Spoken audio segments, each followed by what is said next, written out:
Hey everyone, Robert Evans here. It's the end of the year. A couple of big heavy hitter holidays coming in a row, and we have them off both with the company and as a team.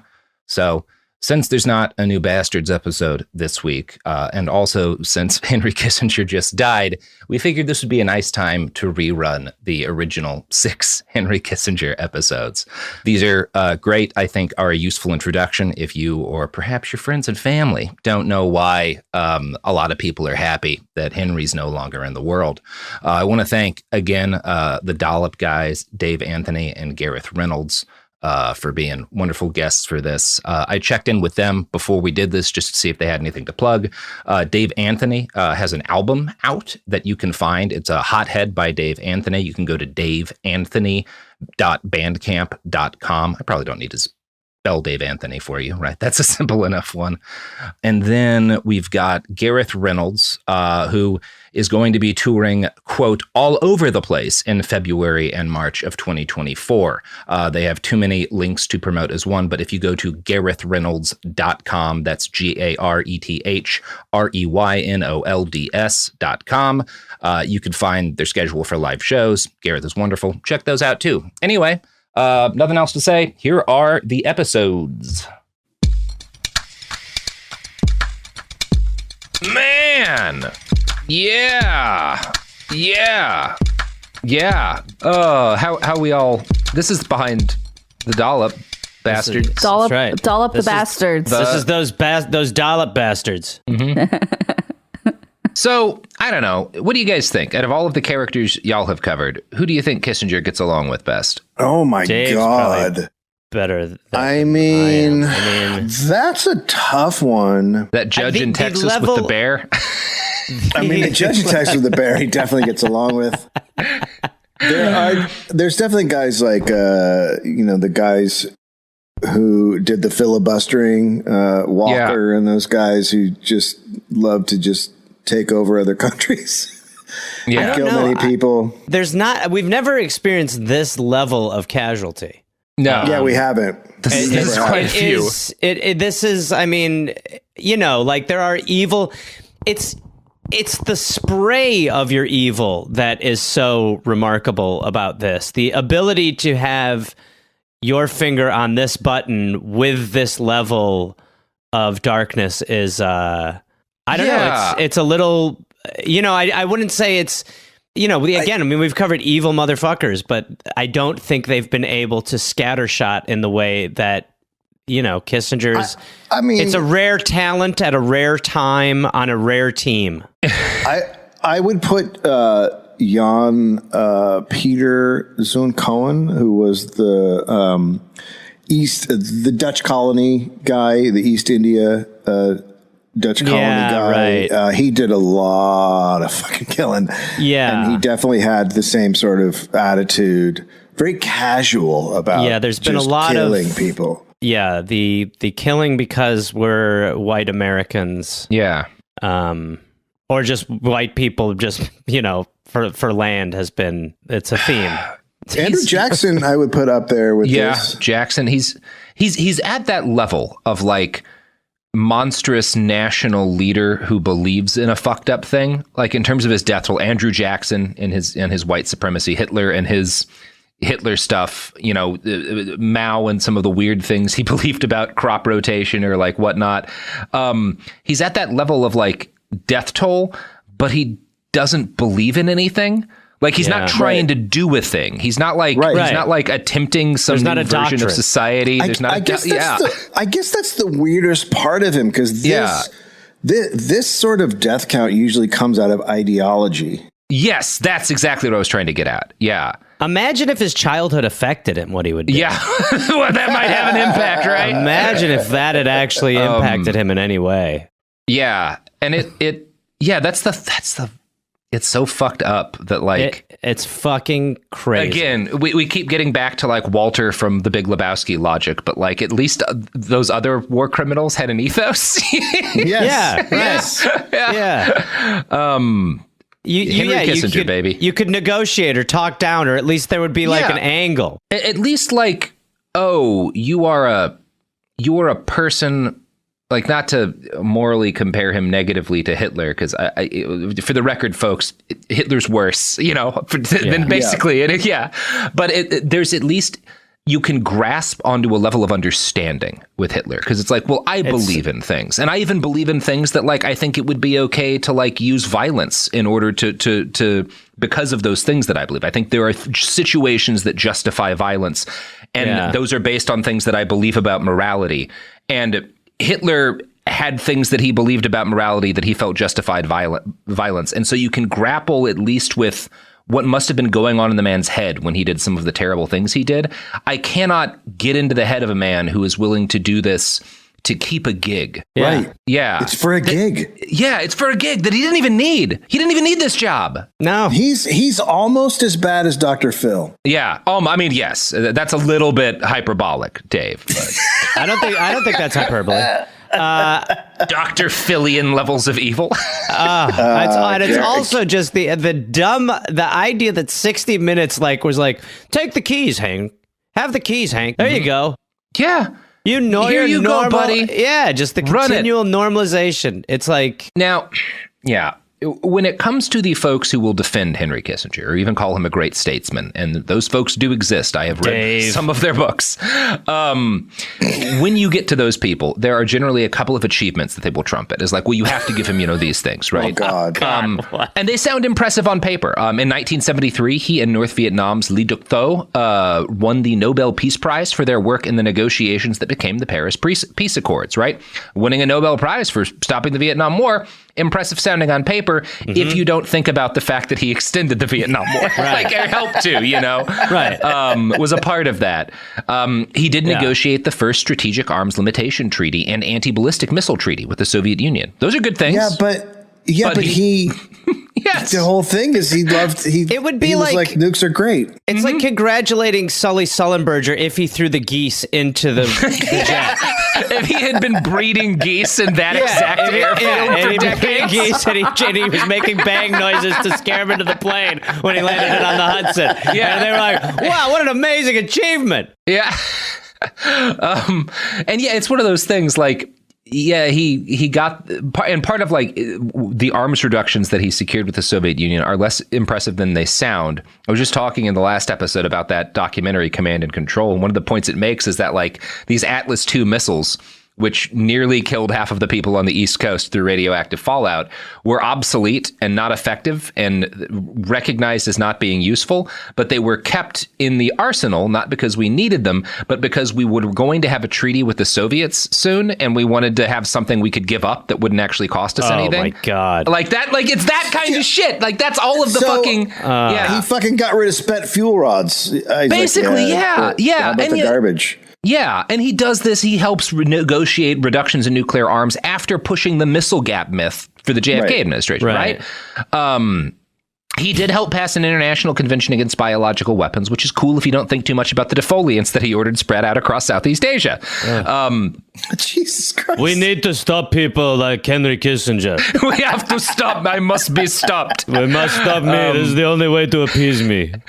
He had a role in the Helsinki Final Act, Article 10, which committed nations on both sides of the Cold War to, quote, respect human rights and fundamental freedoms, including the freedom of thought, conscience, religion, or belief, for all without distinction of to race. Yeah. He's literally the guy who's in a room and he's like, we should kill everyone. And then he walks out and comes back in another door and goes, killing is bad. The killing must stop. It's like when OJ Someone was like, must deal with me. OJ was like, I'm going to find the real killer. Yes. We got to find this guy. He's still out there. Henry Kissinger doesn't go to D.C. anymore because he might run into the man who ordered the carpet bombing of Laos. That would be awkward. We are all trying to find the guy who did this. We're not going to leave till we find out which son of a bitch is behind this. Now, there is, however, one huge titanic achievement that even the most hardened critics have to give Kissinger. He restored diplomatic relations between the United States and China. Now, this is a huge deal no matter how you slice it. For a brief primer, China had them a big old civil war between the communists who won and the nationalists who we backed, who we were called like, Democrats, Republicans, whatever, like called democratic forces. They had, them a dictator, as it always is. He was a dude named Chiang Kai-shek. And yeah, Mao wins in 1949. Chiang Kai-shek and his forces take all the gold they can carry and they flee to Taiwan. And for the next 30 years, the United States refuses to acknowledge the legitimacy of the Chinese state and deal with it directly. In one of the most unhinged decisions in the history of U.S. foreign policy, decades of presidents pretend Taiwan is the real China. Taiwan has a permanent seat on the UN Security Council. That is China's seat. But Taiwan is, you can look on a map, itty bitty. It's smaller. It's much smaller. It is somewhat smaller than actual China. It's like what we're doing. It's like what we're doing with Venezuela. No, that guy's president. It's like like that guy's the president. I'm like, no, he's not. Right. Like, Right, Guaido. Yeah, right. Yeah. And it's one of those things, like, you don't have to be a fan of Mao to recognize this as stupid. Like, Mao is in head of a government that is this basically a whole continent, and you're just pretending he's not, and that's nuts. The emperor has no land. Yeah, it's craziness. It's stupid. Yeah. And in fairness, again, because we're about to talk about, like, Kissinger had nothing to do with this, right? Kissinger is not why we refuse to recognize the existence of the Chinese government. This is a dumb thing that when he comes into power, he and Nixon are both very astutely recognized as a dumb thing, and they don't want this to continue. And it is hard to overstate how dangerous this state of affairs is. For one reason, after Stalin dies in 1953, relations between the USSR and Mao's China steadily decline. In 1964, the year China conducts their first successful nuclear tests, diplomatic relations break down between both communist nations. So now you have three massive empires, all of whom are armed with nukes, none of whom are directly talking to each other. Oh, God. This is a bad situation. And Kissinger does recognize how dangerous the status quo is. Now, in 1969, China and the Soviet Union have a series of border skirmishes. Their soldiers are shooting at each other. Moscow threatens to start dropping nukes, and for a time, the Chinese government conducts its affairs from underground bunkers. So again, very reasonable that Nixon and Kissinger are like, well, we should probably have some way to fucking call these people on the goddamn phone, right? Yeah. Like, this seems bad. Let's just get a phone. Let's get a fucking phone. You would think it would be that simple, Dave, but we're going to talk for about an hour and 10 minutes about how it's not.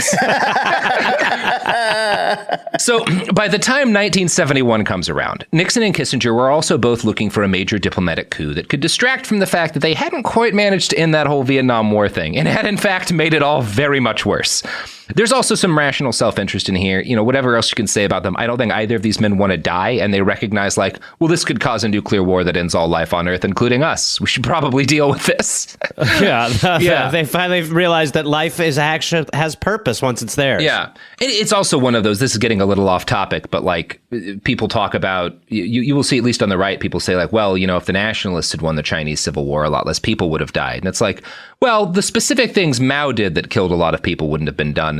But if Chiang Kai-shek is in charge of China, and like, while China is communist, they almost get in a nuclear fight with the USSR. Do you think like right-wing Chiang Kai-shek led China is less likely to have a nuclear fight with the Soviet Union? What would the hard-nosed version be? Yeah, what is it like if they're not on the same ideological side?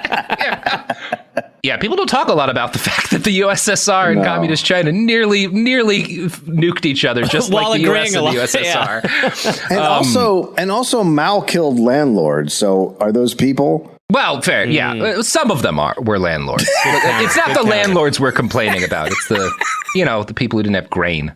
But that's a story for a completely different set of days. At this point in time, you've got three countries that should all be talking on the basis that they all individually have the ability to end all life on Earth. And they're not. And Kissinger is like, you know what?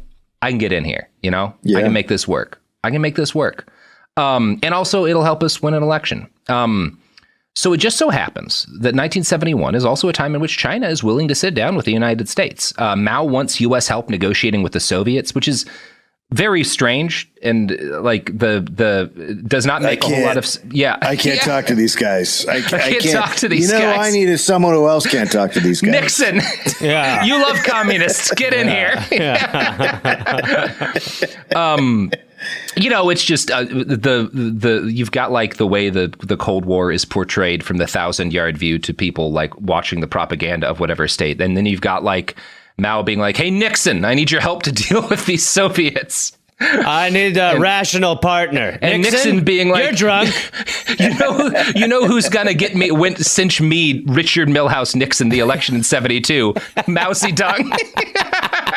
That's so crazy. It is weird. Politics in this time is weird. It's almost like there's only 3 people in the world. Yeah. Yes.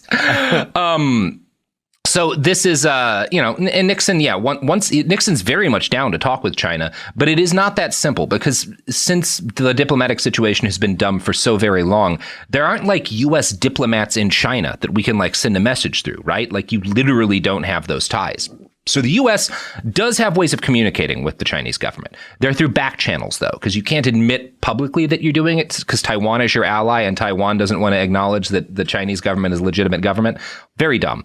One of the back channels is through the leader of communist Romania, Nicolae Ceausescu. Oh, boy. And the other great guy. Nikolai is not the bad guy of this story. I mean, let's say that. When Ceausescu is your hero, things are not good. Not your hero, but let's call him a benign force in this specific instance. When he's your straight man. Yeah. The other is through the military dictator of Pakistan, General Agha Mohammad Yahya Khan. Now, we should probably talk a little bit of history here. In 1947, the British gave up ruling over the Indian subcontinent, finally. As a rule, whenever colonial powers leave their former possessions, they attempted to set up states based on their pre-existing alliances and racial biases. This is why we have, for example, the entire modern map of the Middle East. In this case of the Indian subcontinent, what had once been a colony was split into India and Pakistan. India is obviously Hindu majority and Pakistan is a Muslim majority nation. Now, if you know your English colonialists, you know they're not very good at maps. So the Brits divvying up the subcontinent decide that Pakistan should include 2 huge chunks of land separated by more than 1,000 miles of India. West Pakistan is the Pakistan we know and love today, right? Classic Pakistan. Right. It's like East Pakistan is like the new Coke of Pakistan, except for now it's Bangladesh, right? But at the time, Bangladesh is East Pakistan, and there's just like a whole fuckload of India in between the two, which is there's like a line that Pakistani people will say at the time that like East and West Pakistan are only united by religion, the English language, and Pakistan Airlines. And by far, Pakistan Airlines is the strongest of the 3. Cool of England once again. I mean, just really... Great plan, guys. Yeah, really. Like, what do you say we put a blindfold on and then try to pin the tail on this donkey? And the fact that England partitions India at all is a humanitarian crisis on an incomprehensible scale. As many as 2 million people died, often as the result of horrific racial or religious violence. And Henry Kissinger's hearing that, like, hold on, I'm getting hard. I can do better. That's nothing, baby. I can beat those rookie numbers. Weak. Where do I send congratulations card? 10 to 20 million are displaced, but even though East and West Pakistan are supposed to be united by faith, there's like massive ethnic divides, right? Like they're not, the fact that they're all ostensibly Muslim does not mean anything because like they're completely different parts of the world with completely different chunks of history, right? And at least America learns this lesson. Yes, thankfully. We get this right, you know? Yes. By the time we get into Pakistan, we're done with the stupid stuff. We're faking a vaccine drive in order to steal people's blood. That's right.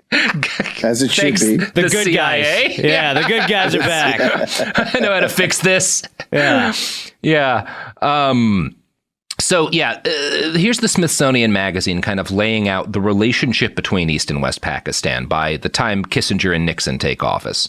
With most of the ruling elite having immigrated westward from India, West Pakistan was chosen as the nation's political center. Between 1947 and 1970, East Pakistan had only 25% of the country's industrial investments and 30% of its imports, despite producing 59% of the country's exports.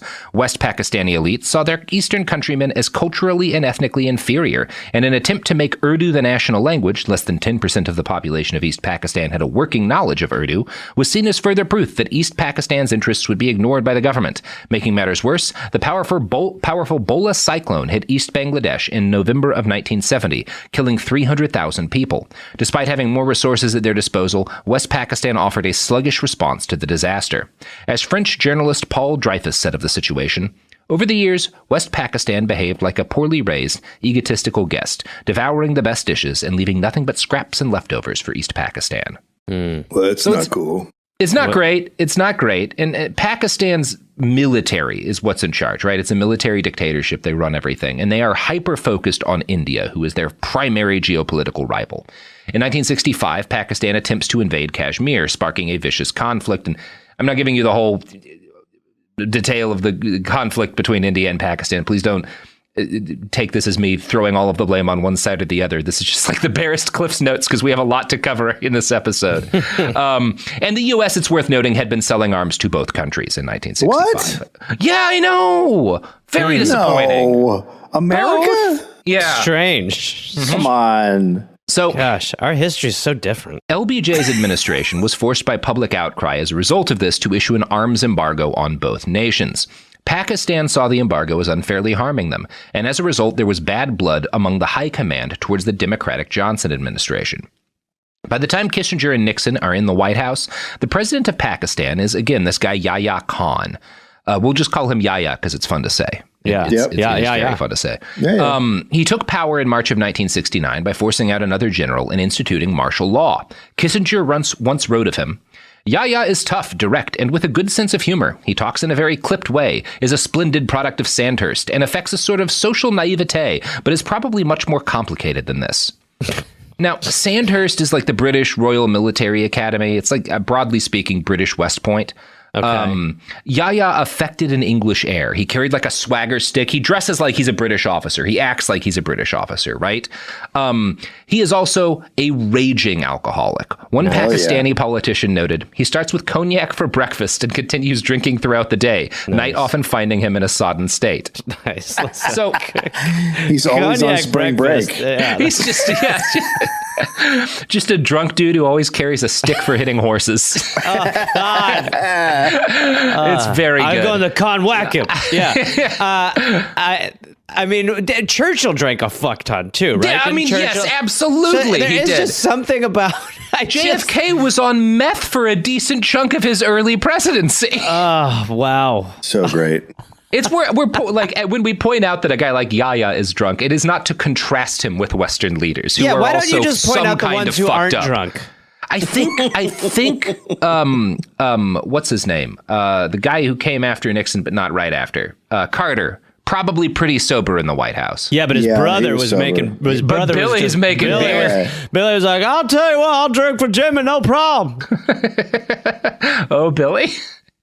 Billy Carter should have been the president. Then we would have gotten some shit done. Honestly, Oh yeah, we would have. Wouldn't have been good. I'm fine with that. I'm fine with that different trajectory. Let's see how bad could it be. Honestly, fuck it. Let's dance. In 1970, Yahya decides to hold an election, which is meant to be more for show than anything else, right? It's this thing you do because Pakistan is definitely India is a neutral country. They're not on the side of the Soviet Union or the U.S. and the stupid Cold War thing. They're very intelligently like, well, what does it benefit us to pick one side? Or like, fuck that stuff. But they also, because India's got much more of a socialist, especially early on, is much more of a socialist government. There's a lot of distrust from them in the United States, and Pakistan really leans on that to be buddy-buddy with the United States more. And one of the ways, as part of like his attempts to get closer and closer to the U.S. because he wants arms, like everybody who gets buddy-buddy with the U.S. Yeah. Yahya decides to hold an election because we love seeing people have elections. We don't really care how they go, but we like seeing them, you know? Yeah, right. It's sport. It's sport, yeah. So he has this election, and his plan is to like basically rig it so that, you know, it doesn't mean anything. It doesn't take any power away from the military. But Yahya's not good at anything. This is an important thing to note. He's really bad at everything he does. Do you think that breakfast cognac had anything to do with this problem? It might have had an influence. Okay, just a question. So this election gets out of his hands immediately. East Pakistan is much larger than West Pakistan. And while West Pakistan's votes are split between parties, like there's a bunch of different conflicting political parties, nearly everyone in East Pakistan gets in line behind the same party, the Awami League. Their big thing is they want autonomy from West Pakistan, you know, and they're very angry at like the fact that they're getting fucked over by the West. So the West, which is doing the fucking over, has a bunch of minor shit they're quabbling over. The East is just united behind let's stop getting fucked over. And as a result, they get a shitload of people elected in this massive block. And they come to, it's enough that they will completely dominate electoral, like the parliament of Pakistan because of like how well this election goes for them. Yahya does not like this. And rather than allowing the newly elected assembly to sit, he cancels their first meeting and declares martial law. Nice. Yeah. Riots follow. The leader of the Awami League, a guy named Sheikh Mujibur Rahman, I apologize for what is surely a mispronunciation, declared a civil disobedience movement. It was into this volatile situation that Henry Kissinger stepped in the spring of 1971. Oh, God. Now, he and Nixon had pretty good relations with West Pakistan's government, which is at this point, just Yahya. They were loath to trust India since it was non-aligned. Nixon also was very racist and hated the fact that India's democracy was popular among Americans, while the country maintained close ties with the USSR. He once told Yahya, quote, "There is a psychosis in this country about India." Now, a big part of Nixon's hatred of India is that it's led by a woman, Indira Gandhi. Oh, my God. Oh, yeah. We'll be talking more about that in a second. Yahya, on the other hand, is one of the few people on planet Earth that Richard Nixon comes to consider as a friend. One of Kissinger's buddies. They're both drunk assholes. They don't remember the friendship, but God, was it important to the two. One of Kissinger's aides later said of the situation, they liked him. He was a soldier. He had style. He was kind of a jaunty guy. This aide, Hodgkinson, admits that Yahya was not very smart, but says that for Nixon and Kissinger, he was a man's man. He wasn't some woman running a country. Right. It sounds like they're talking about, this is how people talked about Yeltsin. Mm-hmm. Yeah, right. Yeah, he's a man's man as he sees the Secret Service is tracking him down drunk in the middle of D.C. Yeah, that was Yeltsin, right? Who escaped? Yeah, well, Yeltsin, who was passed out on the plane. I forget he was supposed to meet, and he was passed out on the plane, and they were like, Boris, and he's like, go fuck yourself. No notes, Boris. Look, none. If we had kept every world leader after that point to the standards of drunkenness that Yeltsin set, we wouldn't be having this war right now. I'll tell you that much. No. Yeah. We might have had other wars. Well, Nixon would wake up in the middle of the night, too, and he'd be like, drop the nuke, and they'd be like, buddy. Yeah. Like the next day, he'd be like, I don't remember what I said. They're like, thank God. Yeah, we need to institute a mandatory drink minimum for all elected leaders in this country. George W. Bush, sobriety did not help. If you can't force term limits, you can force liver cancer. Yes, like we can brute force our way into getting him out of office after a year or two. Hey, you know who else can force liver cancer? Oh, well, we are sponsored by Stolichnaya vodka, which is now illegal in several states for reasons that are saw your tweet difficult to explain. Robert, about it's remarkable. It's like, it's just... How are we so dumb? How are we so dumb? It's amazing that in this deeply ugly and complicated situation where large numbers of people are suffering, Americans recognize that the right thing to do is destroy bottles of vodka not made in any of the countries involved in the conflict. They're taking Finnish vodka and just throwing it into the streets. That'll teach you, Ruski. Oh, great country. Here's some other ads.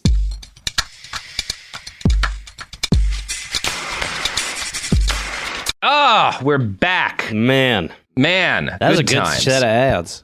So this is not a Nixon miniseries, but in order to talk about the friendship, the deep and abiding love that the two men had, there is an incredible paragraph from the book The Blood Telegram by Gary Bass that I'm going to read now. Despite all his global FaceTime, Nixon was a solitary, awkward, reclusive man. Kissinger, who could not bring himself to say that he was fond of the president, once famously asked, "Can you imagine what this man would have been had somebody loved him?" Oh my God. That's coming from Kissinger. That's coming from Kissinger. Oh. That's the saddest thing I can imagine. Henry Kissinger being like, nobody really loved. If only someone had loved this man. Have you ever met anyone who had the blacker heart? Can you imagine? Nixon's only true friend was Bebe Rebozo, a Florida banker. He said, "It doesn't come natural to me to be a buddy-buddy boy." Even H.R. Haldeman, the White House chief of staff, worried that the boss was too much in his own head and once tried to find the president a friend, tracking down an oil man whom Nixon had reportedly liked in his Los Angeles days and installing him in a bogus White House job. By the way, listen. Listen. The movie needs to be written. It's like driving Miss Daisy, but with a body count. Yeah, it's I love you. Yeah, it's I love you, man, with war crimes. Yeah. Okay, so I'm James Franco is someone in this movie. So I'm gonna work in the White House, but I can't act like I'm there to meet him, even though That's right. my whole thing is. That's right. So Yeah. So I'm just gonna. So I have to like try to get in. Just in drink with him. Just drink with him and eat pineapple and whatever he wants to do. Just do it. He's gonna want to put weird things in pineapple. He's gonna get really drunk and cry on your shoulder. He's gonna bomb several Southeast Asian Who nations. are you guys talking about? Sorry, I didn't mean to just barge in Nothing, here. Dick. Nothing, buddy. Oh, okay. Who's this fella? I like the look of your face. Oh, call me My Nixon. name is Bobby, and I. Hello, Bobby. Sorry, my pineapple and Your what? and.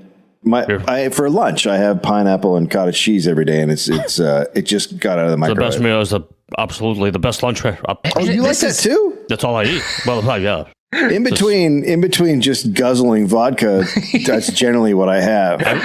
Am I on candid camera or something? Are you guys fucking around? What are you talking about? I mean, my heart is that I feel I need to lay down. I'm sorry. Oh God, you're great. You're my favorite president, and I just want to It's so say good. thank you for killing so many people. If you're H.R. Haldeman, right? How do you recognize that you are trying to make play dates for a man bombing illegally multiple nations and not go democracy and all politics is a sham? I must go down in flames to take everyone out around me because that is the only justice that can be achieved. Is Like violence Nixon against these belongs specific in the people. bubble that the Good Witch and the Wizard of Oz lives in. Yeah. Like he's on that level of, it's like at some point you have to wake up and be like, okay, look, these guys are bombing the shit out of countries, and my goal is to find the president a buddy. Yeah, I have to get him a friend. I'm trying to get him a friend. He might do something crazy if he doesn't have anyone. He might to become chill with. unhinged. We're a little worried. Oh God. Fuck, what a crazy! It's great. It's just like you have a president who doesn't have a friend. Like that's what really. Yeah. If a president doesn't have a friend, And that's a big part of why, when it comes to deciding who should be the U.S. intermediary to talk with Mao, Yahya wins out over Ceausescu. oh my God! Because Nixon likes Yahya. Nixon. You know, that's a big part of it. Not the whole reason, but that's a big part of it. Now, And again, let's remind everybody, Ceausescu was great, so I can't believe we got past flawless man. Also, by the way, great death. If we are going to talk about Pretty death, good, punishing pretty good. deaths, A pretty good lot- punishing death. A lot more. I'll go so far as to say most of the people we name in these episodes could have handled a Ceausescu. You know? Absolutely. That wouldn't have been Yeah. a bad way for him to go out. Yeah. So when it comes time to decide, so anyway, they go with Yahya. Now, by 1971, again, spring of 71 is when all of this political stuff with East Pakistan is coming to a head. These protests are happening. You know, things are on the brink there of kind of like a civil conflict. Kissinger has been the center of U.S. policy for 3 years at this point, right? U.S. foreign policy. And folks in D.C. by 71 are amazed at the degree to which he has centralized power. His junior Southeast Asia aide, Sam Hoskinson, recalled, "The power was there. He was gathering it up. You felt like you were at the political center of the universe. He and the president, that was where the decisions were made." What a Sounds like a democracy to me, baby. And you know what? Instead of getting away from that, let's just replicate it forever. Yeah, let's just do versions of this forever, but with people who are, well, not, let's just do versions of this forever. I'm not even going to try to quantify it. Yeah. At age 48, Kissinger was new enough to power that he was noted at the time as being extremely jealous of anyone who might be seen as a rival. He focused obsessively on pleasing Nixon. Henry himself had no particular biases against India or Indian politicians, at least not compared to Nixon, but when he saw how racist his boss was, he knuckled down and found his inner bigot. He was successful enough that Nixon said of him, "Henry is my least pathological pro-India lover around here." God. Good work, Henry. Fuck. You did it, buddy. You won. You won the worst thing. In late 1970, Kissinger and Yahya began to make plans for a brokered secret meeting between the United States and China. As a thank you for his help, in October of 1970, Yahya got to visit the White House in person, where Nixon agreed to sell weapons to his country again. Now, this is illegal because there's an arms embargo, which does not get lifted, but they decide we'll just do it. It'll be a limited violation of the arms embargo. I believe that there was a loophole for BFFs. Yeah, BFF. He got drunk with me. We drank morning cognac. Quote from the Blood Telegram. Yahya got a reward for his efforts in late October 1970 when he met Nixon in the Oval Office at the White House. In their last meeting before the crisis erupted, Nixon began to sell weapons to Yahya again in what was officially billed as a one-time exception to the U.S. arms embargo imposed on both India and Pakistan in 1965. It was the kind of exception that demolishes the rule. That embargo had already been eroding under Johnson, but now Yahya secured a moderately big haul, a harbinger of much larger ones likely to come. The promised weapons included 6 F-104 fighter planes, 7 B-57 bombers, and 300 armored personnel carriers. You want to guess what's going to be done with the weapons we send him? Nothing? Yep, that's right. It's like, episode's done. All right. Well, we all had fun. In March of 1971, Mujibur, who is he's like the guy, the East Pakistani political leader, right, who runs this party that wins the elections. Right. He meets with Yahya in Dhaka, which is the capital of East Pakistan, in an attempt to reach an agreement over the elections Yahya had just decided to ignor. At first, it was felt like an claimed that- agreement was already kind of reached electorally. Isn't that what but the okay. vote is? Yeah. So at first, Yahya's like, hey, we settled things. Great. And then the very next day, he has Mujibur arrested and sends 60,000 soldiers into East Pakistan. Now, actually, I say sends in. These guys had been slowly infiltrating the country for weeks by air because you have to like fly them in, right? They can't just like drive anywhere because there's India in between the two. Right. They embarked on an operation called Searchlight. And I'm going to quote now from an article in the New Yorker. Firing squads spread out across East Pakistan, sometimes assisted by local collaborators from Islamist groups that had been humiliated in the elections. In the countryside, where the armed resistance was strongest, the Pakistani military burned and strafed villages, killing thousands and turning many more into refugees. Hindus, who composed more than 10% of the population, were targeted, their un-Muslimness ascertained by a quick inspection underneath their clothing. Tens of thousands of women were raped in a campaign of terror. Bengalis also murdered and raped Urdu-speaking Muslims, whom they suspected of being fifth columnists for West Pakistan. Archer Blood, the U.S. Consul General in Dhaka, among others, reported the slaughter of professors and students at Dhaka University, an attempt to silence the intellectual class who had eloquently articulated Bengali grievances.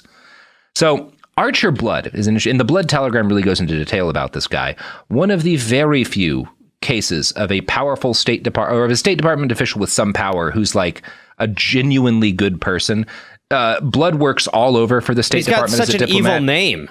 He does have the worst, like, And right? he's like a he good sounds guy. like he should be doing Archer Kissinger Blood. things. Yeah.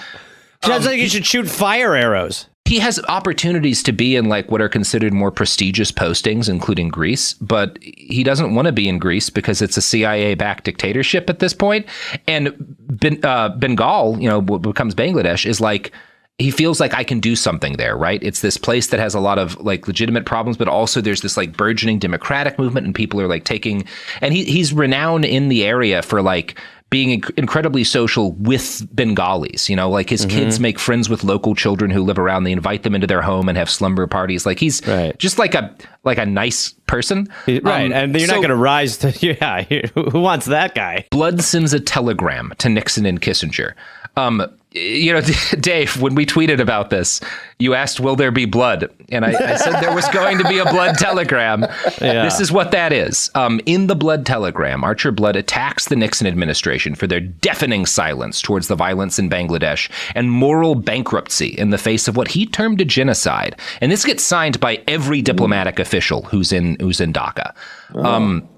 This enrages Nixon, and Kissinger soothed his boss by saying that consul in Dhaka doesn't have the strongest nerves. Basically, like, oh, he's just getting scared by a little massacre of all of the students and professors at a university. Good Lord, this guy, huh? Don't worry, Dick. I cannot believe his last name is Blood. Let me rub your broken spine. Really would work better for my last name, Yeah. Why? My last name is about kissing, and he has blood. It's He's so the backwards. kissing guy. He's kissing. I'm bloody. The use Kissinger added, and this is him now talking about what Yahya is doing in East Pakistan, quote, the use of power against seeming odds pays off. He's very impressed by the fact that Yahya gains control of East Pakistan with just a few thousand soldiers, you know? Yeah. He's really impressed. So there's a bunch of people get angry. You know, one of the big people who's most vociferous in the U.S. government against what's happening in East Pakistan is Ted Kennedy. He is like a really like takes this on as like a banner crusade. So, you know, once again, people get very angry at the administration for what's going on. Nixon tells Kissinger, quote, the people who bitch about Vietnam bitch about it because we intervened in what they say is a civil war. Now, some of the same bastards want us to intervene here, both civil wars. He's being like, see how inconsistent they are? Yeah.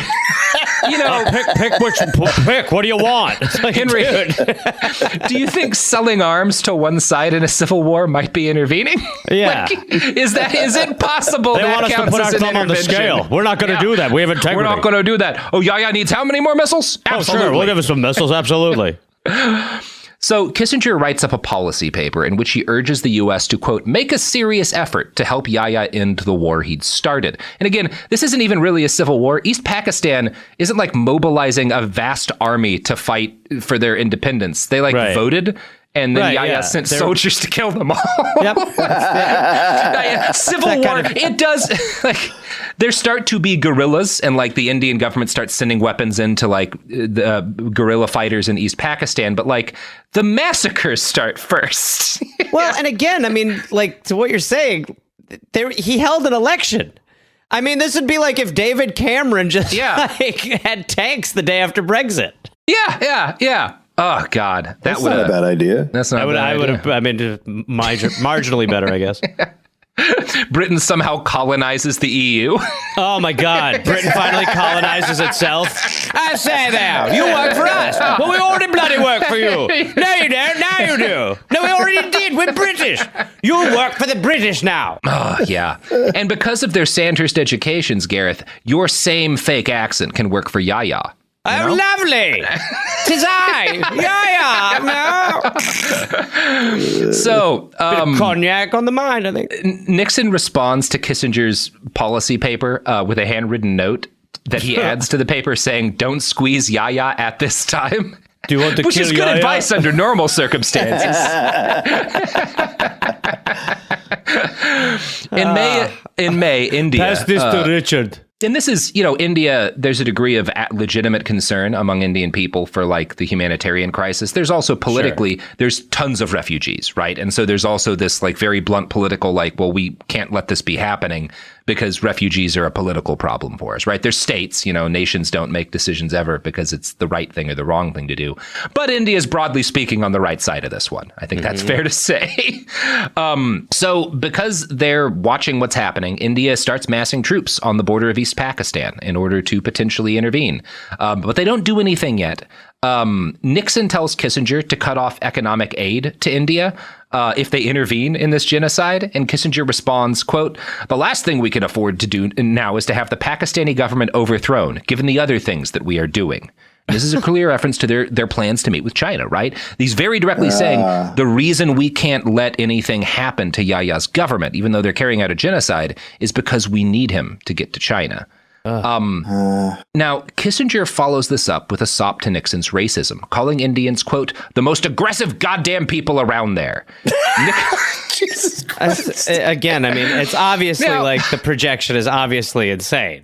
Nixon responds by telling Kissinger that what India needs is a mass famine.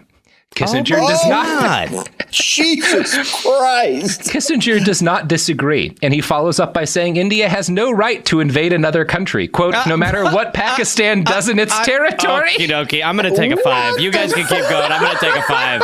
You guys keep going, though. That's fine. I'm going to go outside and put my head through a wall. Real concerned about national sovereignty. Can you imagine someone doing something like that? Yeah, we can discuss, given the history of the United States as a whole, who gets to fairly complain about violations of national sovereignty, but definitely not Henry Kissinger. Yeah, like certainly ever. not this guy, right? Yeah. It's like the fucking dudes from the Bush administration yelling at like what Russia's doing in Ukraine. Not that there's been Russian actions in Ukraine, No, but it's like, not you, not you, not you, not you. Yeah, like, there's a lot of people we don't want to hear from, but you're absolutely on the not top you. of the fucking list, Bill Crystal. So Kissinger assures his boss, besides, the killing has stopped. So it's fine. It had not, as a heads up. It had not. It has not. Yeah. Okay. In April of 1971, which is, by the way, the Archer Blood, the State Department official who does everything possible to get the U.S. to act, Kissinger and Nixon fire him. Get him immediately out of there. Got to get that guy out of there, right? Yeah. This guy's out of his mind. That guy out of there. I agree. He's terrible. Yeah. He doesn't know what he's talking about. Yeah. Now, in April of 1971, the same month as the Blood telegram, Nixon receives his official invitation from the Chinese government. And it's a secret invitation, right? Everything's because they don't know that it's going to like work. You can't just have Nixon go to China first. You have to send someone ahead of time to handle early negotiations and whatnot. Like it's a whole process. Right. Yeah, it's a pre-China. Yeah, it's a pre-China. You gotta lube up your China before you get that dick. Yeah, before you get that dick in there, actually. That's right. Yeah. That's right. So Here I come. Nixon, gleeful, tells Kissinger to go. Kissinger is the lube in this situation. Tells Kissinger to go in secretly and handle these early negotiations. He claims that this visit to China they're planning will be, quote, a great watershed in history, perhaps clearly the greatest since World War II. And that's what Nixon says. Kissinger, being a kiss ass, responds by saying, no, it'll be the greatest since the Civil War. I mean, my God. The idea that you're following that up with, no, better. Better than World War II. Yeah. So July came, and Kissinger set off for Southeast Asia on what was billed as a diplomatic tour of the region, but obviously is in reality a secret diplomatic mission codenamed, oh boy. Oh no. Operation Marco Polo. Oh, for fuck's sake. For fuck's sake. I mean, at least just get a better marketing person in the White House. It's like... Hey, Nixon, listen to me. Marco. Polo. Fish out of water. Marco. So Nixon visits India, and then he flies to West Pakistan. And shortly after landing, he fakes a stomach bug. Yaya. Wait, what? Oh my God. Yeah, he fakes a stomach bug. Oh, I thought you said he had to get his stomach pumped. No. So he's like, tell everybody I'm shitting. Yeah, tell everyone I'm pooping my guts out for 2 days. We need a good excuse. Tell him I'm on the toilet shitting my brains out. So Kissinger cancels a couple of days of planned meetings, and then while he's supposed to be sick, he boards in secret a special plane and flies from Islamabad to Beijing. Okay. Now I'm going to quote from a write-up in the Daily Star, which was an Indian newspaper that summarizes what happens next. During Kissinger's China visit, both sides discussed a variety of issues. Kissinger found Zhou Enlai, who had studied in France and Germany from 1920 to 1923, to be a very articulate person who could converse even in German, Kissinger's mother tongue, with ease. Both leaders agreed on recognizing Communist China as the only China and allotting a permanent seat in the UN Security Council to Beijing instead of Taiwan. The situation in the Indian subcontinent was discussed in detail, on which they had similar views, with both expressing their unwavering support to Pakistan. Zhou briefed Kissinger about the Indo-Chinese border skirmishes and blamed India for provocations. Both leaders had complete convergence of views on Yaya's stand on the Bangladesh issue. Kissinger flew back to Paris and reached Washington on July 13th. So. Okay. Good. I mean, yes, they should be talking. Yes, this is fine. Yes, if you're going to have a Security Council, Beijing should probably sit on it rather than fucking Taiwan. Also, it's just a shame that it needs to come from mainly alcoholics. Yeah. Like that in order to make the right decisions, it needs to come on the back of genocides and blackouts. Yeah. And I feel like probably if the Nixon administration had just announced publicly through the global media, we were wrong, the United States, in our policy towards Taiwan, and we want to recognize China and establish relationships with them and put them on the U. If they just said that in a news thing, probably China would have been like, oh, okay, this all could have happened. But that also would have looked weak by the standards of politics, right? It would have looked like begging. And so they're not going to do that. They're going to do this instead because it looks strong. Yeah. For the base who, just wanted Vietnamese and Cambodian people to be fucking massacred so they'd feel better. It's the base we're talking about. The base wanted blood and they fired him. That's right. So when he got back to D.C. and sat down with his boss, Kissinger excitedly relayed the story of the cloak and dagger exercise. He's very excited that he got to do with James Bond. Cool. He tells Kissinger tells Nixon, quote, Yahya hasn't had such fun since the last Hindu massacre. Oh my fucking God! What in the fuck? You need to just like bring in another. I mean, Blood would have been a good person, but there just needs to be a regular person like, hey, I'm sorry, we can't talk like that. You guys keep getting really comfy with this language. It's really not okay. Yeah, nobody says a goddamn. There has to be like some motherfucker cleaning up Nixon's like puke in the corner while and just the like janitor who just like quietly shakes his head every time. To camera. Yeah, they've got a gym in there. Yeah, right. So the bartender, the knowing bartender. I just imagine that coming out of your mouth. Yeah, you can't. It's not a joke when you say that while there's a genocide going on. Henry. He hasn't had that much fun since a genocide, so that says a lot about us. I guess that's just you celebrating a guy killing people. You realize how cool you got to be to. I mean, look, I don't have a friend, but if I did. So on July 15th, 1971, Richard Nixon addressed the United States and told everyone that Henry Kissinger had just conducted a secret mission which had concluded with an agreement for Nixon to travel to Beijing and negotiate. By this point, hundreds of thousands of Bangladeshi civilians were dead, and more than 1 million had been made refugees. India was edging closer and closer to war over the whole matter, and it was the considered opinion of the defense establishment that they would win fairly easily. India had started arming Bengali guerrilla fighters at this point, and during one meeting on the matter, Nixon described Indians as, quote, a slippery, treacherous people who would like nothing better than to use this tragedy to destroy Pakistan. Oh, for fuck's! I mean, you can't even talk about it. I mean, it's you can't even say shit anymore. Yeah, it's just insane nonsense. Yeah. It's just so crazy how this this is imperialism, colonialist language. It's just never faded. No. There's just always guys in power. They've been talking like this since the fucking 1500s.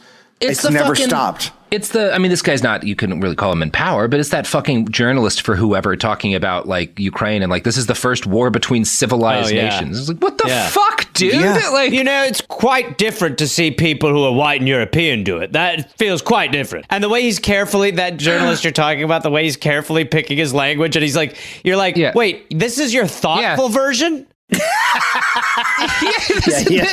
that in his draft. This is your delicate statement? He cut the slurs out, Yeah, he was like, gotta be careful here. I'm going to say some dirty words. Because Nixon, and they absolutely say some slurs, you know? Oh, yeah. So the outcry domestically and internationally reaches a fever pitch at this point, kind of late summer 1971. And in August, the escalating crisis pushes India to sign a formal treaty of friendship with the Soviet Union. Anti-communists, Nixon included, considered this a disaster and as good as an end to India's neutrality.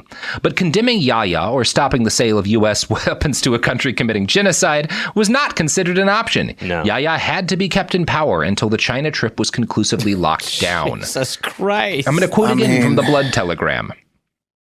A while after Kissinger returned from Beijing, he said, "We cannot turn on Pakistan, and I think it would have disastrous consequences with China that after they gave us an airport, we massacre them." In this case, for Kissinger, massacre meant putting pressure on a government, not the actual massacres. They've done so many massacres that massacres aren't massacres anymore. Yeah. This is the only thing Henry Kissinger ever described as a massacre, is people being mean to Nixon's drunk genocide buddy. Yeah. Nixon, meanwhile, was committing a genocide. I'll have a gin and tonic.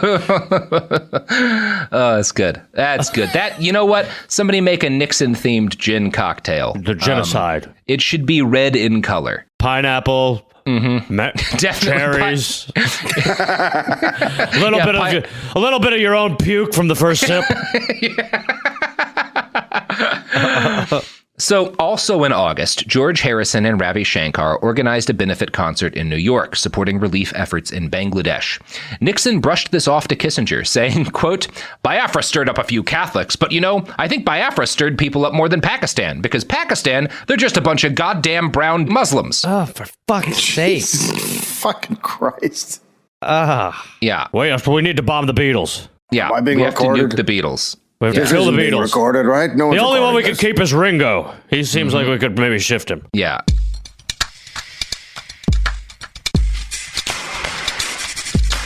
We're back. Again, I mean, it's like you would expect, and again, I mean, or at least in my head, at some point, you would expect someone to just be like, "Guys, what the fuck?" And at least, and even if it didn't really change anything, it would at least change the casual language and racism that is just kind of tossed around. Or someone would be like, "Hey, you shouldn't be recording all this." Yeah.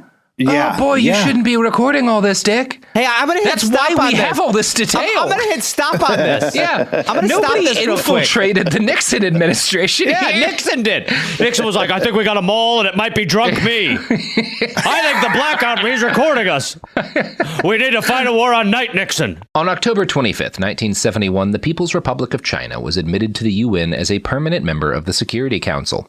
Again, their seat had been occupied for Taiwan by years. Taiwan gets let out very unceremoniously. China gets put in place. The People's Republic of China's representative celebrates with a vocal attack on, quote, American imperialists and their running dogs. But nobody took this seriously. It was generally referred to as firing by empty cannons. You know, you're China. You gotta throw out your attack on the U.S. But everybody's getting along at this moment. Right. By November of, again, we just talked about the guy who built that giant mountain-sized cannon for Saddam. Not long after this, the CIA is illegally helping that arms designer subvert international treaties to sell cannons to China because China's, not on good terms with the USSR. It's all just brinksmanship, political fuckery. That doesn't match up with some of the history in this country. That's strange. So, by November of 1971, more than 10 million people had been made refugees by the violence in Bangladesh. Geoffrey Davis, a doctor who was brought into the country by the UN later to perform late-term abortions on rape victims. Again, this is so part of what happens is the systemic mass rape by Pakistani soldiers of Bangladeshi women. The UN brings a doctor in afterwards to perform these abortions on these rape victims. The estimate before this doctor comes in is that between 200 and 400,000 Bengali women had been raped. And Geoffrey Davis says, it's way more than that. God. Oh my God. It's much more than that. The CIA estimates 200,000 civilians are murdered in this period. Given where the U.S. stands on this issue, you might not want to trust the CIA's numbers. Now, the Soviet newspaper Pravda estimates some 3 million dead, which is also likely not entirely accurate, but is probably closer than the CIA's numbers. Credible low estimates of the death toll are over 500,000. It is very likely that between 1 and 2 million Bengalis were murdered. 1.5 million is often what you will hear. Probably pretty fair. Although any kind of exact count is obviously impossible. But this is a genocide on a Titanic scale, In December, West Pakistan declared war on India. Remember, Yaya's not good at things. Yeah. He's again, breakfast cognac will do you some crazy shit. So their man declares war. Again, Yaya declares war. That's right. We're going to attack you bloody fools. You've messed with the wrong Yaya. Nixon and Kissinger blame this on Indira Gandhi. Oh, but I'll tell you, this is why you can't have a woman in India. She's sitting there just asking to be attacked. Nixon tells Henry that it makes your heart sick to see Pakistan be done so by the Indians. And after we have warned the bitch. The good guy. After we've warned the bitch. Sorry, I cut you off. Yeah, and after we have warned the bitch. I mean, again, it's like you're not in a tavern. This is the fucking White House. Mm-hmm. Should we put that in an official press statement? Probably not, Richard. Let's talk about it in the morning. Let's call her a whore then. Let's just... Yeah. You're right. Yaya proved to be as bad at war as he was good at being friends with Dick Nixon. The Indian military curb stomps Pakistan. I cannot exaggerate the degree to which these guys get their asses handed to them. Within a week, it is clear that not only is West Pakistan going to lose the war, but Pakistan might not survive as a country as a result of how badly they're being beaten. Right. Yaya is not good at anything. Yeah. I want to quote now from a write-up by an Indian veteran of... He's very good at drinking. He's pretty good at drinking. Yes. What do you mean I started a war with India? That was days ago. I said I was sorry. I can know. Probably my worst blackout. So I want to quote now from a write-up by an Indian veteran of the conflict for Indie TV, which is another Indian news periodical. On December 8th, as Pakistani defenses in East Pakistan were falling before the onslaught of the Joint Command of the Indian Army and Bangladeshi Mukti Bahini liberation warriors, Richard Nixon and Henry Kissinger were busy plotting ways to change the tide of war or arrest it. Henry Kissinger, in a meeting with Richard Nixon and Attorney General Newton Mitchell, now declassified, said he has got a message for you to you from the Shah of Iran, which says he can send ammunition to a beleaguered Pakistan. He is doing it now. What is I mean, honestly. You know who can help us here? The Shah of Iran. The level of war to stop war. Yeah.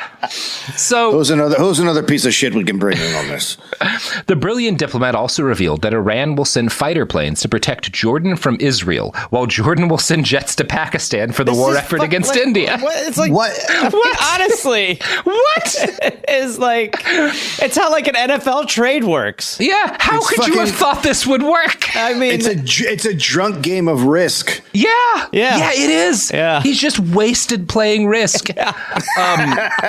The U.S. National Security Advisor also expressed fear that India would attack West Pakistan in a major way after winning the war in the East. The Indian plan is now clear. This is Kissinger. They're going to move their forces from East Pakistan to the West. They will then smash the Pakistan land forces and air forces, annex the Pakistan-occupied part of Kashmir, and then call it off, warned Henry Kissinger. When this has happened, the centrifugal forces in West Pakistan would be liberated. Baluchistan on the northwest frontier will celebrate. West Pakistan would become a sort of intricate Afghanistan. So this is Henry's Afghanistan. That's Henry's concern. So he insists this is enough of a disaster that the U.S. has to send the 7th Fleet into the Bay of Bengal in order to scare India. Oh my God. The 7th is headed by the USS Enterprise and is widely considered to be the most powerful naval force on Earth. This prompts the Russians to send a fleet in as well, and the world gets to live through another period of are we going to have a nuclear war? Jesus Christ. Kissinger, because he's real good at calming people down, encourages China to intervene against India and, in Nixon's words, quote, scare those goddamn Indians to death. China's like, maybe we should go back to the Taiwan thing. Maybe, that actually seemed to be... This might be a little far. They seem to be pretty good, actually. That was working a little better, I think, for you guys. Yeah. Welcome aboard. Now you're in hell. Yeah. In the end, Kissinger's plan failed. India does not take his bait, and in late December, Pakistan surrenders to India. East Pakistan becomes its own independent nation, Bangladesh. Yahya is forced out of office and placed under house arrest, where he suffers a stroke. So that's good, genius. at least. I've got an idea for a comeback, boys. It's called the Comeback Cognac Kid. Oh, you mean I can't leave? That'll be fine. So Kissinger claims this whole state of affairs, how this all resolves, is a victory for the Nixon administration. Of course. I mean, clearly. He announces this by saying, congratulations, Mr. President. You saved West Pakistan. I did? What time? Was it last night? You saved West Pakistan. Amazing. I mean... Who's the hero? I mean... 2 months after Congratulations. You did it, buddy. Congratulations being said. Amazing. Now, 2 months after the end of the war, Nixon makes his big visit to China. The media eats it up, and suddenly Nixon's re-election campaign has something to hang their hats on beyond claims that peace in Vietnam is going to happen one of these days. We'll get around to it. A détente with the Soviets is announced soon after, right? They do, like, they're good things. Well, obviously, it's good, like, that this happens. Good things result from it.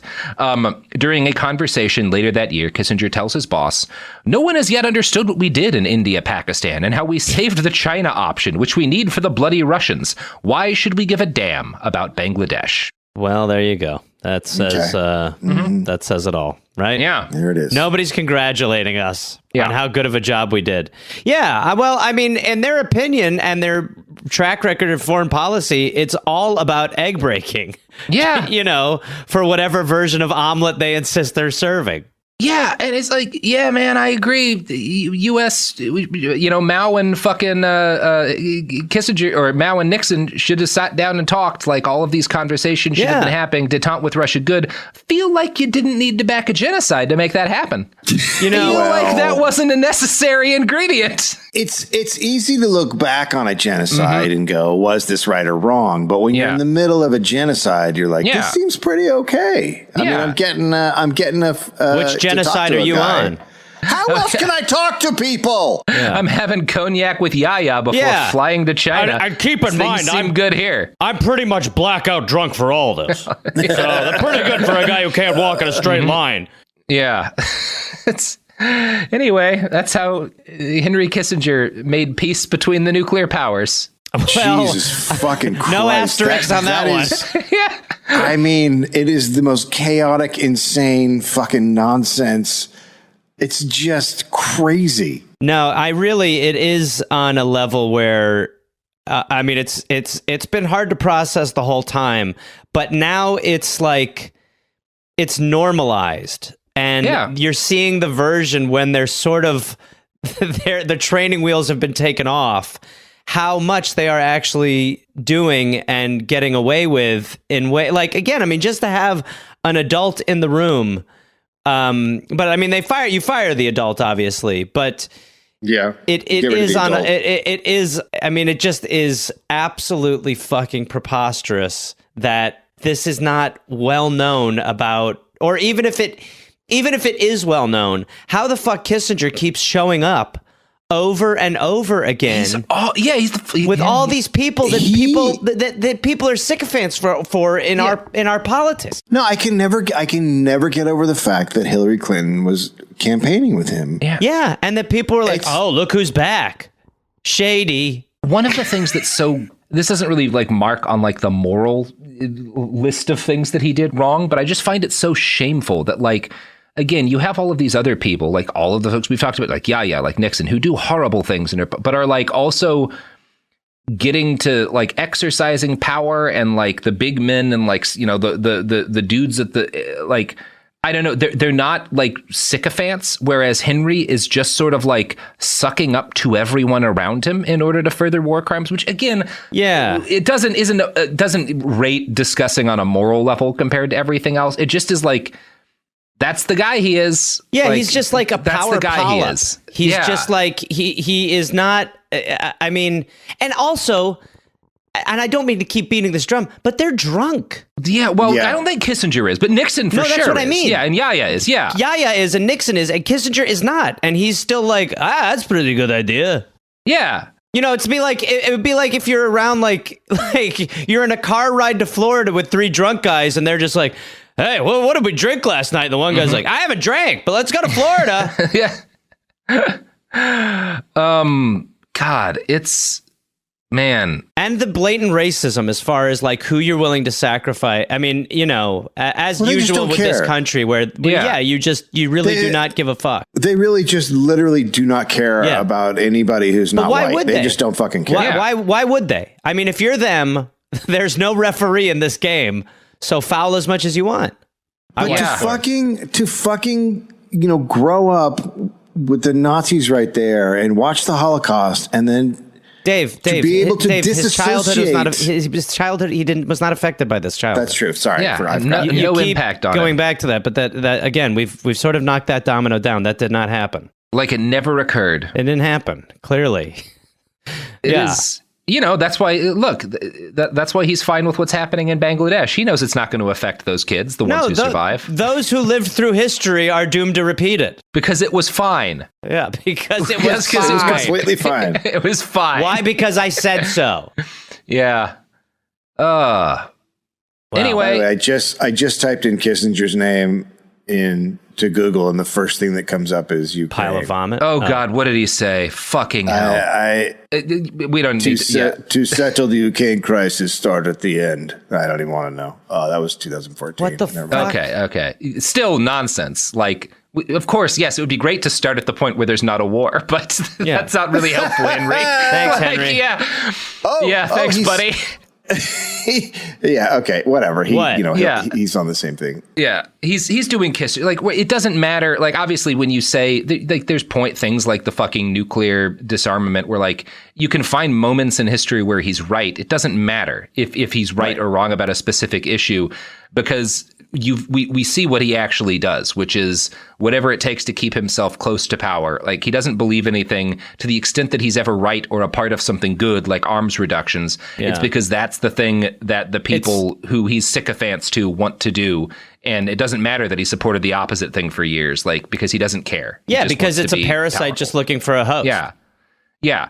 That's the thing. Like, I don't give him credit for anything.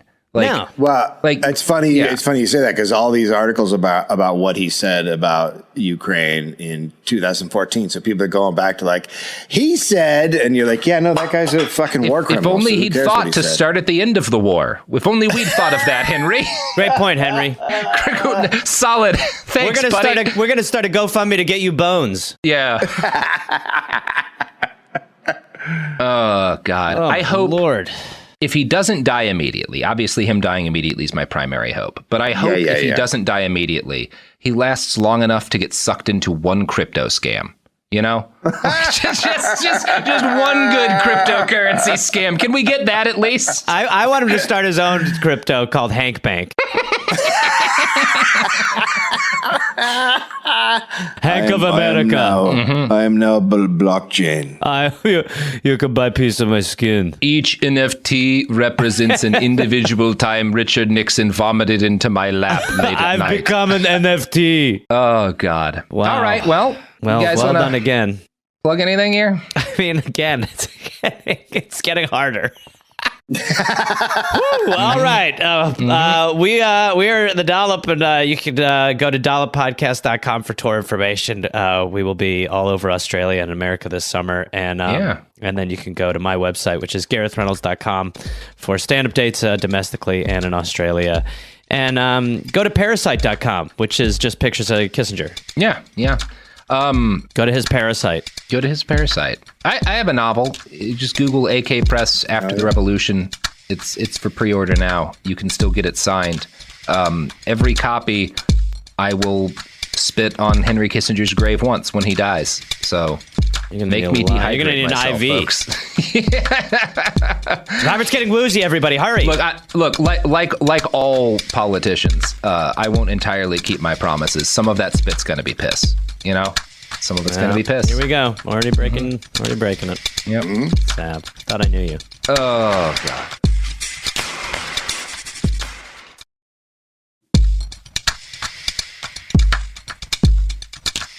The Dollop crossover special event, week 3 of our Henry Kissinger series, and the stress is getting to everyone.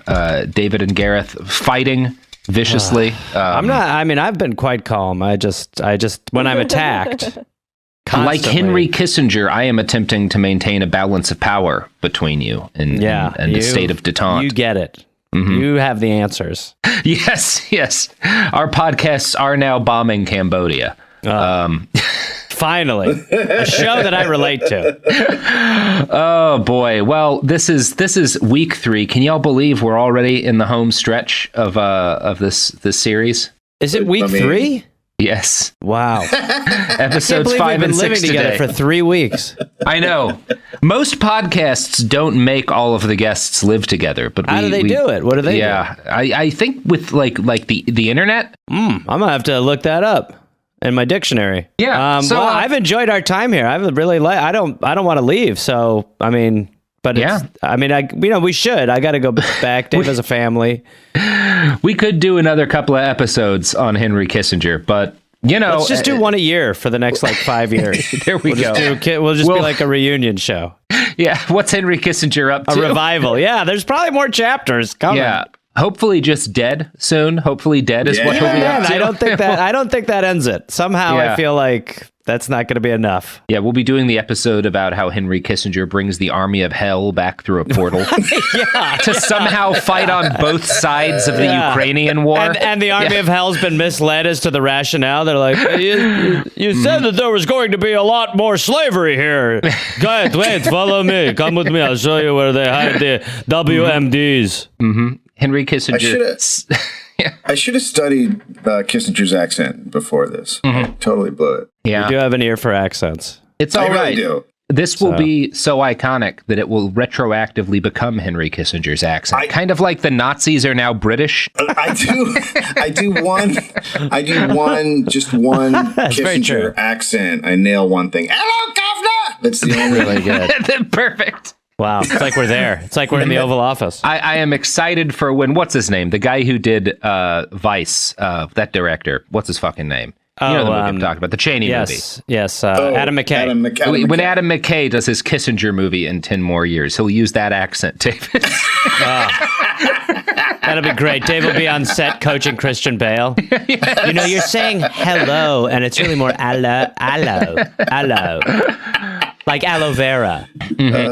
So here at Behind the Bastards, and at the Dollop, which Behind the Bastards is the Kirkland brand version of, we like to ask questions that historians all too often try to ignore. Namely, how did bad people in history fuck? So, what's happening? We're talking about how Kissinger boned. Are you excited for this, Dave? No, now I want to go. Can I leave? I think he wants to go to take care of himself, if you understand. You know, it is important to both cover the historical crimes of a guy like Kissinger and to get some personal color. And since we've spent 4 episodes talking about his beliefs and his acts and power, it's only fair that we now turn our fuckroscopes onto his sex life. You like this that? episode's going to have bass under it, right? Absolutely. Yeah. So I think the best way for me to start this segment is by reading a quote from a September 15th, 1971 article in the San Francisco Chronicle. As a warning, guys, there is a 30% chance this is going to give one of you a stroke. Oh, no. You mean we're going to be stroking it or actual stroke? That is impossible to say. Okay. Quote, Henry Kissinger, sex symbol of the Nixon administration. Sorry, I'm going to bite a stick. Let me bite a stick. I'm just going to bite a stick just to be safe. I'm just going to get a branch in my mouth. Steps out of his office onto a sun-drenched San Clemente terrace with a cup of black coffee and sits in a white deck chair with his legs crossed. Oh, thank God. The man who has pressured Moscow, drafted State of the World addresses, advised the president to enter Cambodia, and paved the road to Red China, appears as something of an anachronism in his baggy, midnight blue cotton trousers, black tie shoes, bright blue unfitted blazer, blue and white striped shirt, and striped tie. What? You guys holding in so far? I mean, what? Fuck. Embedded reporter, LL Bean. What? Why? I can't imagine combining the fashion sense with the war crimes. It's so good. Because they acknowledge the war crimes and then go and talk about how he's dressed. It's like Henry could be walking down a catwalk like you'll see Henry right now in a tight white pantsuit. You could see it suck to him. Henry also known for ruining Cambodia and Vietnam. Spin around, continue the quote. Here comes mass murderer's sex machine. Kissinger, oh no, it's an open robe. On the back wall, you can see some victims of the Agent Orange campaign in northern Vietnam. And yes, on that Henry, seersucker. You could notice the outline of his hog in those. I don't know fancy pants brands. Otherwise, I would have finished that joke. But I'm going to finish the quote now, because by God, there's more. What are you trying to do? Seduce me? Henry will tease as he notices his visitor's hot pants. You know I like these hot pants very much. Then he'll light your cigarette, touching your hand as all continentals do, offer you a cup of coffee, and discuss trivia as readily as he would a Sino-Soviet entente. The impeccably tidy image is perfect for dealing with Alexei Kostyin or Zhou Enlai, or lecturing at Harvard, but one cannot help wonder if the movie star's mind that the ankle socks of Washington's greatest swinger are falling down, or that his wiry chestnut hair, which flashes golden in the intense white sunlight, is too close cropped to run their fingers through, or that at least 10 of his 178 pounds protrude over his thin black belt, somehow shortening his 5 feet 9 inches. But suddenly, an electric twinkle will flash through the intense blue of his eyes, and one catches an inkling of that movie star magnetism, that special quality which causes some people to call him Cuddly Kissinger. No! How is that the craziest thing that's happened so far? How is that? How did that happen? Oh my man. God, this is worse than war crimes. Yeah, this is Oh my God. a bottom below the bottom, folks. Can we go back to just murdering hundreds of thousands of Cambodians? How did that happen? What in the fuck just went on? Is this a guy or a lady writing this? I Do we think know? it's a lady. Probably I'm one or the other. certain it's a lady. Yeah. So she wants to fuck him. She wants to, or the dude wants to Well, fuck who him. wouldn't? He or- holds your hand when he lights your cigarette. Why did we have to talk about Kissinger's chest hair? Why indeed? Why indeed, David? And Because can we napalm it? this is what napalm's for, right? Speaking of palm, a little there- pomade in that hair of Henry's. This has convinced me there is a place for the B-52 bomber. In his pants. Boy, that's what Henry calls Little Hank. What So- the fuck? Bafflingly, almost impossibly, it is not hard to find articles written at this exact sexual tenor. And unfortunately, I would love to tell you guys that I'm sure this was like a satire or a joke, but people were weirdly serious about this kind of shit. In 1972, and there's no way you're ready for what comes after this part of the sentence. What? In 1972, the Playboy Club hosted a poll of the bunnies and asked them who was, quote, the man I would most like to go out on a date with. Henry Kissinger was number one. Oh, What the fuck? God. What in the fuck? No. What a horrible indictment of this is the worst indictment of America that has ever been. This is the most damning thing you can say about us right on here. the ground in the Playboy Mansion. What?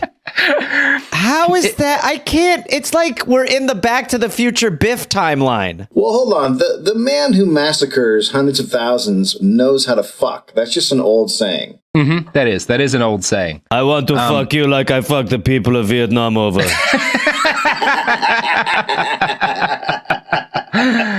So once the first few articles about Henry Kissinger's, sex symbol etude dropped, Kissinger himself started being questioned by reporters about the phenomenon.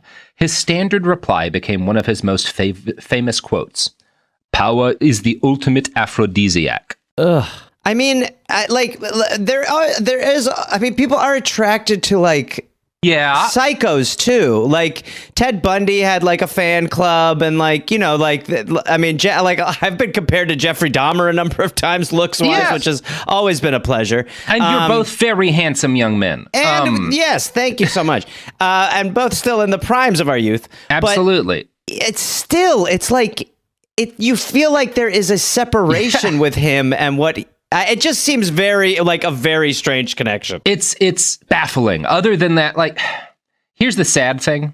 We're going to get to this. It's not just that he's powerful. And the other thing about him that makes women so attracted to him is bleak in a surprising way. But we'll get to that. So famous women loved being spotted on Kissinger's arm. One night he was sighted at the Trader Vic's in the Los Angeles Hilton, Oh my God. flirting and holding hands with Jill St. John, who played the very first Bond girl. Fuck, What? Come He on! dated the first James Bond girl. Come on! The Hague! He needs to be in The Hague. Yeah, and so does Jesus. Jill St. John, to be honest. Jill St. John fucked that little fucking murder troll. Well, that is so horrifying. Who Put a pin in that part, but who goes from Bond to Murder Munchkin? I mean, Bond is kind of a murder. Yeah, but he's a good guy. He was. Yeah. Come on, always the good guy. So while they were out on this date, Jill St. John and Kissinger were spotted by Ann Miller. Ann was a dancer, famous dancer at the time. She approached Kissinger and, quote, in a friendly way, these are the words of biographer Walter Isaacson, criticized him for having fun in public while our boys in Vietnam are getting their heads shot off. Kissinger responded dourly, Miss Miller, you don't know anything about me. I was miserable in a marriage for most of my life. I never had any fun. Now is my chance to enjoy myself. When this administration goes out, I'm going back to being a professor. But while I'm in the position I'm in, I'm damn well going to make it count. I mean, really avoiding the central issue. accusation. I mean, at no point does he acknowledge that is an unfair thing he's doing. He's just like, look, come on, even us, psychopaths need to have some fun. Yeah, and it's. I mean, It's nice to hear someone like approach him and say something like that too. Yeah, and of course she approached him for not doing right by our GIs, and as opposed to not doing right by millions of Cambodian and Vietnamese and Bangladeshi. It's a morsel. It's a morsel. Laotian, civilians. But it is a morsel. I did something similar to the lead singer of the Counting Crows. I went up to him and said that his band was bad and they drove me crazy. So Your band's a war crime. Dave, you might have had more of an impact if you'd criticized him for playing his music while our boys in Vietnam are getting their heads shot off. Oh, man. You would have had some trouble parsing that out. Sir, are you okay? Yep, up here playing your jam band while our boys in Vietnam are out there dying in the mud. Face down in the muck. How dare you? I think you have the wrong person. You're the kind of gross. I know what you did. Something about a parking lot. That you are edging up on my favorite conspiracy theory, which is that the Tonkin Gulf incident was engineered by the Counting Crows in order to sell albums several decades later. Well, we know it was. We know absolutely. That's a fact. That seems proven at this point. So, biographer Walter Isaacson describes Kissinger as having, quote, the boyish glee of a senior on prom night and the twinkle of a middle-aged rake.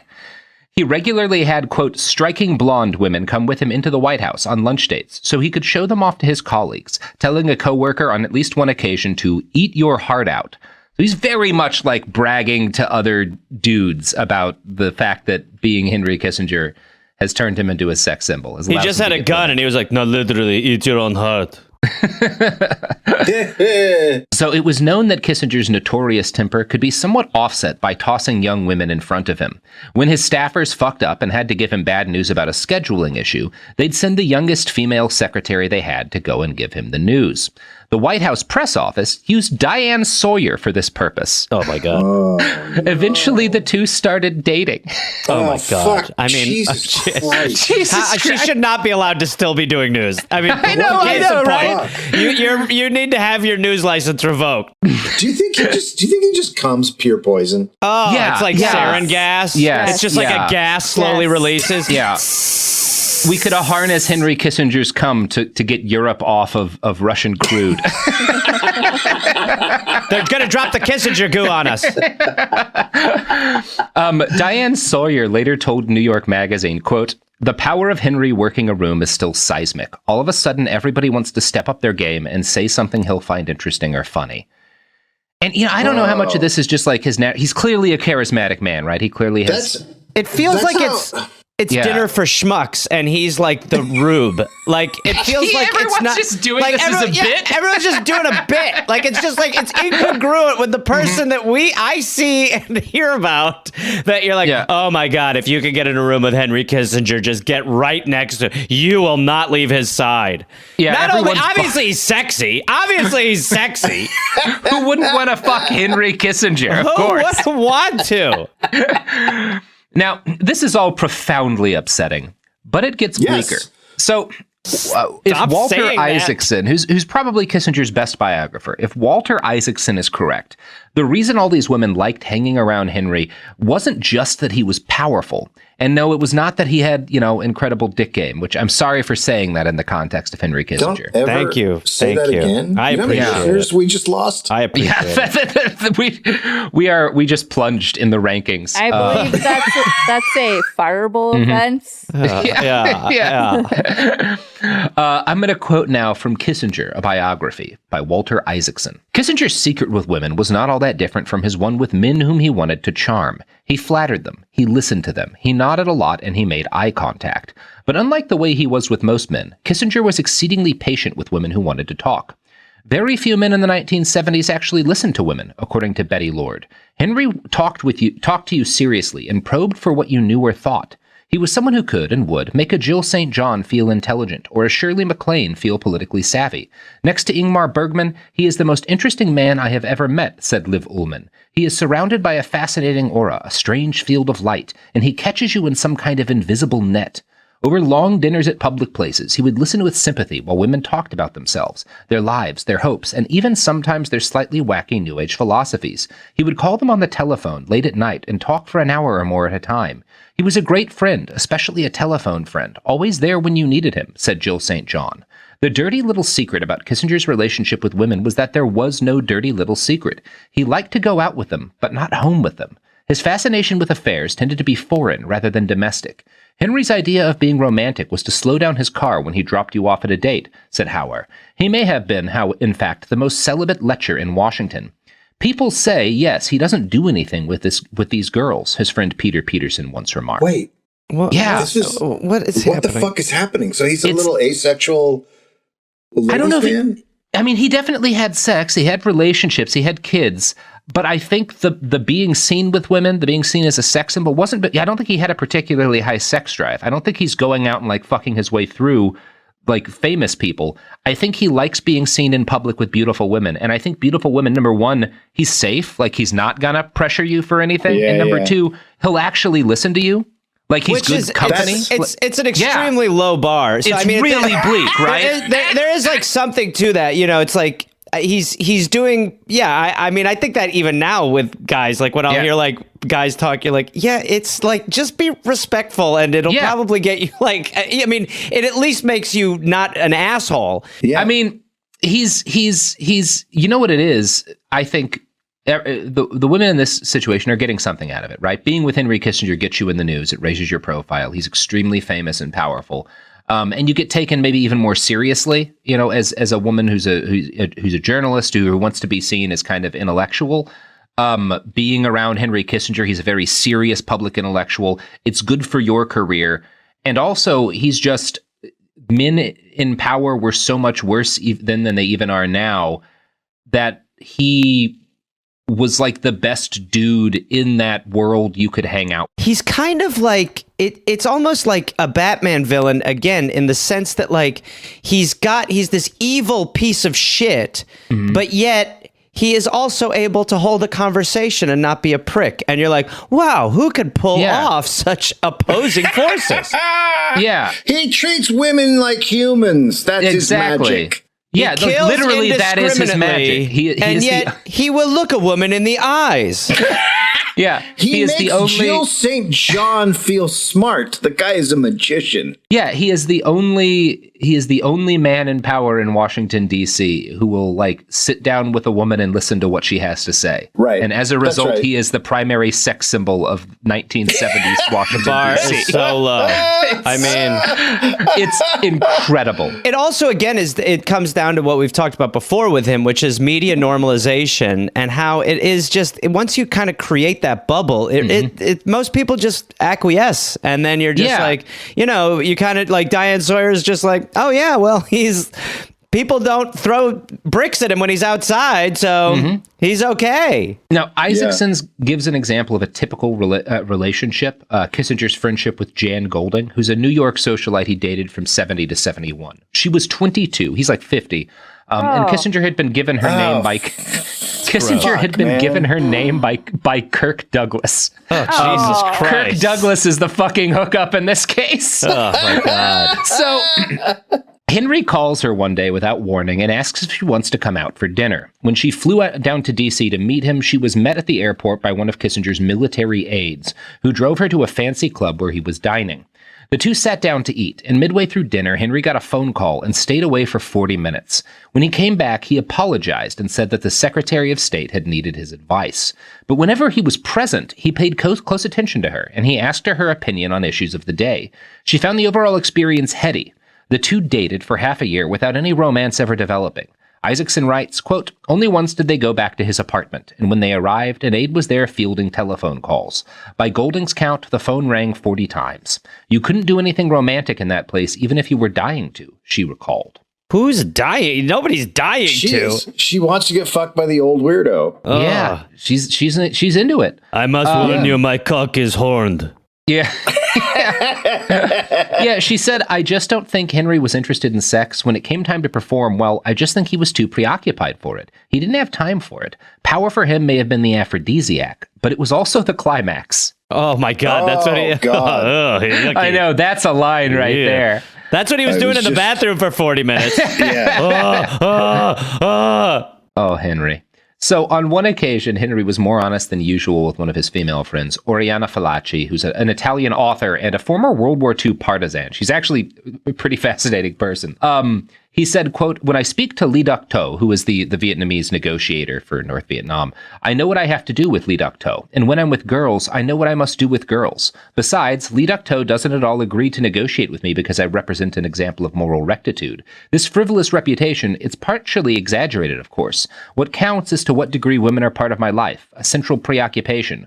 Well, they aren't that at all. For me, women are only a diversion, a hobby. Nobody spends too much time with his hobbies." See, for a minute there, you're sort of thinking, okay, well, if he's getting something out of female accompaniment, then in a way that is, I mean, there's something kind of like, there is something kind of nice about the idea that a guy is just not like trying to fuck his way through, beautiful women. Like he is just enjoying the company of women. But then the more you kind of peel back, the more it just does seem to be he's just backwards. He's a backwards person. Every part of him has just been rearranged. He's like a mannequin body of guts that fell down and was put back improperly. Now, the surprise Kirk Douglas cameo there may key you in on the fact that Henry was also very popular with the celeb set. During a party thrown for Gloria Steinem by the talk show host Barbara Hauer, Kissinger told those assembled, "I am a secret swinger." Now, yes, that's a thing he claimed. I like any hole. Maybe it's a joke. Yeah, that means he's saying he likes to fuck, but all the evidence we have is that he doesn't like to fuck. I think that's him myth making. I think that's him saying that. Yeah. I like to go around and touch the genitals of fucking people. Yeah, you go to a swingers party in DC and Henry's just there putting a finger on things. Is it okay if I penetrate both of you with the pinky rings? I get nothing out of this. It's fine. Don't worry, I'm cumless. So Kissinger missed the announcement that he'd been nominated for Secretary of State because he was on a date with Norwegian Oscar nominee Liv Ullmann. He took Candice Bergen out on a date when she was a young star. She later said that he gave her, quote, "the sense of shared secrets, probably the same set he gave every anti-war actress." Like he would act like, "Oh, I'm really against the war. I'm inside the administration, like trying to get us out of these things." Psycho. It's this like, he's a psycho. I don't know what else to say about it. Just, he's completely. I mean, everything we've heard is completely contrary to that. He's the fucking devil. Yeah. So, it's just psychotic. But also, you have to credit. Like, I don't think Candice Bergen is lying. I can imagine how you're not privy at that point in time to any of what we have, right? To any of this information we have about how much he was planning this, about what a two-faced liar he was. So maybe you believe, this man is so intelligent and is so like emotionally competent. I can't imagine him being the architect of these war crimes. He must be just, it's such a titanic system of evil and he's fighting alone to bring it down. And like, it must be why Hillary Clinton still hangs around him. He's like, look, I had nothing to do with any of that, Hillary. Don't worry. We'll talk about that, Gareth. Okay. Oh, great. Oh, God. So I'm going to quote next from Niall Ferguson's Kissinger. Quote, "For the press, the story was irresistible. The dowdy Harvard professor reborn in Hollywood as Cary Grant with a German accent. When Marlon Brando pulled out of the New York premiere of The Godfather, its executive producer Robert Evans unhesitatingly called Kissinger, and Kissinger obligingly flew up despite blizzard conditions and a schedule the next day that began with an early morning meeting with the Joint Chiefs of Staff to discuss the mining of Haiphong Harbor and ended with a secret flight to Moscow. A reporter asked, Dr. Kissinger, why are you here tonight at the Godfather premiere? Kissinger responded, I was forced. By who? By Bobby Evans. Did he make you an offer you couldn't refuse? Yes. As they fought their way through the throng, Evans had Kissinger on one arm and Ali McGraw on the other. What the fuck is I know, happening? right? Would you have called that when we started this shit? No, it's like you've lulled us into this being okay. Mm-hmm. Because at the beginning, absolutely not. But now, I mean, imagine, honestly, like a war criminal on a red carpet going like, look, I didn't want to. Obviously, I want to stay in South Vietnam. But Bobby called. Mm-hmm. You know Bobby. Oh, man. It's incredible. You know who else attended the premiere of The Godfather with producer Robert Evans and Ali McGraw? I can't wait to hear. The sponsors of this show, all deeply tied in. Well, of course they are, right? Like they're the kind of people who get invited to hunt children on private island reserve off the coast of Indonesia, you know? I've heard it's an archipelago. Mm-hmm. I refuse to believe that Hollywood producer Robert Evans did not hunt children for sport at least once. There's just no way. Yeah. Those glasses were just scopes. Yeah. He laughed like a man who has hunted the most dangerous game. Anyway, here's ads.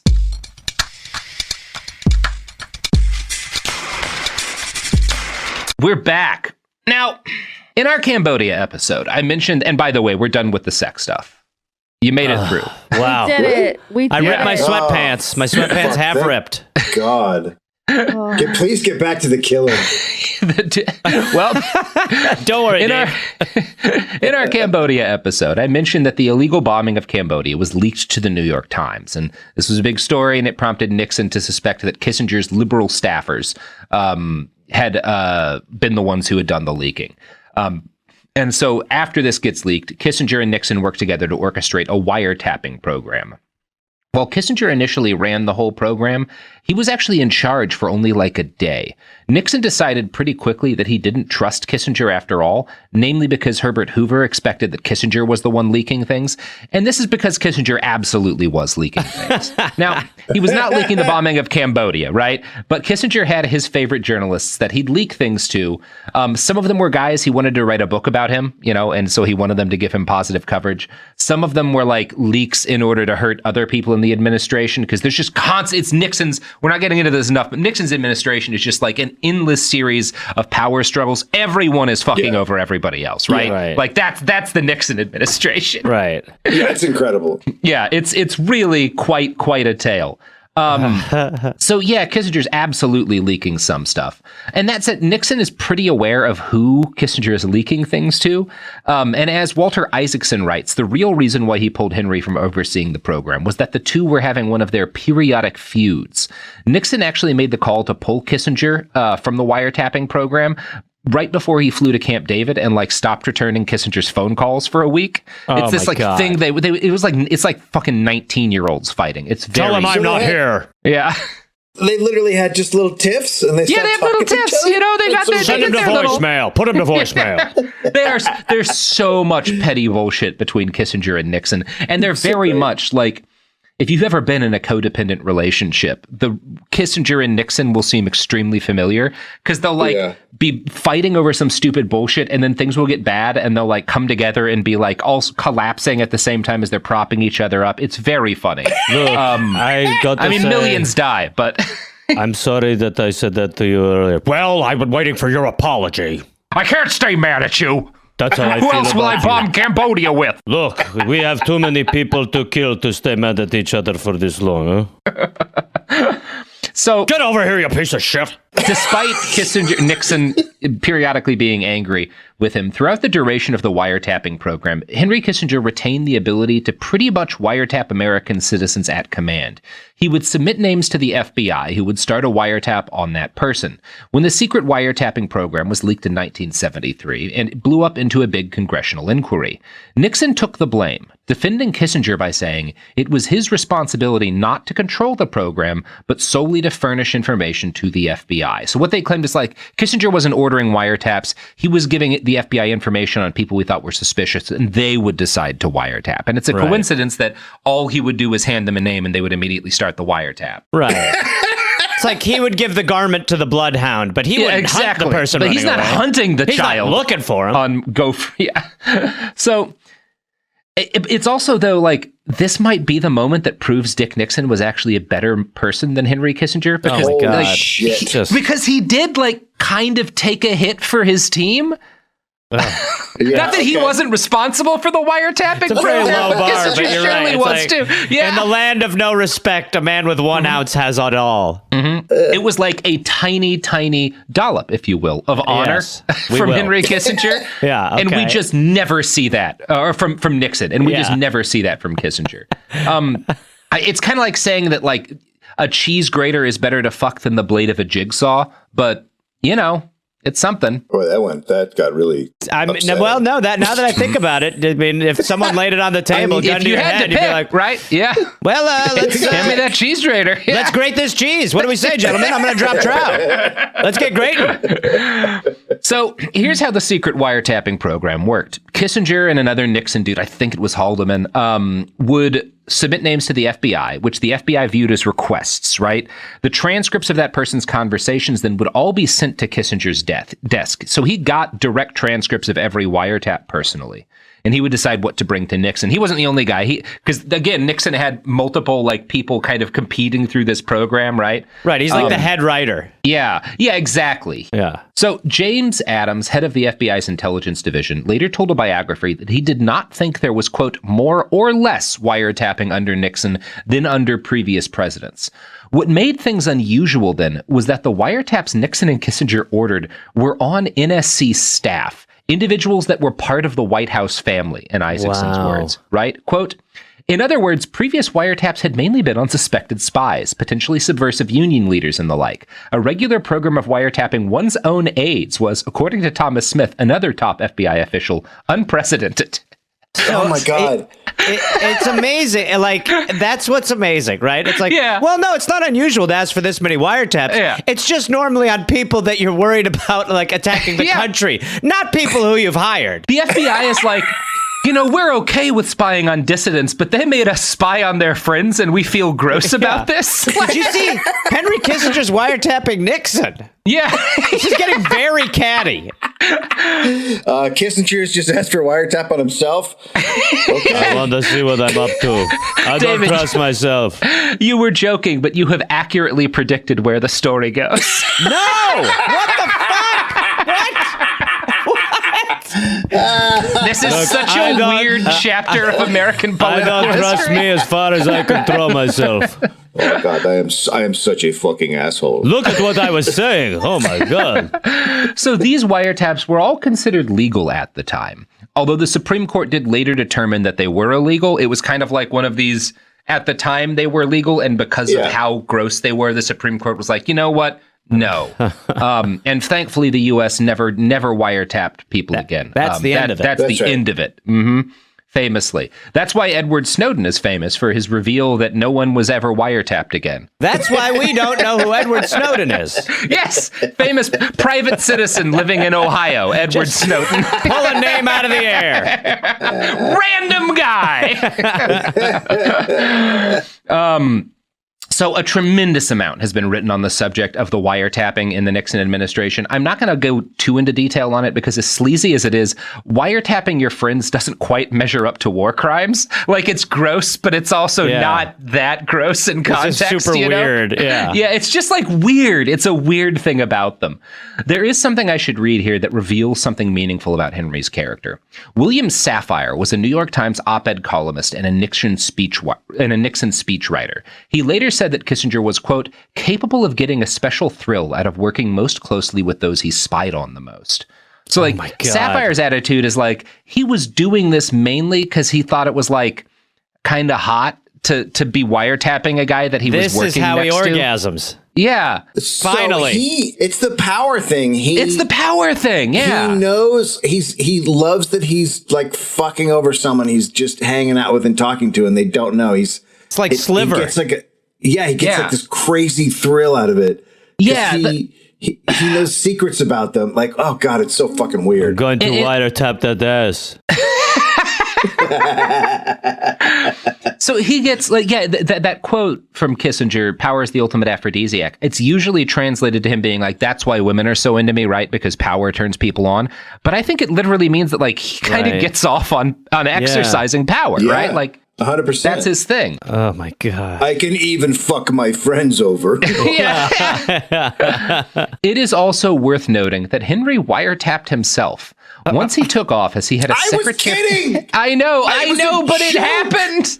Robert! Once he took office, he had a secretary listen in on all of his calls and take memo notes on his conversations. He also had a series of what are called dead key extensions added to phones. These are keys that were secretly added to phones in his office so that his secretaries and aides could press them to listen in on calls without other people knowing and take notes on the calls. when Nixon would call Kissinger drunk, slurring his words, Kissinger would like wave all of his people and be like, get in here, get in here, get in here. Like, pick up the phone. It's like And then he would- Ghostbusters. We got one. And then he would make faces making fun of the president while his like aides listened in. Okay, I mean, just take That's the I'm coolest thing about I'm him. on his side now. take a step back and realize that Henry Kissinger is making fun of the wiretap he's called on himself while he's talking to the president who's blackout drunk. It's something else. While a war is It is, happening. like, not to minimize how fucked up, the current administration to the previous administration was, but by God, America still has not reached the Nixon peak of craziness in We've the White gotten House. it in like pieces, but we've little never bits had the here full and there. company. We've never had like the full team together again. Yeah, you can't. It's really hard to compete with Dick Nixon and Henry Kissinger. And I mean, I'm talking about ahead of his time. Oh my God. His stuff ages great. Oh, man. So Kissinger also used the transcripts he made to attack his coworkers and reinforce his loyalty to the president. When his colleagues said something to him that he knew Nixon would hate, or when someone made a comment agreeing with Kissinger on an issue, he would pass those notes from his secret conversations on to the president. So he would hand the president like a transcript of a call he'd had with like a thing underlined that made Kissinger look good. Oh my God.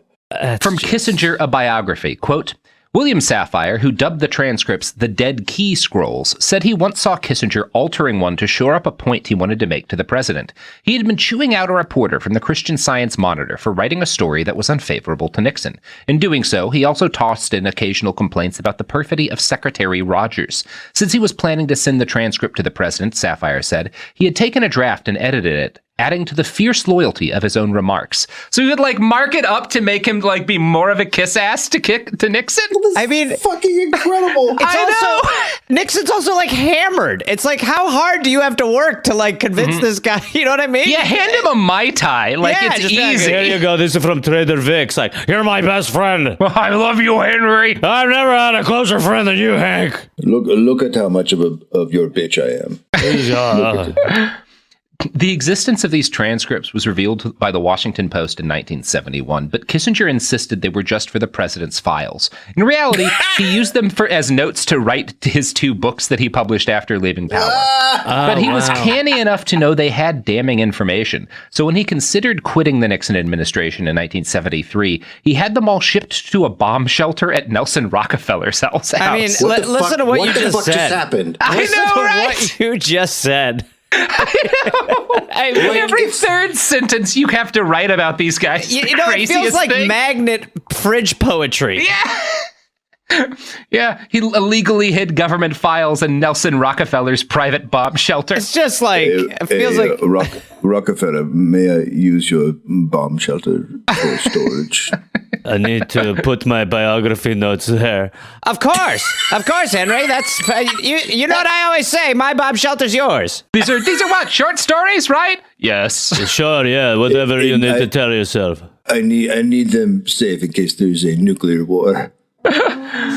So obviously this is very illegal. And when Kissinger decided not to quit the administration, he had a military liaison send a plane to pick them up from Rockefeller's house, and then he hid them in a bomb shelter under the White House. Oh, after he left. The fuck?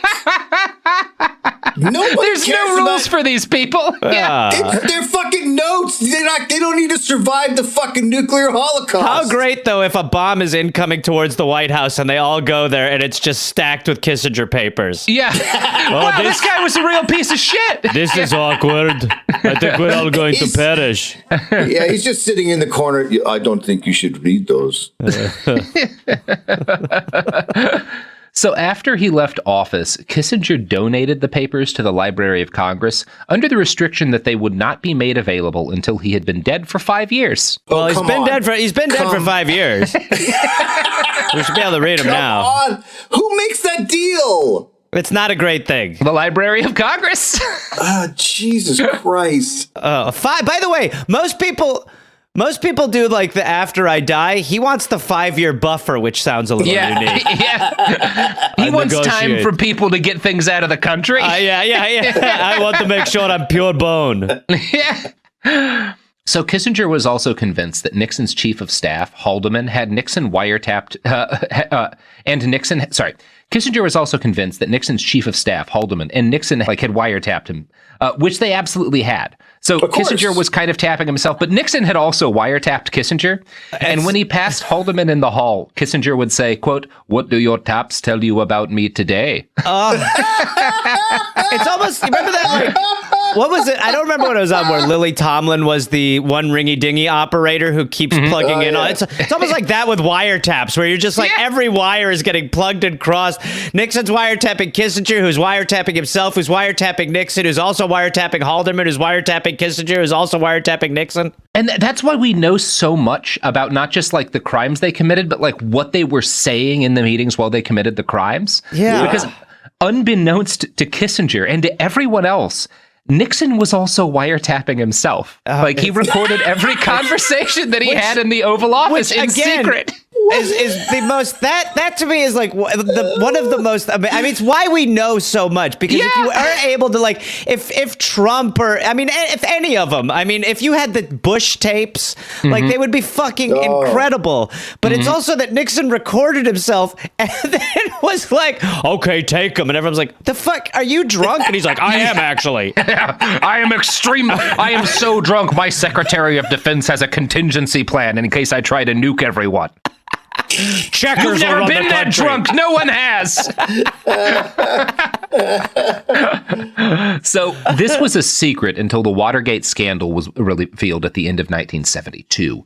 Kissinger was warned about this, that like the Watergate story was about to break 2 months ahead of time, and he was horrified by the implications, namely by the things we've already gone over at length, that he was on tape in these records, agreeing and encouraging with Nixon's bigotry and his copious racial slurs. So like Kissinger is not involved in Watergate, so he's like, I'm not worried about that. I'm worried that everyone's going to know that I was like egging Nixon's bigotry on in order to kiss his ass. Amazing for him to be horrified. Like, of all the things he's done, like for this to be like, it's always like the weirdest thing, but it's like for him to be like, this could really damage my credibility. It's like, people might think poorly of me. Yeah. When he was asked about this later, about like encouraging Nixon's bigotry, Kissinger explained that the things he'd said to Nixon were based on, quote, the needs of the moment, rather than to, quote, stand the test of deferred scrutiny, which was a nice way of saying I'm only racist around racists. In one of the most impressive feats of mental gymnastics in political history, Kissinger actually argued that his egging Nixon on was meant to protect the American people. Quote, he was so much in need of succor, so totally alone. Our national security depended so much on his functioning. It's called Yes And, okay? He was Chicago school. It's called the Improv Olympic, pal. To be able to get away with that argument, it just should not be allowed. Yeah. Now, speaking of Nixon's functioning, it's probably time to talk a little more about Watergate. As previously covered, in 1971, Nixon and his team, including Kissinger, hired a goon squad of ex-FBI and CIA agents called the Plumbers and asked them to investigate the leak of the Pentagon Papers. These guys broke into the office of Daniel Ellsberg. That's the guy who leaked the Pentagon Papers. He was a Department of Defense employee. They break into the office of his psychiatrist to try and steal records to smear him. In 1972, one of the Plumbers, G. Gordon Liddy, was transferred to the Committee to Re-elect the President. The acronym of this organization was literally CREEP, because satire has never happened even once. Like, It's impossible. Nope. It's over. It's over. Liddy's team executed a wide-ranging plan to illegally spy on the Democratic Party, which ended with them breaking into DNC headquarters in the Watergate building in D.C. and bugging the phones of staffers. They got arrested almost immediately. Like that night they get busted, right? That's like when this all starts. And so that's what, like, the fact that this, like, the Watergate scandal and public knowledge starts is like these guys getting arrested doing a break-in. Keys a crime reporter named Bob Woodward in on the case. He was not a political journalist. He was like a crime beat DC reporter, but he hears about this break-in and he's like, something's fucking going on here. And he winds up making contacts with a guy who we later, eventually, like decades later, learned was the associate director of the FBI. That's Deep Throat, Right. famously. This guy gives him information. And the Washington Post under Woodward and Bernstein, right? He has a partner in it too. Like they're both doing very good journalism here. They start dropping articles at the tail end of 1972, and a trial over the break-in starts in 1973, January, right after Nixon wins re-election. While Woodward and his partner, Carl Bernstein, were running down leads, they got in touch with another FBI guy and asked him, hey, who kept authorizing all of these wiretaps? That FBI guy said, well, Henry Kissinger. In a lot of cases, it's Kissinger. He's like our main guy calling us. So Woodward calls Henry Kissinger, who plays dumb at first and then tries to blame Haldeman for the wiretapping. Woodward asked, okay, well, is it possible you were the one doing the wiretapping, Henry? And Kissinger says, I don't believe it was true. Woodward asked, What? yeah. It's such a weasel answer. He's 4 years old now. Woodward asks, is that a denial? And Kissinger responds, I frankly don't remember. I mean, my God. it's kind of like it is kind of like nice to see the genesis, because the I don't remember thing is just utilized so much now. Yeah, so it's like one of the first, like, where you're just like, I think if I just say I forgot, I can get away with this shit. Yeah, you can imagine a young Bill Clinton reading this news story and saying, I'm not sure why, but I think I'm going to take notes on this. I remember ejaculating, but I don't remember how that come to be. It's also, it shows you like how insulated they were in their psychotic little dome, that once they actually take their tactics out in the real world, people are like, yeah, that's a crime and we have you. They're like, oh, Yeah. shit. Fuck! Whoopsie. Fuck! The president's drunk. So Kissinger admitted after that line of questioning that he might have given the FBI the names of some people who had access to leaked documents, and, quote, it's quite possible they construed this as an authorization. So once he makes this admission to Woodward, Henry starts to get looser, and he talks about how he figured he probably should take responsibility for the wiretapping, and then he realized almost immediately, like, oh shit, I fucked up, and he asks Bob Woodward, you aren't quoting me, right? Like, he's like, this isn't on the record, is it? That's how it works too, right? You put it on the record and then you're like, that's off record, right? Woodward says, of course this is on the record. Like, what the fuck? Like, I never said this was off the record. What's wrong with you? Yeah. Kissinger insisted, well, I was only speaking on background. Quote, I've tried to be honest, and now you're going to penalize me. In 5 years in Washington, I've never been trapped into talking like this. If a journalist calls you and asks you questions as the Secretary of State... You're calling us BFF, right? Yeah, you just wanted to chat, right? We're just going to chew the fat for a while, I thought. How are you? What crimes have you committed, Bob? It's fascinating. It's so dumb. It's just so fucking dumb. And it shows what fucking tame little pricks the entirety of the White House press corps were, right? Yeah. Because Kissinger 100%. thought he could get away with this. Yeah. And he finally encountered, like, an actual journalist for the once. Yeah, who was right. like, and just like 30 seconds with Woodward, and he's blown wide open. And he instantly. cannot handle it. Yeah, he's just pissing his pants, crying. He's like, you know what it is? Have you seen those videos of like those fucking those Tai Chi champions who are like in those videos fighting their students, where they're just like flipping everyone around the room, throwing them, and then like they fight an actual MMA fighter who just like takes them down in 13 seconds. Yeah. It's like how Seagal fights, where it's or Steven dare I Seagal. say Putin's judo? Yeah. It is. This is the moment for Kissinger. That's like when Steven Seagal got choked out by Jean LaBelle and shat his pants. All right. Hey, I'm the star here. I Come didn't on. think this could happen. Come on now. We play fake. Next, from Kissinger, a biography, quote, Woodward wondered what kind of treatment Kissinger was accustomed to getting from the press. He consulted Murray Marder, the kindly, soft-edged diplomatic reporter who covered Kissinger for the Post. Well, Marder admitted, Henry was regularly allowed to put statements on background after he had made them.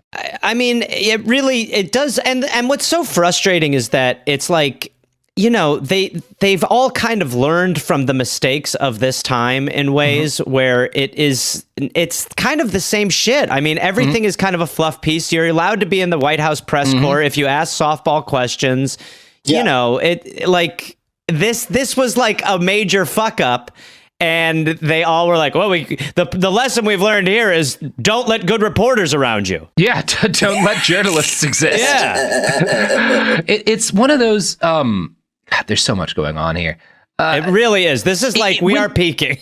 There are ways in which, like, there are times when journalism does work that way, right? When I'm like sitting down and talking to like a fucking dissident or a protester, someone who like might be targeted by the state or by, you know, fucking fascists or whatever and murdered, and they like say something and then later are like, oh, you know, can I take that off the record? I'm worried that's going to like reveal me. Yeah, of course. Like, I'm not going to like, yeah, you could get killed. But like, it should never work that way for cabinet level fucking government officials. Yeah. Right. They can't, if you agree ahead of time to make something off the record, yeah, that happens. That's like a thing that occurs, although I think that's problematic too. But like, they don't get to just take something off the record retroactively. That's not how it works. Yeah. But, and I mean, they just all they care about is access. So they don't care about the actual story. They just want to talk to them again. Yeah, they want to keep getting access. Yeah. It is. It's like it needs to be a group of people need to say that this is all fucked, but instead they're like, oh, what a great cocktail party. And Woodward, to his credit, there's critiques to make about Woodward later in his career, but to his credit, Woodward's like, I don't give a shit about access. I'm trying to take down a president. Like, I could give a fuck who I piss off here, you know? Like, So Nixon eventually took the fall, as we've covered, but the issue was brought up again in 1973, when Kissinger went through his confirmation hearings to become Secretary of State.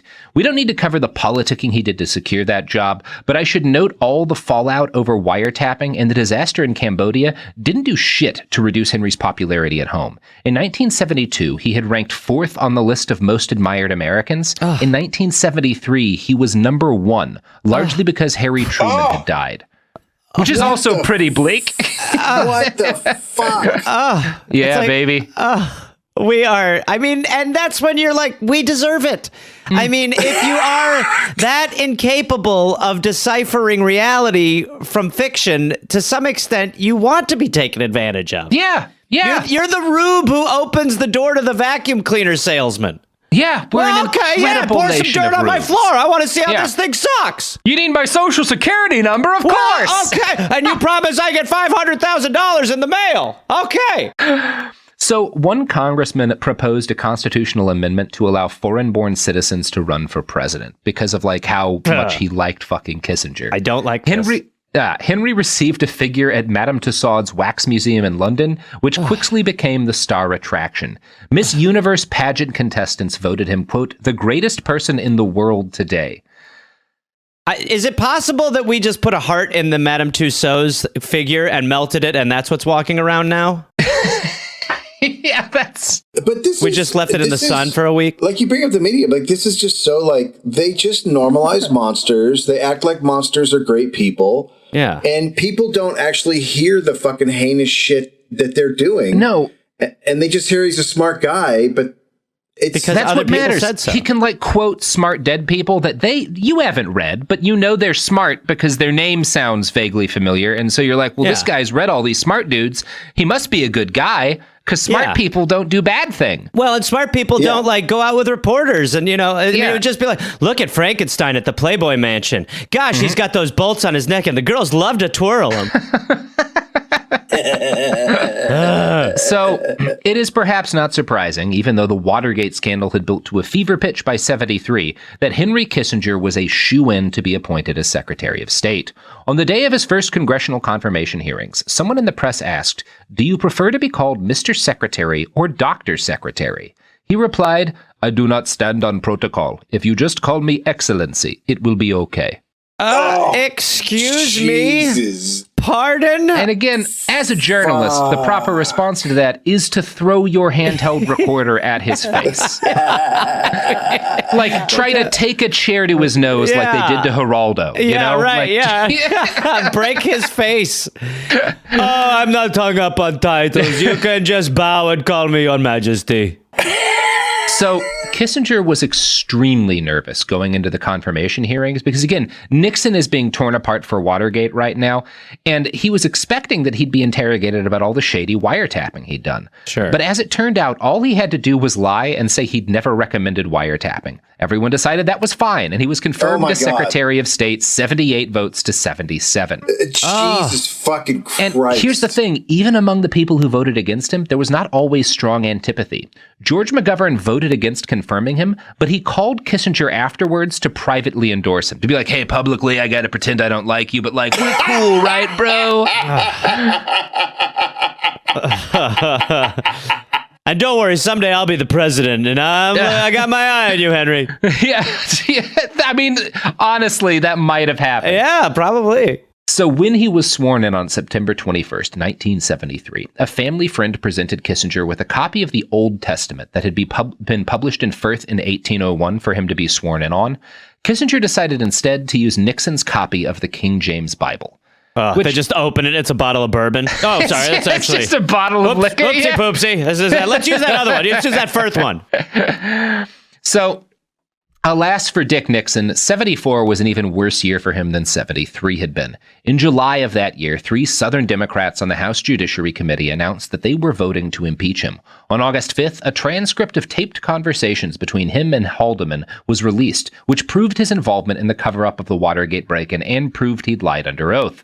This was the nail in the coffin. On August 7th, Barry Goldwater told Nixon he would not survive an impeachment vote. Nixon had already made the decision to leave. He met with Jerry Ford, his vice president, and told him that he was about to be president. He urged Ford to keep Kissinger on as his Secretary of State.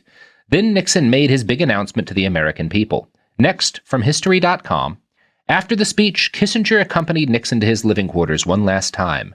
History is going to record that you were a great president, Kissinger assured Nixon.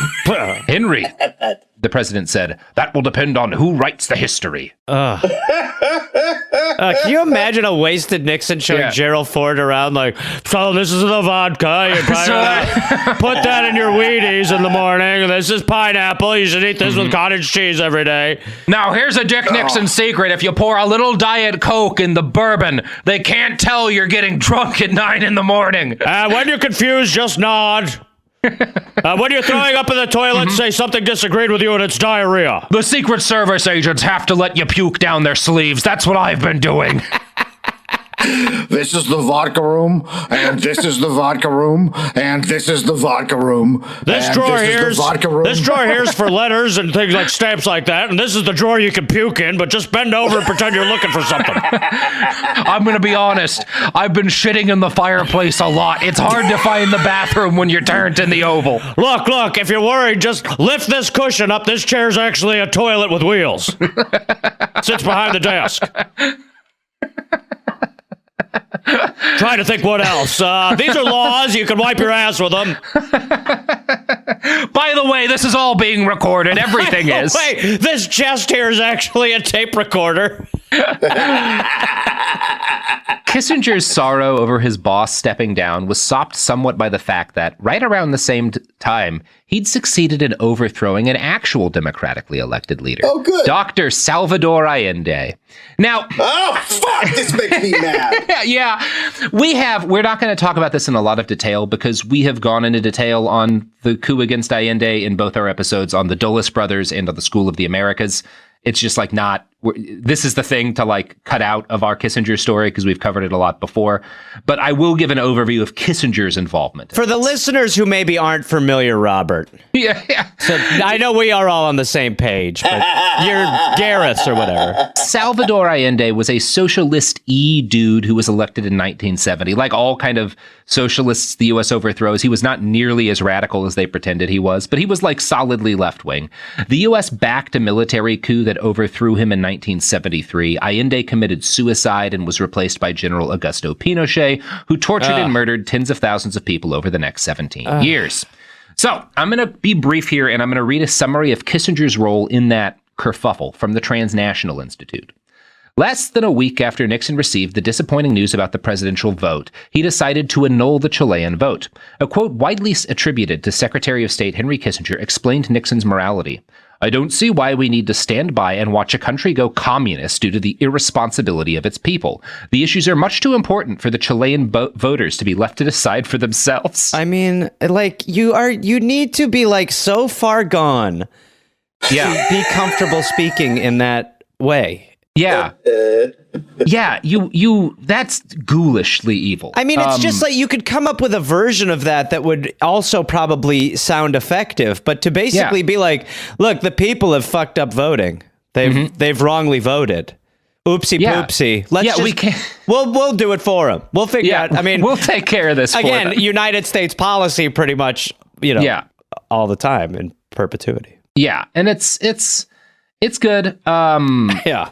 And after the bloody coup that Kissinger and Nixon endorsed, Kissinger pushed to recognize Pinochet's coup government and offered economic aid. He pressured international lending organizations to lend money to the new Chilean government. Yeah, he sucks. This is a bad thing that he did. You can hear a lot more about it. And honestly, Kissinger was involved, but like the Dulles brothers were a much bigger part of this specific thing. So check that out in our Dulles brothers episode. All this with Raquel Welch on his arm. Jill St. John, I love the way you... Actually, the woman he does marry, Nancy McGuinness, who is also a fairly prominent person, is a huge fan of the overthrowing of the Chilean government. Henry. His wife is like more hardcore right-wing than he is. Come to bed. Tell me about how you ignored the will of the Chilean voters, Henry. Oh, yeah. So I don't know much about the working relationship Henry had with Jerry Ford. Honestly, like they didn't spend a lot of time together. We're not going to delve super deep into it. There were like too much to talk about still. There is one thing I want to note about his relationship with Nixon. Like for the first several years that he's working with Nixon, he's desperate to go to Camp David. Anytime the president invites him, he's excited to go.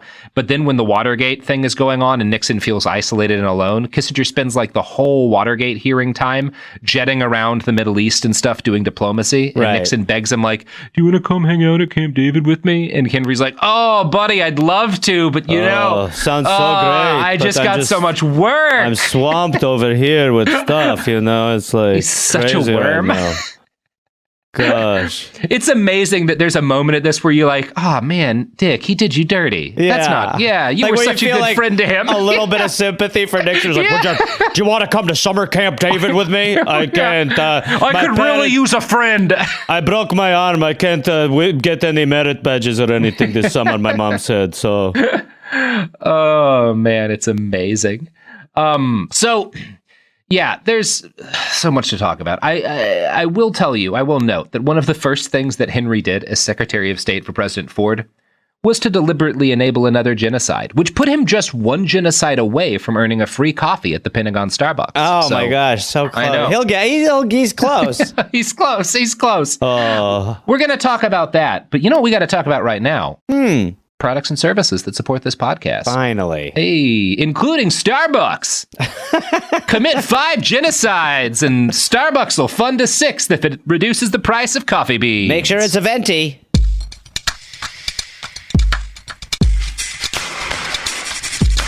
Oh, we're back. So in 1969, the U.S. conspired with the Indonesian dictator Suharto to encourage the illegal annexation of West Papua through what was called the Act of Free Choice. This was a shameless propaganda exercise, which allowed the United States to pretend democracy, rah, you get the idea. Behind-the-scenes support by the U.S. at the UN allowed Suharto to solidify his control on West Papua. This led to 4 decades of genocidal policies, which have killed huge numbers of the Papuan population. 6 years later, Suharto had another fun idea. East Timor was nearby, and near the end of a 27-year-long process of being decolonized by Portugal. Having just been ruled pretty brutally in the name of capital, you won't be surprised to hear that the East Timorese people were somewhat sympathetic towards socialism. The leftist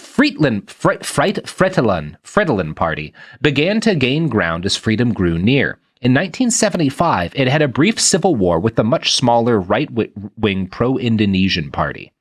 This freaked out Portugal, who pulled their last people out of the country during the fighting. Seeing the territory abandoned, General Suharto felt he had an opportunity. He and others in the Indonesian military began to complain to the Americans that East Timor might be used as a base for dastardly communists to inspire secessionist movements in Indonesia. Over in It's just like, East Timor seems like it's going to be really bad. Yeah. Oh, we got to kill them. We got to get rid of them. I don't like the sound of this. Over in East Timor, Freitlin, the Socialist Party, recognized the fact that they were in danger. They had their, we're in danger moment. Yeah. And they declared their independence on November 28th, 1975, so they could ask for help from the United Nations. Everyone ignored them. Japan, a major investor in Indonesia, twiddled her thumbs. Australia looked away. This left the United States as the only power that could potentially stop Indonesia from invading East Timor. Do we do it? What? Yeah, we did it. Yes. Everything's good now. They're doing great. They're flying cars. Yay, us again. Yeah, how many times do we have to be the heroes? Yeah. Another job well done for the United States. On December 6th, 1975, on the eve of the planned invasion, Gerald Ford and Henry Kissinger flew to Jakarta to meet with Suharto. The very next day, Indonesian land, air, and naval forces invaded. The timing is predominant enough that people have debated ever since whether or not Kissinger and Ford gave Suharto the green light here too. From a write-up in The Nation, Kissinger, who does not find room to mention East Timor even in the index of his 3-volume memoir, has more than once stated that the invasion came to him as a surprise, and that he barely knew of the existence of the Timorese question. He was obviously lying, but the breathtaking extent of his mendacity has only just become fully apparent, with the declassification of a secret State Department telegram. The document, which has been made public by the National Security Archive at George Washington University, contains a verbatim record of the conversation among Suharto, Ford, and Kissinger. "We want your understanding if we deem it necessary to take rapid or drastic action," Suharto opened bluntly. "We will understand and will not press you on the issue," Ford responded. "We understand the problem you have and the intentions you have." Kissinger was even more emphatic, but had an awareness of the possible spin problems back home. "It is important that whatever you do succeeds quickly," he instructed the despot. "We would be able to influence the reaction if whatever happens after we return. If you have made plans, we will do our best to keep everyone quiet until the president returns home." Micromanaging things for Suharto, he added, "The president will be back on Monday at 2 p.m. Jakarta time. We understand your problem and the need to move quickly, but I am only saying it would be better if it were done after we returned." Worst case scenario, I'll just say I never said this and nobody will ever have a transcript if they said anything. I mean, to be scheduling it like a golf day. Can you crack down on the independence and freedom of these people and engage in a genocidal war? Like, once we're back, there's a lot going on. 3:45 or 4 on Monday would be great. Tuesday, if you can wait, would be unbelievable for us. Tuesday would really help. That's a lot of time. Yeah. I thought it was a workout. Yeah, that's right. Yeah, there's a lot of U.S. fuckery in fucking Indonesia. I'm sorry, I'm not going to hear this, gentlemen. That's enough of that talk, please. It's the greatest country on earth. You do have that giant Indonesia and the United States shaking hands over a burning East Timor tattoo over your heart. Well, I would hate for that. That's speculation, and please cut that out. Sophie, can we make a note that should not be included in the episode? It seems a little incriminating. So Suharto's troops, when they invaded East Timor, which they did, were equipped with the finest U.S.-made weaponry. Under the Foreign Assistance Act, such materiel could only be provided to nations who would use it exclusively for self-defense. When this was brought up to Suharto, when this was brought up to Kissinger, and he was asked whether or not selling arms to Suharto had violated the act, Kissinger responded, "It depends on how we construe it, whether it is in self-defense or it is a foreign operation." Back in D.C. on December 18th, in a meeting whose minutes are now declassified, Kissinger admitted that he knew that he and the United States were violating the statute from the nation. An even more sinister note was struck later in the conversation when Kissinger asked Suharto if he expected a long guerrilla war. The dictator replied that there will probably be a small guerrilla war, while making no promise about its duration. Bear in mind that Kissinger has already urged speed and dispatch upon Suharto. Adam Malik, Indonesia's prime minister at the time, later conceded in public that between 50,000 and 80,000 Timorese civilians were killed in the first 18 months of the occupation.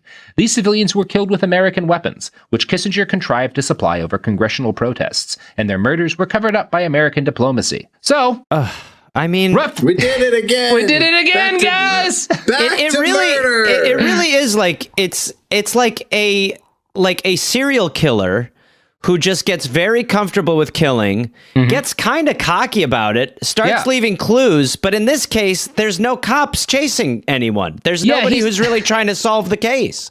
It's like if the Unabomber left his name on every package. Yeah. And then everyone was like, this is okay. A return address. Yeah.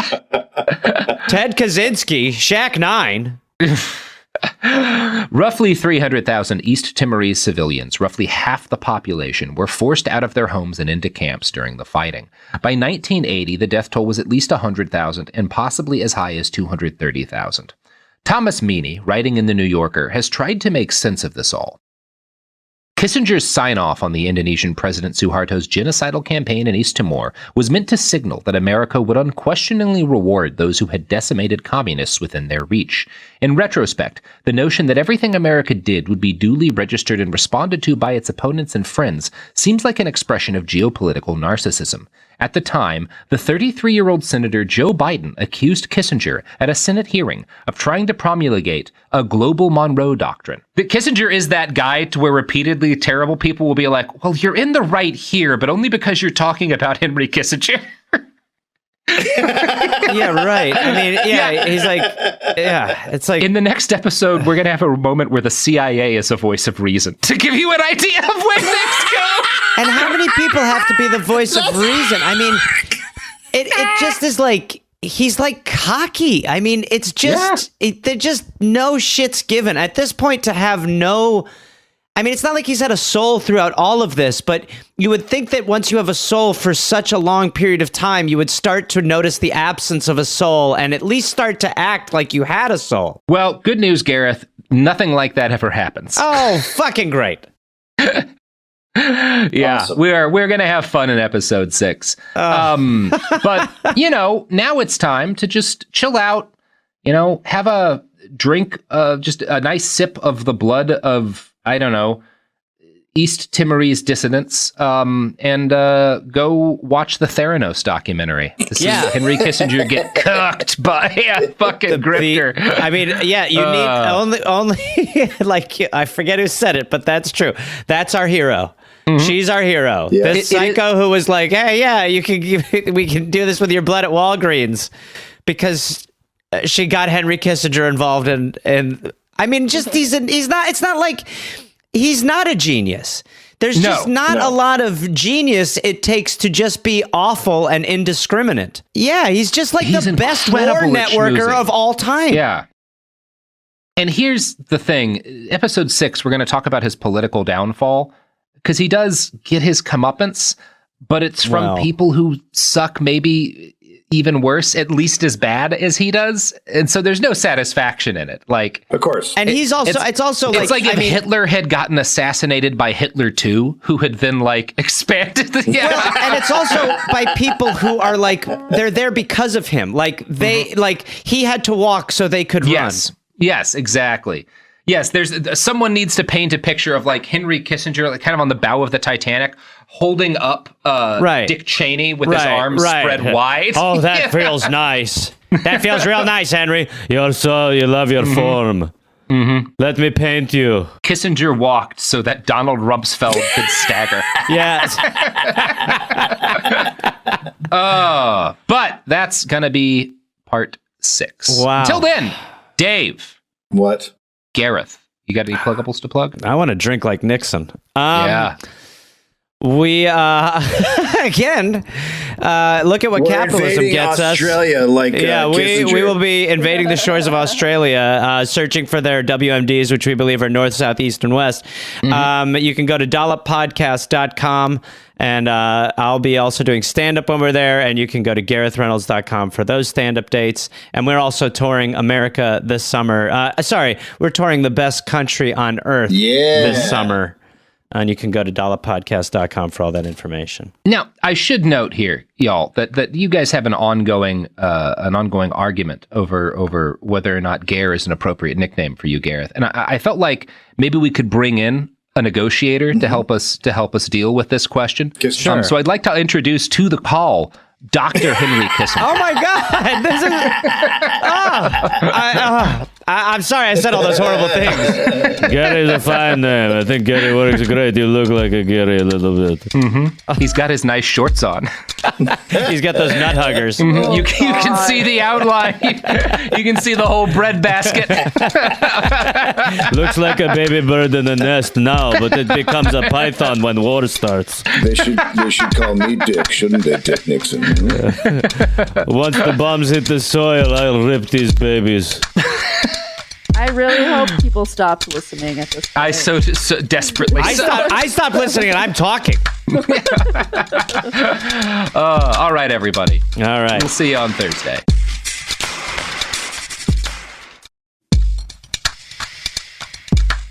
So this is episode 6. You know, we're 8 hours into talking about Mr. Kissinger. Oh, God. Yeah, I'd love really to meet me from 8 hours ago. Like, buddy, it's like when Bill and Ted meet each other halfway through and they don't know the journey they're about to go upon. Yeah, Buddy, buckle up. So the thing that Kissinger gets the most credit for that we haven't mentioned, we've talked about a bunch of the things that he gets credit for, is bringing peace to the Middle East. He does get credit for being that guy. Obviously, he did not do that, but he did play a significant role in stopping what had been a decades-long cycle of wars between Israel and the Arab nations around it. Now, to call that bringing peace would be ignoring a tremendous amount of ongoing violence against the Palestinian people, but Kissinger did help ensure, how there were all these different, everyone would invade, yada, yada, yada. There'd be a bunch of fighting. That doesn't really happen anymore, and Kissinger is part of why that doesn't happen anymore. Okay. The gist of it is that on October 6th, 1973, on Yom Kippur, Egypt and Syria launched a coordinated assault on Israel that for a time threatened the state's very existence.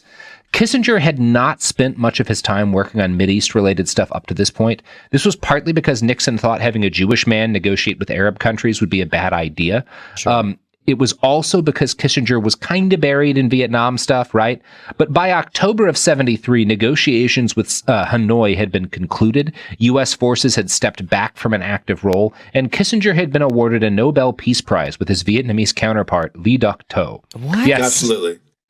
Well, Now, I can't. There's no counter argument. Absolutely. No, he nailed it. What?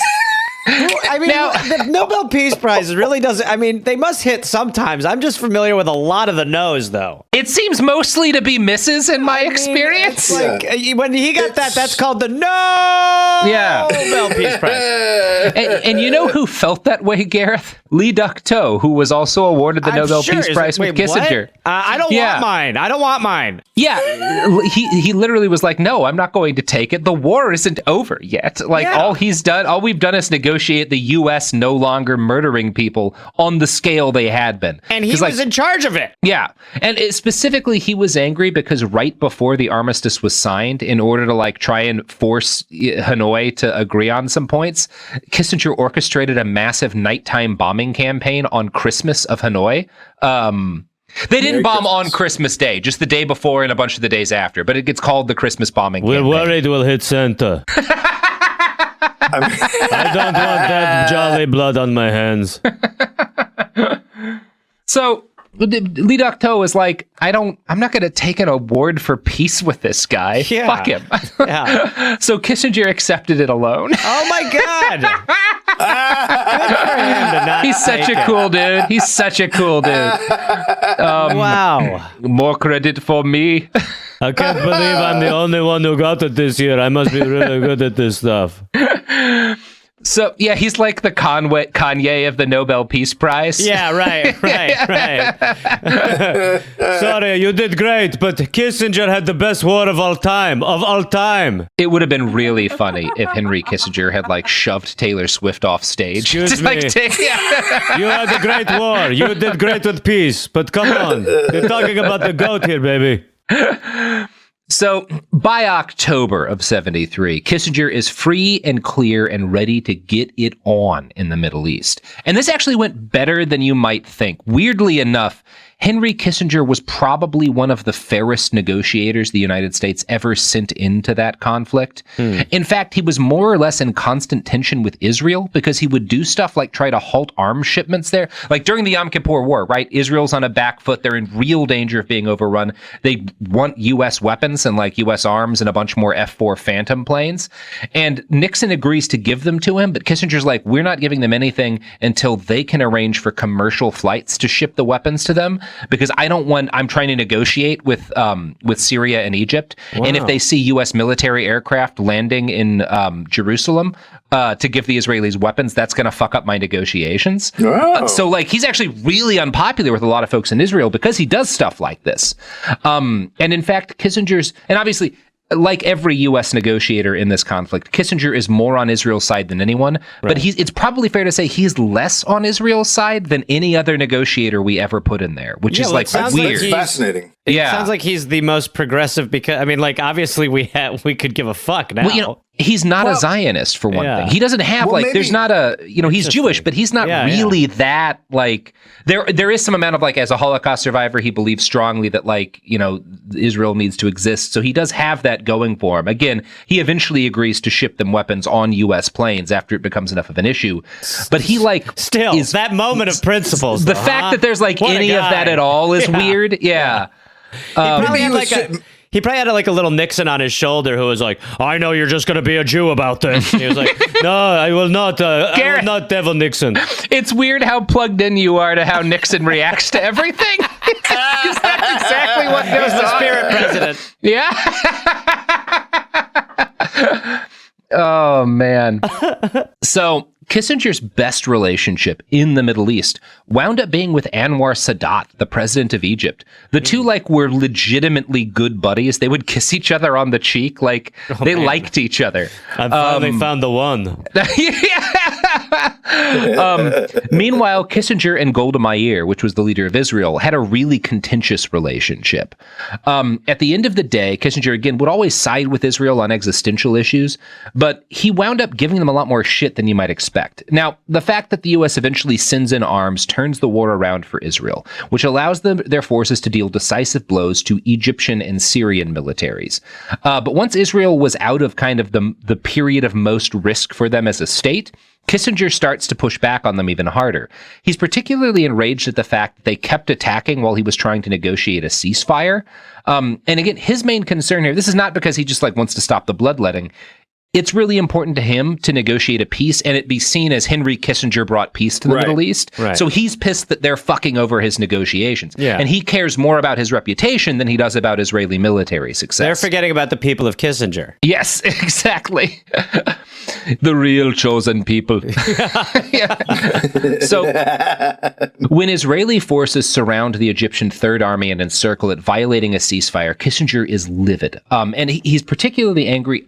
We're not getting as much into this aspect of his beliefs, but his whole thing in this period, the reason he like as we talk about in our China episode, like this like three-way diplomacy thing that he deals with China and the Soviet Union, he wants what's called a balance of power. That's his whole thing. He's a big Cold Warrior. Obviously, he overthrows a lot of communist governments, but he's not one of these people who thinks we can eliminate communism. Instead, he really wants like this balance of power, and he wants a balance of power in the Middle East between Israel and her neighbors too.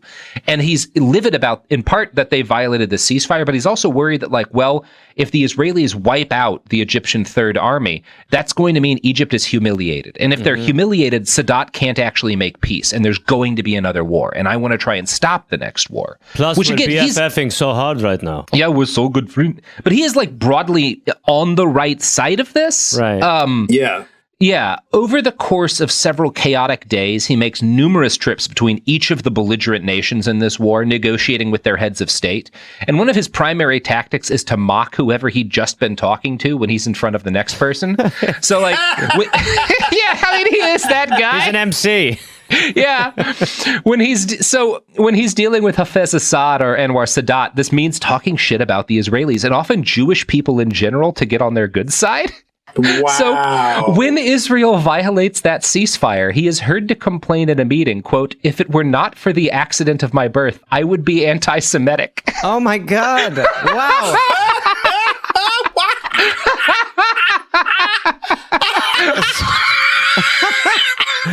another occasion, he says, quote, and I need to remind you, this is a Holocaust survivor saying this. Oh, boy. Any people who have been persecuted for 2,000 years must be doing something wrong. Oh, Jesus Christ. He fucking said that. Wow. Holy shit, man! We are just such fucking assholes. I am I've just- seen this. Gosh, listen, I'm on fire. I'm just riffing right now. This is some good thing. Someone write this down. Oh, don't worry. I'm wiretapping myself. He kills at the clubs in Damascus. Yeah. Oh, my gosh. And yet he is actually like really popular with not all, because there are other, we have quotes from other like people who are like, particularly other Egyptian military leaders under Sadat who are like, well, Sadat's fallen for it. He's obviously just saying whatever he thinks will make us like him. Like he doesn't, clearly he can't believe this shit. He's just trying to, like, there are people who see through it, but he's able to trick the folks who matter, which is, in this case, are Sadat and Hafez. Right. So all that aside, this period is, again, broadly speaking, the one where Kissinger does the most actual good. But it's worth noting that even when he's on the right side of things, I think negotiating an end to a war is generally the right thing to do when there's a war. But even when he's on the right side of things, his ego plays a massive and often toxic role in how everything shakes out. See, while all this is going on, Nixon is barreling towards impeachment. And a big part of why he's constantly over there, like while all of the big milestones in the Watergate case hit, like when Nixon is like ordering the cover up and shit and doing the things that will get him impeached, Kissinger's always away. Like he's like very studiously, as soon as the story breaks, like I need to be overseas as much as fucking possible. So is it possible he's competently trying to negotiate Middle East peace because he's trying to save his own ass and doesn't want... Yeah, that is literally what's going on. Because he's not a dumb man. He sees that Nixon is fucked. So he's like, well, I can't just be doing nothing. Yeah. Listen, why don't I actually try to make this work, I guess? I'm in a lot of trouble domestically. Yeah, I mean, that's it. Like, he wants to, because part of it is he doesn't want to be near Nixon because Nixon's toxic. And part of it is like, well, if the last thing everyone remembers about Henry while Nixon is going down is that he ended war in the Middle East, I'm going to keep being Secretary of State. You know? There's a friend of mine who had this theory when he was like, he said or it might even be a bit, I don't remember, but like, when he's in like a ride share, he won't talk. And then the last 2 minutes, he'll just take great interest. So he leaves on a real high note. And so it's like, he's kind of like distant and not really doing much. And then the last 2 minutes will be like, oh, that sounds great. Well, good luck with your family. And then, so that's kind of like, he's just trying to leave. Leave on a high note. So the last thing he's going to try to do is actually decent after a bunch of bullshit. Yeah, when I enter a party, I set off an IED at the start of it. So everyone's really like shaken up. But then at the end, I hand out a 6-pack of beer. And that means everybody's like, hey, that was the guy who dropped the IED. Oh, come on. He's the 6-pack guy, in my opinion. That's who that guy is. That is how Henry Kissinger handles everything. So, yeah, now, again, but here's the thing. The fact that, like, this is all existential for Henry, right? Ending the war in between Israel and her neighbors is like, he knows he has to do this or he's not going to keep his gig. So not only is he trying to negotiate peace, but he can't let anyone else play a role in bringing peace to the Middle East, right? Because this is his job interview. And you know how Henry Kissinger treats job. You've seen what he'll do for a job interview, right? Name something he won't do to get a job. Yeah. I'd like to see that list.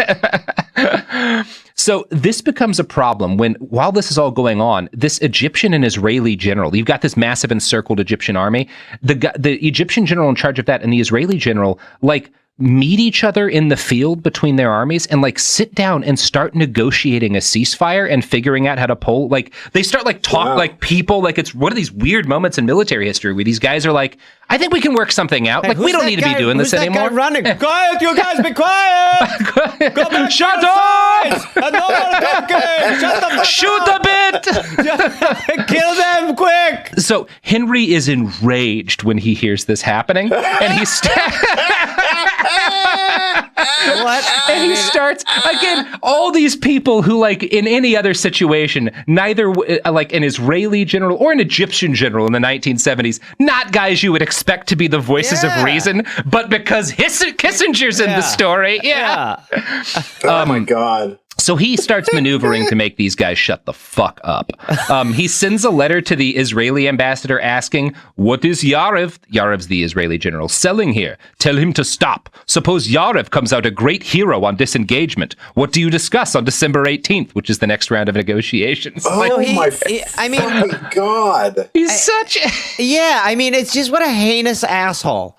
I mean, I feel like he could still tilt the credit towards him, but he's like, I want my fingerprint solely on this. I don't want to get too into what might have happened because I'm not an expert on either Egyptian or Israeli military history, but you have to think maybe it would have been good if an Israeli general and an Egyptian general had brought peace to the conflict. Probably. And maybe that had been part of the military legacy in the area. Might have been nice. Yeah. I don't know. You realize we're staring down the barrel of a tragedy right now. I might not be recognized as the one who did this. So Kissinger, a biography, continues the story. Quote, at Kissinger's behest, both Sadat and Meir reined in their generals at the Kilometer 101 talks. That's where this army is encircled. Okay. The Israeli ambassador, although a Kissinger partisan, felt that it was largely a matter of ego. Kissinger's view was that if any concessions were to be made, they should be made by him, Dinitz recalled. He was very upset when he found out that things were actually being settled by the generals at Kilometer 101. We had to make them stop. Ego was a weakness of his, but it was also the source of his greatness. Which I might quibble with. But ego was a weakness is understating. Yes. I would like to call it an airstrike. Can we kill both generals? I think we're going to need to find new generals. These guys are getting along way too well, and I wasn't there. Listen, Dick, I know the Watergate stuff has you, but can we invade both countries? For sure. Will you come play at camp? Come play camp. So, to his sort of credit, though, the peace that Henry helped negotiate to end the Yom Kippur War would prove to be durable, and it set up diplomatic relations between Egypt and Israel for the next time. There's this very powerful moment when, Golda Meir, because, Sadat still can't talk directly to Israel. There's a whole, diplomatic thing going on. Right. But he tells Kissinger to tell her, I'm taking off my military uniform and I'm never going to wear it again, basically. Things do, this is a really, good move in a lot of ways. Obviously, that you could say this also paves the way for nobody ever coming to help the Palestinians again, which is worth noting. But it does bring an end to this series of constant wars. What an amazing risk to take, though. To be you guys stop. We'll do my version. We gotta do it my way. My way. Yeah. I'm the Frank Sinatra of Middle East peace negotiations. That is kind of the reputation he gets, because obviously this plays incredibly well for Americans. And so Kissinger is seen as still this massive hero, even while this is a big part of why he's so popular, even as the rest of the admin goes down in flames. Now, this inaugurates a period of what comes to be known as shuttle diplomacy. That's a term you'll hear associated with Kissinger all the time. And it's him flying all these different countries in the Middle East and in Africa, him flying from capital to capital for weeks on end, doing these negotiations where he's always the man in the center of things. Mm-hmm. Henry actually kind of grew addicted to throwing himself in the middle of international crises and flying nonstop between capitals to do these negotiations. It was this and the popularity he earned from being seen as a peacemaker that guaranteed him to keep his job in Ford's cabinet. One of the few upsides to Kissinger's career prior to the 70s is that he hadn't really fucked with Africa to any appreciable degree. Now, this is not because Henry Kissinger would have an issue with fucking with Africa, but it is because the U.S., we didn't have a huge footprint in the continent until the 60s. I'm that's just swamped right now. There's so much going on. So many countries to ruin. Yeah. Yeah, this is like him learning Spanish. He just never found the time. Maybe when I'm a little older and I get the chance, I can ruin Africa, but my God. So, the U.S. footprint in Africa started up when the CIA, in the early 60s, I think, when the CIA murdered or allowed other people to murder, it's a little unclear, Patrice Lumumba, the left-wing democratically elected leader of the Congo. The U.S. backed a right-wing general, even calling it, right and left are less useful terms in this, but we back a general called Joseph Mobutu, who proceeded to spend the next couple decades robbing the country blind. It seems like a pattern. Yeah, it happened. It's weird that it keeps happening all the time. While there was other U.S. fuckery in Africa throughout the 60s and early 70s, it stayed at a fairly low ebb until April of 1975, when Saigon fell to North Vietnam, now known as just Vietnam. 1975 was known by some in the media as the Year of Intelligence, not because any particularly good decisions were being made, but because Congress was investigating the presidency over Watergate, and there was this big flood of public questions about clandestine foreign actions carried out under the aegis of Cold War politics. A lot of the stuff we were talking about in episodes like 2, 3, and 4 had started to leak by this point, and so people are like, there's this big national discussion about like, well, what should we be doing should we have like a CIA? Like, should we maybe, and there are like the CIA gets like, there's a reforming of the CIA that occurs in this period. That always works. And it held. You can question the degree to which it mattered. And it held. Yeah. It may have made them less good at doing the bad things that they did. But not for lack of try. Hard to imagine. It's the reform in the CIA is the difference between overthrowing Salvador Allende and those like U.S. guys pissing themselves in Venezuela after getting like arrested by fishermen. Right. Wow. For Henry Kissinger, though, the Year of Intelligence was a year where he spent trying to reorient the United States towards a new anti-communist conflict. His target this time was the nation of Angola. Now, Angola is a mid-sized African nation located on the southwest coast of the continent, directly under the Congo and directly above Namibia. It's close enough to South Africa to get fucked with, but not so close that they can just send troops right over the border, you know, which is a better place to be than directly bordering South Africa in this period. In 1961, the people there decided to have themselves a good old-fashioned war of independence, which lasted 13 years, killed tens of thousands of people, and only ended when a coup overthrew the dictator of Portugal. Now, this coup was, by the way, very weird. Most sources will describe it as a left-wing coup against the dictator. The reality is a lot more muddled. The guy who winds up in charge of Portugal on paper is a monocle-wearing general who's like a I love him already. Yeah. Yeah. I mean, I'm in. And he's not really leftist, but the powers behind him are some very left-wing army officers. They form a new democratic government, which includes several elected communist leaders. So Portugal has like elected communist deputies now. Okay. Henry Kissinger flips the fuck out at this. He is certain the country will fall to Soviet influence.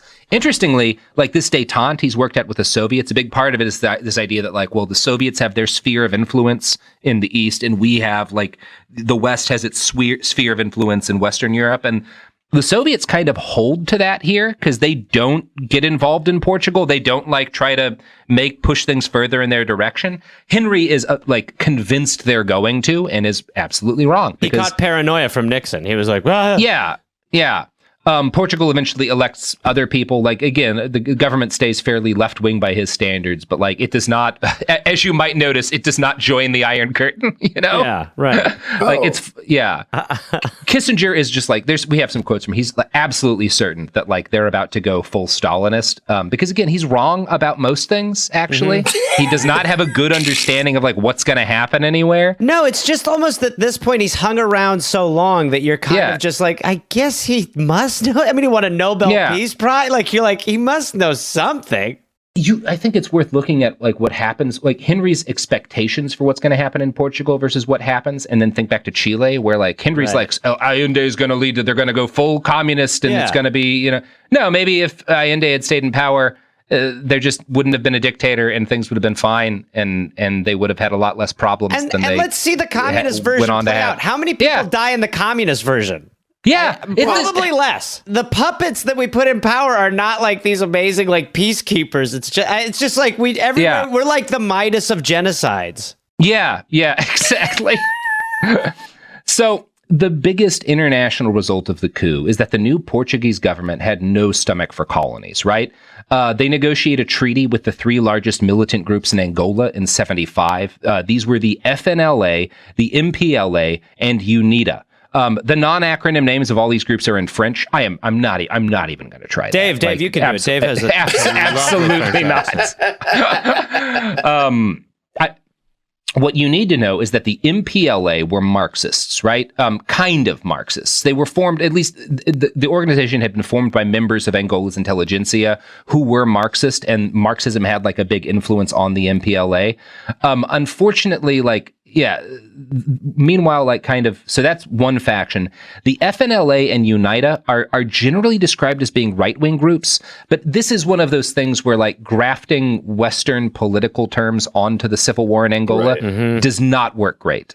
All of these groups, even the ostensibly Marxist MPLA, are very tribal in origin. And by that, I mean like they are based on specific tribal grievances and tribal like arguments, right, that are going on in the region, as opposed to like being clearly like, well, we're pro-communist or we're anti-communist. Like that's really less of what's going on. We're getting shirts made.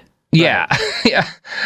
For an example of how useless a strict ideological lens is here, UNITA was initially very left-wing in its messaging, attacking the United States as, quote, the notorious agents of imperialism. UNITA's fighters were literally trained by North Korean soldiers. But by the end of the civil war in Angola, they had been receiving arms from the Reagan administration for years, brokered via their paid representative, Paul Manafort. Oh my God. So, what the hell? That's the kind of war this is, where like UNITA starts off being like, we're going to end American imperialism, and by the end they're like, Paul Manafort, get us weapons. If you go to a party, get next to this Manafort character. He is a good time. Yeah, for just like to show you how weird this is, technically in the Angolan Civil War, Paul Manafort and North Korea are on the same side. I feel like Paul Manafort's 250 years old. Yeah. I mean, and by the end, it is fair to say that, like, by the end of the Civil War, UNITA's, like, leader, Jonas Savimbi, is calling himself an anti-communist. That's his messaging. But he's less about anti-communism than, again, there's specific local grievances he has with the MPLA. And, like, that's more why they're fighting than that he, like, believes strongly in anti-communism. He just knows that's how you get weapons. Right, you know? okay, that's right. He's just speaking the language, right. Yeah, and when North Korea is training his guys, he's not into Juche, you know, he's like, he wants the dudes to train his guys. Yeah, right. Now, the FNLA is led by a guy named, and that's the other usually called a right-wing faction, is led by a guy named Holden Roberto, who used to work with Savimbi before Savimbi formed UNITA. I know this is a very complicated conflict, I'm sorry. They're generally described as like right-wing, and they did receive aid from the CIA. So that would like, okay, yeah, definitely right-wing getting aid from the CIA. They also got military aid from China, Romania, India, Algeria, Zaire, the AFL-CIO, and the Ford Foundation, or at least aid of some sort. So again, the sides here are just fucking baffling. They're like the Tinder swindler. They're just like working every side. Yeah, China, the CIA, and the AFL-CIO shaking hands over backing the FNLA. Agreement, it's like Big Brother. Wait, you guys here too? I didn't know you were here. This is amazing. The Ford Foundation. well.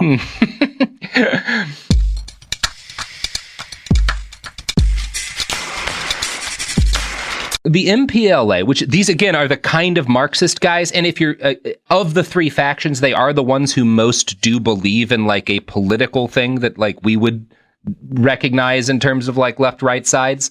They are partly armed by the Soviet Union, which should not be surprising, but most of their military aid comes from Cuba. And we're not really going to get into it, but it's worth noting like how substantial Cuban aid is to the MPLA.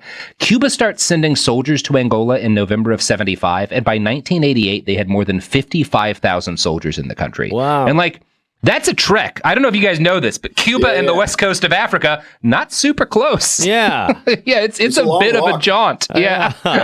And that's also a long involvement. You know, they're in there more than a decade. There's a lot of commitment here.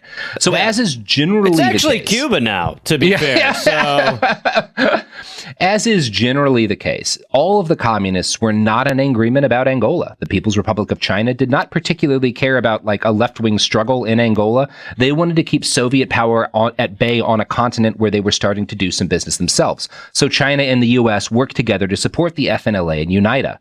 This is exactly the sort of thing Kissinger had been going for when he pushed to connect the US diplomatically to China. I want to quote now from a write-up by Maria Guda of Wilfrid Laurier University. Quote, This was part of Kissinger's grand strategy of triangular diplomacy. Triangular diplomacy was essentially the U.S. exploiting the relationship between Communist China and the Soviet Union to create a three-way detente between the countries, with the U.S. at the helm.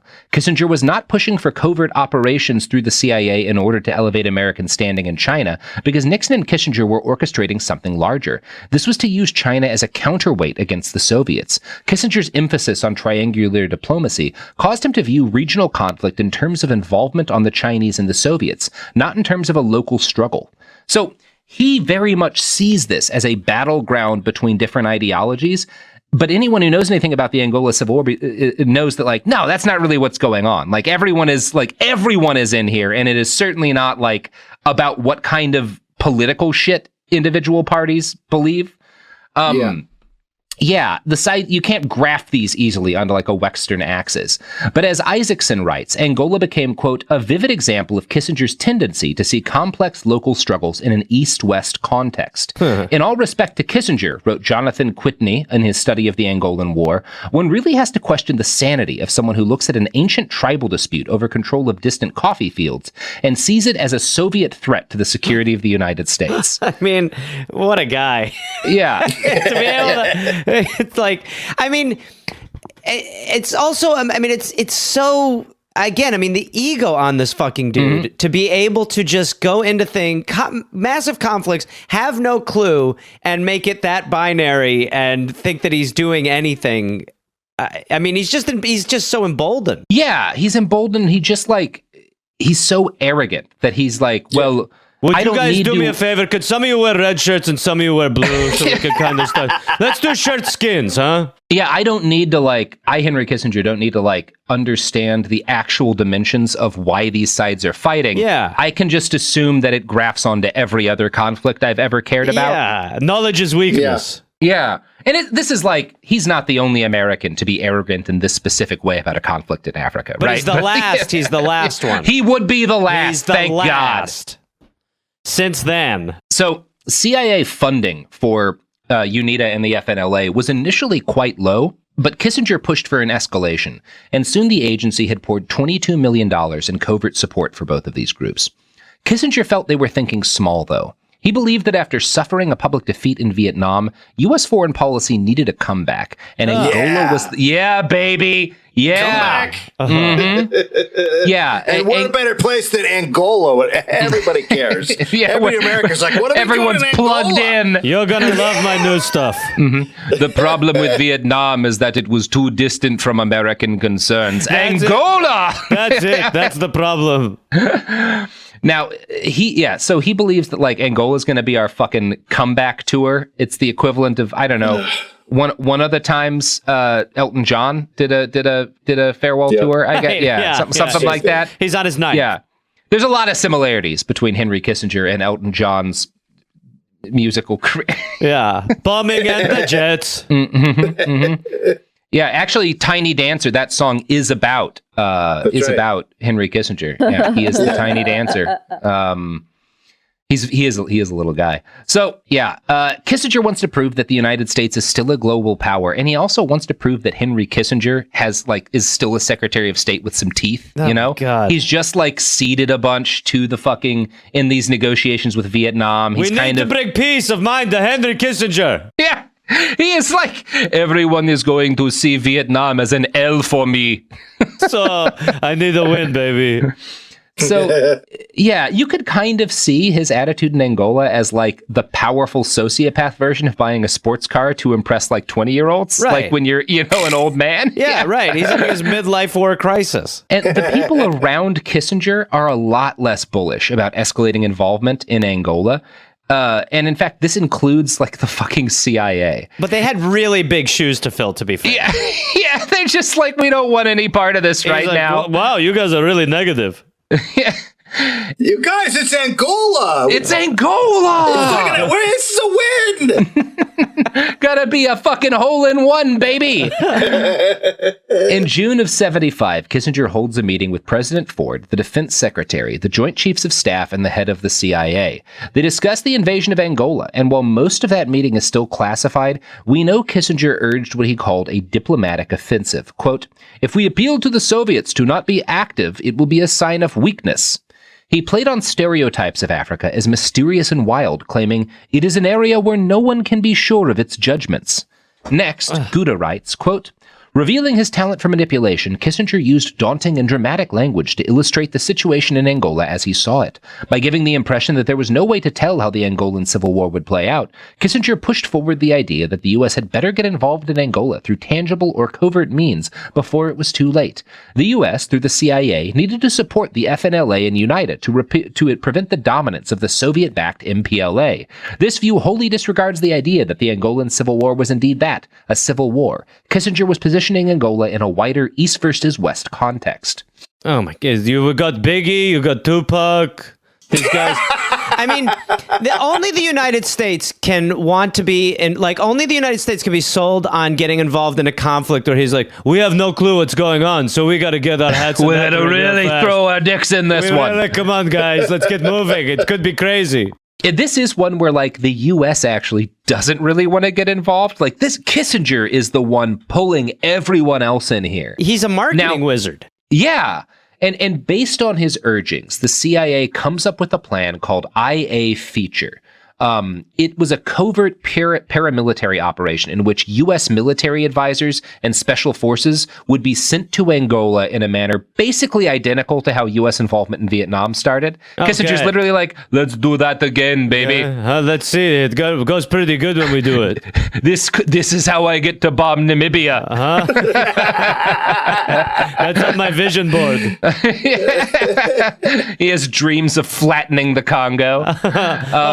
I woke up. I thought I had done it. Now, despite the fact that the CIA did come up with this plan at his behest, there's intense resistance within the agency, a lot of whom think Kissinger has lost his fucking mind. Has lost. And thus, CIA Director William Colby joins our pantheon of bad guys who seem reasonable because Henry Kissinger is involved. Right.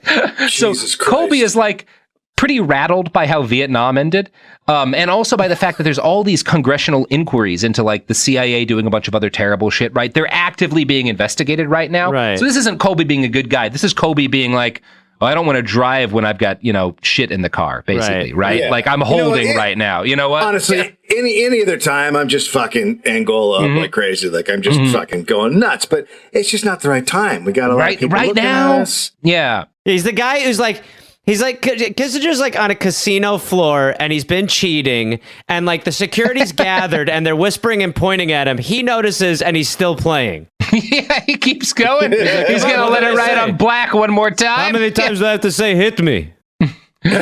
So the 40 committee, which again Kissinger heads, approves IA Feature, but William Colby is like, okay, but I'm going to insist we actually go to Congress to have the funds appropriated for this secret option. Oh, that branch? Those guys? What?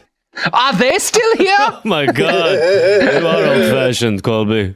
So while Kissinger argues for his covert operators, South Africa sends troops in to support the FNLA and UNITA, who had again originally been trained by North Korea. So there's FNLA troops who receive training from both South Africa and North Korea. Jesus. This is just a very weird war. So China has the reaction we're all having and is like, you know what? This is too messy for me. I don't even need this right now. Like, I got other shit going on. Right. And they kind of bounce from the situation. Okay.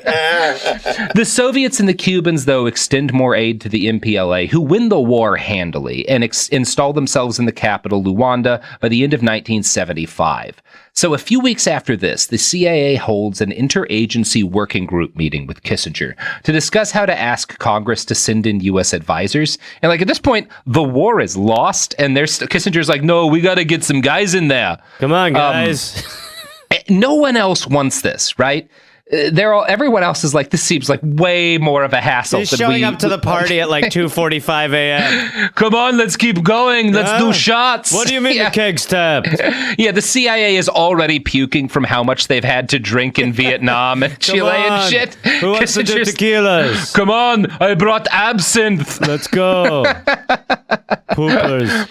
So Kissinger, they have this meeting, and Kissinger has a meeting with one of this, like a guy in this with this a bunch of people, and then like they hold a separate meeting afterwards with the CIA about what Kissinger had said. So they're basically having the side meetings on Kissinger now. Yeah, so basically they present Kissinger with a report on like what would have to be done to send U.S. advisors into Angola, and Kissinger reads the report, and rather than giving a yes or a no, he grunts and walks out of his office. Wow. So after this, all of these CIA guys have to sit down and decide like, what does Henry Kissinger grunting mean? We've bought like, was this a yes or a no? This guy is really good at deciphering what Henry grunts mean. Well, gentlemen, it was a pretty long grunt, which is never good. It's a sigh grunt, which for Henry means he's a little agitated. I'm going to quote writing about this meeting, Kissinger, a biography by Walter Isaacson. Everyone found this rather disconcerting, especially since Kissinger was heading off for Beijing. Well, someone asked, was it a positive grunt or a negative grunt? Mulcahy paused. It was just a grunt, he explained. Like, oomph. I mean, it didn't go up or down. Stockwell, the agent in charge, marveled as a group of somber officials supervising the nation's only extant war sat around a table trying to decipher a Kissinger grunt. Mulcahy provided his imitation of the grunt once again, emphasizing its flatness. Someone else at the other end of the table tried it. There were a few experiments contrasting positive grunts with the voice rising, then a negative one with the voice falling. Different people attempted it. Well, asked the CIA officer who was chairing the meeting, do we proceed with the advisors? Mulcahy scowled and puffed on his pipe. We'd better not, he finally said, trying to decipher his boss's mind. Kissinger just decided not to send Americans into the Sinai. There were a lot of nods. The request for advisors was shelved. It was an amazing way to run a war, Mulcahy said years later as he recalled the incident. Oh, yeah. By the way, they accidentally wrote a Home Improvement script at the end of this. This is actually where the pilot to that show came from. Of Tim the Toolman Taylor. It was like, no, it was like, yeah. Okay, I like that. That sounds a little more positive. Yeah. It's just like, what a moment for the United States. Well, all these fucking spooks with blood on their hands being like, well, was it like, or like, you know? I mean, because you do, at least at some point in your existence, for the most part, you do believe that when someone is saying the Central Intelligence Agency, that it is really like working on intelligence and is intelligent and is a body that is actually, you know, processing information that potentially you don't have access to. And instead, they're just sitting around a fucking table going like, do the grunt again, Jim. Yeah. The grunt again. It reveals, and this is, I think, where a lot of folks on the left kind of mix up viewing the CIA as like hyper competent. Yeah. And it's where a lot of people everywhere fuck up viewing Kissinger as hyper competent. Like, no, they have a lot of power and they use it badly. But like at the end of the day, Kissinger doesn't have the balls to like say yes or no on something. And so he grunts. And then all of these fucking, again, bloody handed monsters spend an entire meeting like repeating the grunt and trying to figure out if it means yes or no. Like, and there's no, like, it's so unchecked. I mean, like and it still is that, but it's just, there's nobody there to be like, hey, this is fucking nuts. Yeah. Instead, they're like, do the grunt again. Try the grunt again. Yes or no? Dan had the best grunt. Dan, do it again, because I want to play it slow for everyone. That's a maybe to me, bro. While I think it sounds ambivalent, having known Henry for a little while, he's pissed. So the CIA's request for another $28 million in funding and the discussion of sending in advisors was again leaked to Seymour Hersh. Congress cut off all aid. He puts out an article about it. Congress cuts off aid to Angola as a result of this. Kissinger does not get his way, but the CIA money he'd already funneled into UNITA helped the group stay alive. The Angolan Civil War did not officially end until 2002. Although, again, this is one of those things. This is a really nasty civil war. It lasts a ridiculous amount of time. Kissinger gets a lot of the blame, but we should also note that like Paul Manafort is much more on this. Like he is the guy. Manafort's the guy who brings Savimbi to DC and gets Reagan to send a fuckload of weapons over to like really escalate things. Thank God for Reagan. Yeah. Thank God for Reagan. But it is amazing that this fucking goes on until 2002. Crazy. That's insane. Yeah. What a legacy. Mm-hmm. What a legacy. So I have teased y'all that Kissinger has a Rhodesia connection. And yet again, the funniest thing about this is that it's one of the least fucked up things he's ever involved in. But the story is kind of funny, so I'm going to tell it anyway. Okay. So in Rhodesia, you've got this country where about 8% of the population at the height of like white population in Rhodesia, about 8% of them are white, but they hold effectively 100% of the political power. This obviously is not something a lot of the black people living there like. Sure. For reasons I don't think I need to explain. No. So some of them decide to fight back, and there's a number of rebel groups, and soon an ugly insurgent war between the Rhodesian government, which, by the way, is an international pariah, right? They're like actually not supposed to exist, basically. So no one can legally sell them arms, so everything has to get like smuggled through South Africa, and the Soldier of Fortune magazine winds up sending a bunch of fighters over. William F. Buckley raises money for them. Yada, yada, yada. Very nasty war. We've talked about it in other episodes. The GoFundMe war. Yeah, it is a GoFundMe war.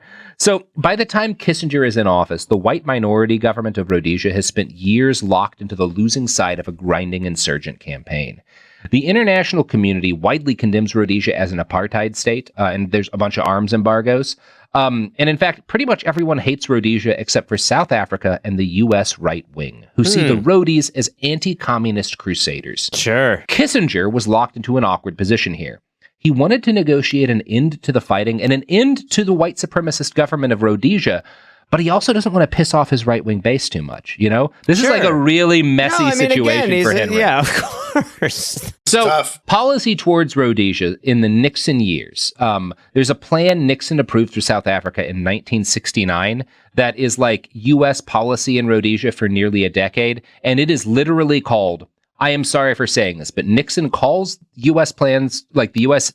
stance towards Rhodesia, quote, the tar baby option. Oh, my I got God. See you guys later. Thanks for having me on the podcast. Oh, my God. Oh, at Fucking least there's Nixon. at least there's no stream of white supremacy through American power. No, this was the one time.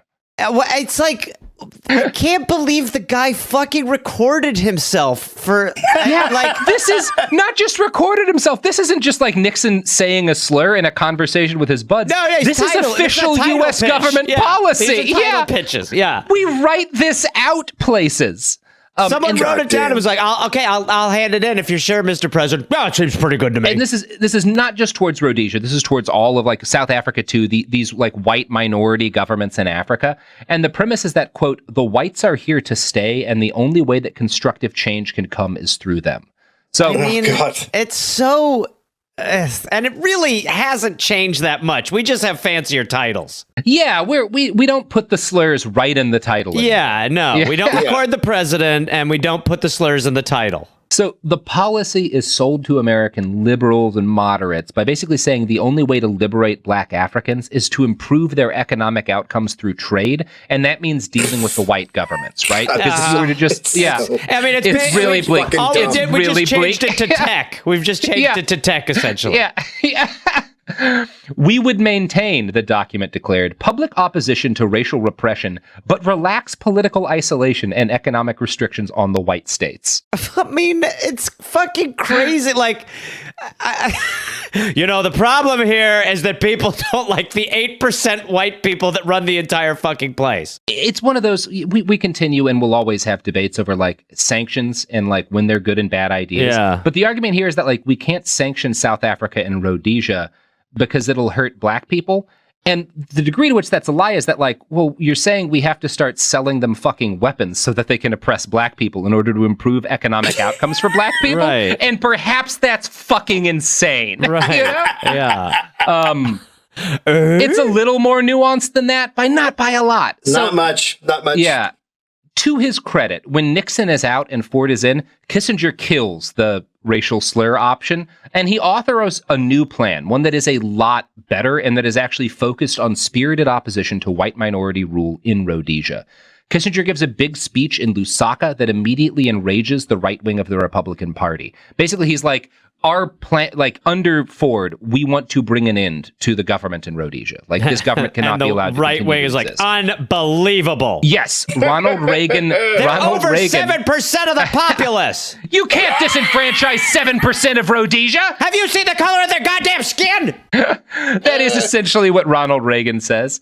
He denounces Kissinger's plan as undercutting the possibility of a, quote, just and orderly settlement, and argues that it will provoke a massacre of white people. Boy, so, I mean, you want to have a head-popping moment. Try to find a good guy in a Reagan-Kissinger debate. It is an amazing fight where it's just like, well, I hate everyone involved in this. We should pay more attention to the white people. I think we need to be careful. I feel like you're both conning me into something. Mm-hmm. I feel like you guys are good cop, bad copping, and you're working for the same outcome. Look, Henry, I'm not 100% sure why I think you're wrong in this, but you must be. Yeah. The other guy's got to be wrong too, though, so I don't really know what to do here. I don't trust Reagan and hate him, but Kissinger, you're the worst person on the planet.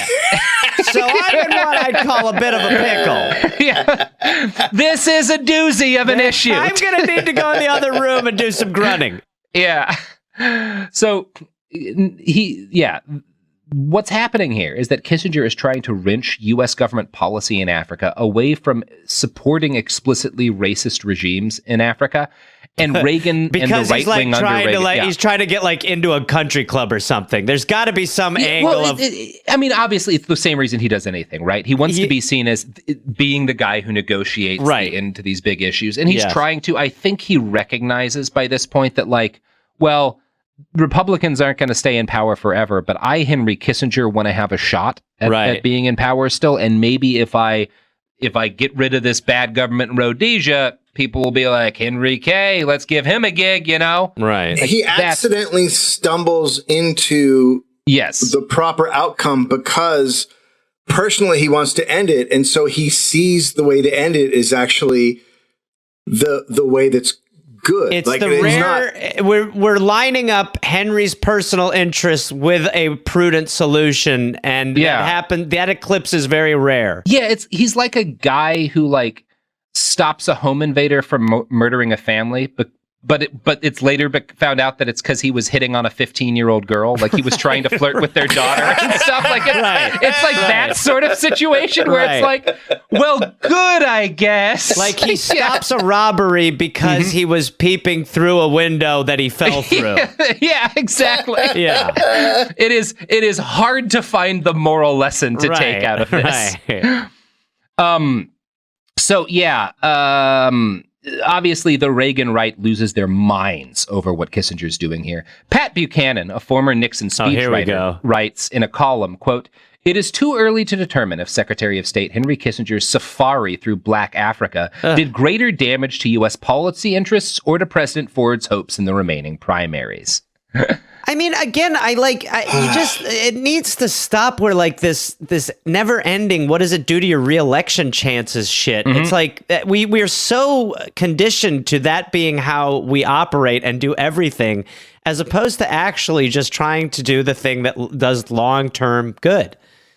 And well, why would you do the thing that does long-term good? Is my question, Gareth? Exactly. Yeah, you're right. Exactly. You're right. I mean, it's true, but it's I don't know. It's a foregone conclusion now that everything is viewed through the prism of what does it do to the poll numbers. Can I just say, take off your masks?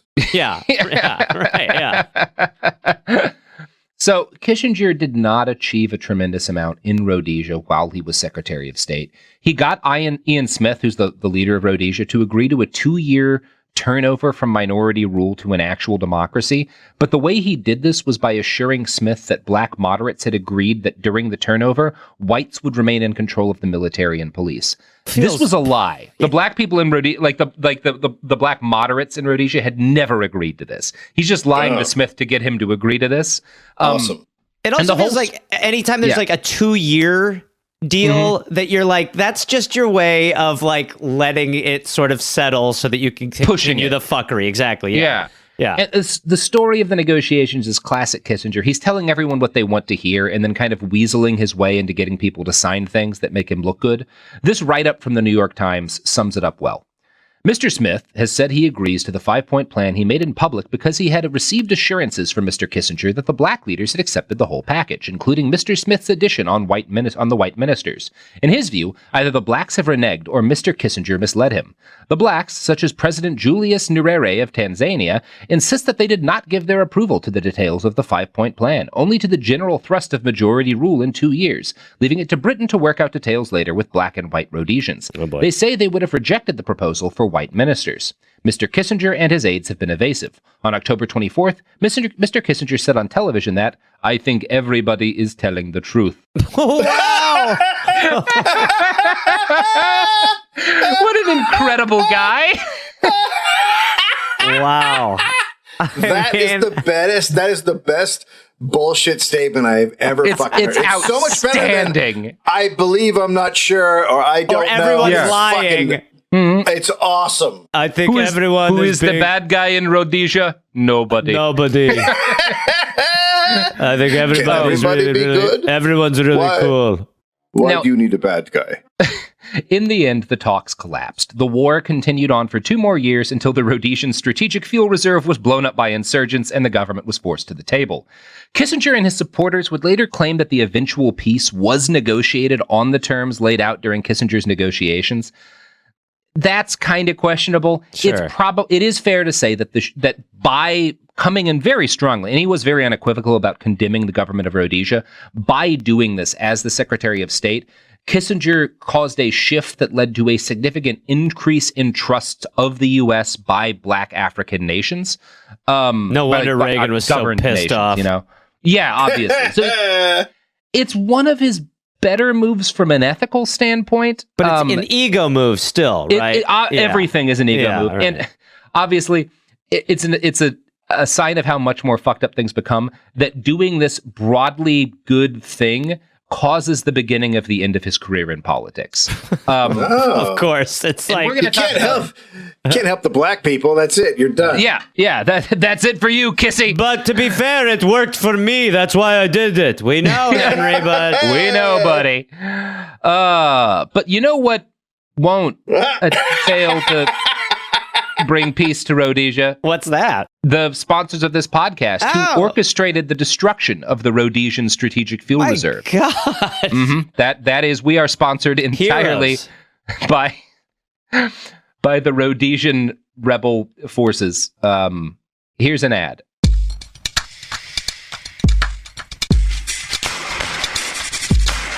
We're back.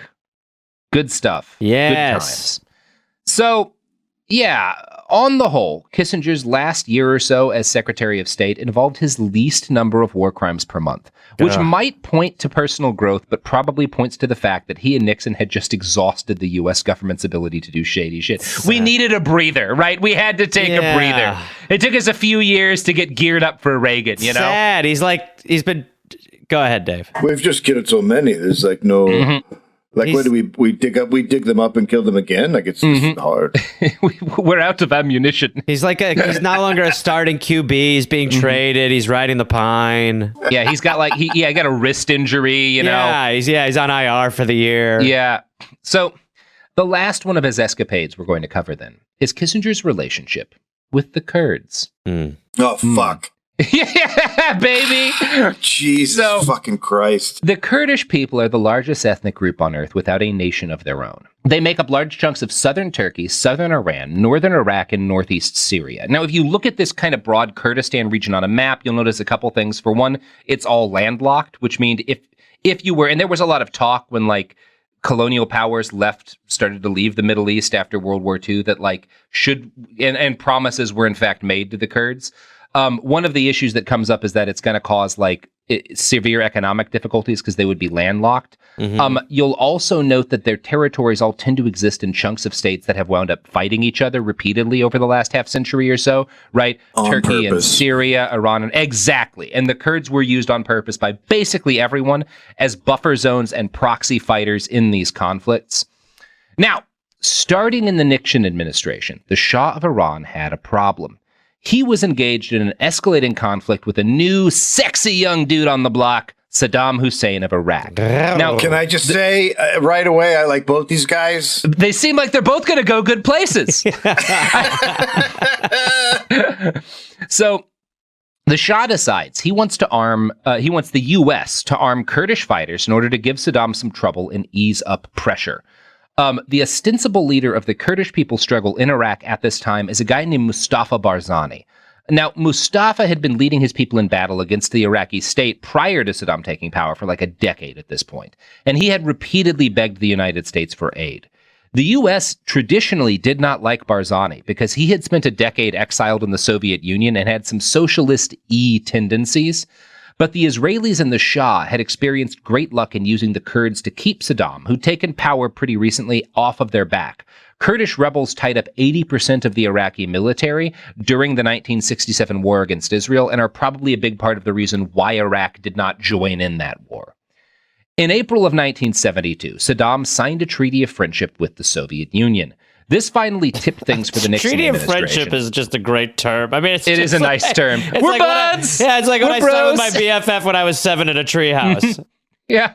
Hey, can you sign my bro contract? Yeah. It means we're bros forever. It comes with AK-47s. We are signing the BFF treaty. So this finally tips things for the Nixon administration, and Kissinger gives the go-ahead for CIA Director Richard Helms to express American sympathy with the Kurds and declare our, quote, readiness to consider their requests for assistance. Next, from a write-up in Foreign Policy, in early 1974, Saddam violated the terms of the March Accord and unilaterally imposed a watered-down version of autonomy for the Kurds.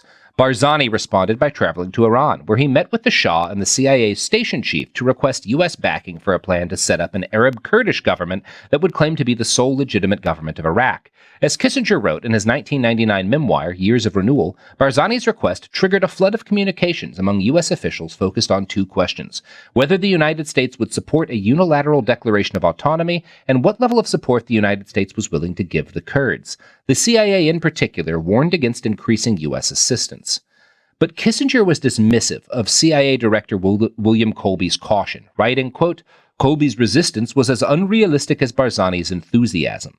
Nixon ultimately decided to increase U.S. assistance to the Kurds, including the provision of 900,000 pounds of Soviet-made weapons that the CIA had stockpiled and a $1 million lump sum of refugee assistance. In April of 1974, Kissinger sent...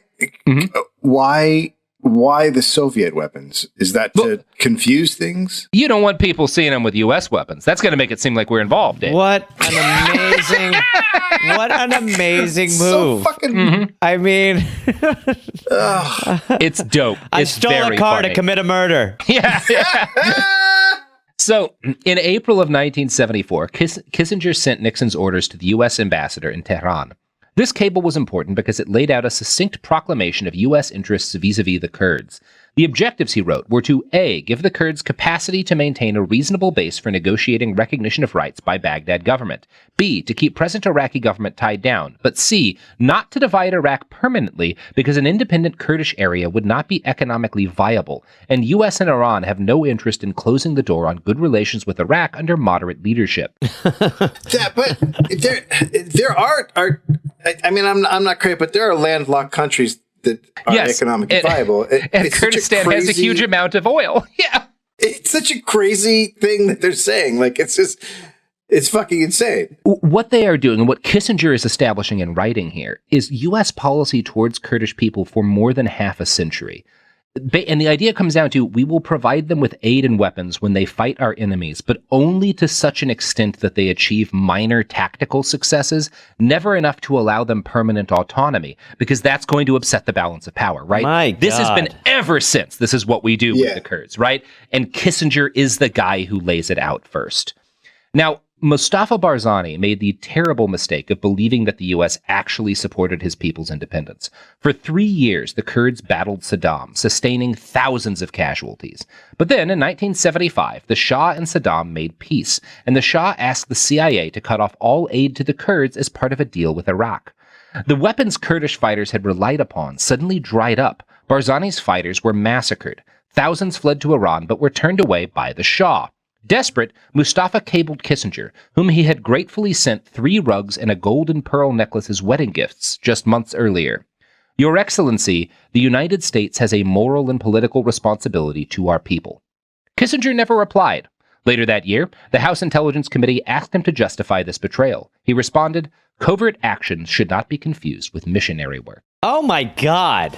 It's so cool. Like, you don't understand that sometimes I'm also just doing missionary stuff. Yeah. The key is that I don't give a shit. As he stands naked on his rug with just his pearl necklace on. Speaking of missionary. So, in the 1976 presidential elections, Ronald Reagan attempted to primary Gerald Ford from the right. The Reagan campaign targeted Kissinger heavily, not for his numerous war crimes, but because of the fact that he had made a detente with the Soviet Union, right? That's why they're angry. Because it's amazing to, to be like, you know what? The right's actually got a point. He committed war crimes in Vietnam. I mean, you're talking about a guy who's killed millions of innocent people. No, that's actually not, we're actually fine with all that. It's the peace stuff we're pissed We're at. a little angry at some of this peace stuff he's been locking in. They are, specifically, they're livid that, like, part of the detente means Kissinger was like, we're not going to fuck with Soviet spheres of influence in Eastern Europe. And Reagan and his colleagues are like, well, this means they're just giving up Eastern Europe to communism, you know? Course. Right? Always communism. Exactly. Always. It's fascists hate communists. I mean, God. And Kissinger's political instincts and charm were sufficient to fend off an attempt, because there's within the Ford administration, there is an attempt to get Ford to promise to fire him in a second term, largely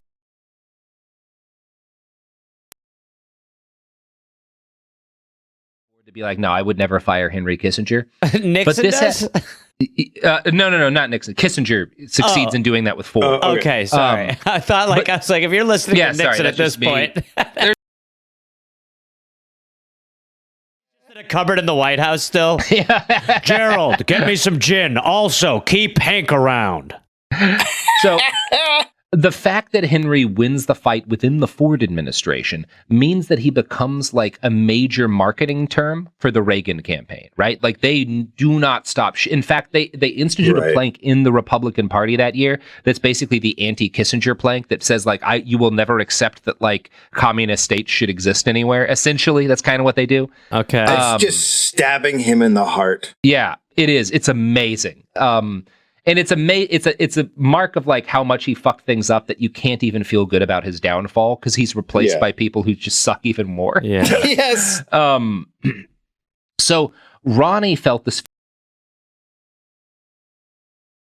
Giving up the Eastern bloc to communism. He also attacked Kissinger for negotiating with Panama's new government because Henry was willing to give the Panama Canal back to the Panamanian people. But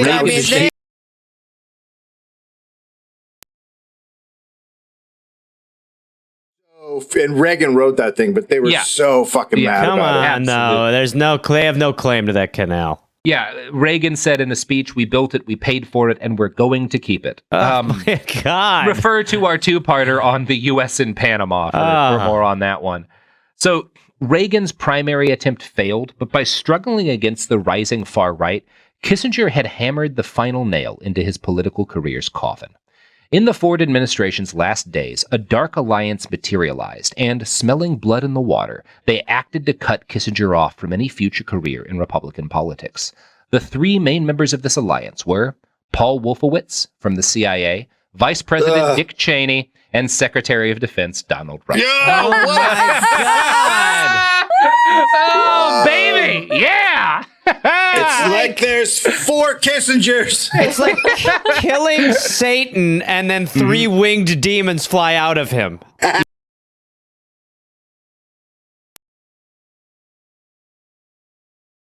Really funny. And in fact, so Kissinger, like Rumsfeld, he sees as almost like a protege. Like he and Rumsfeld are very close. And when Rumsfeld,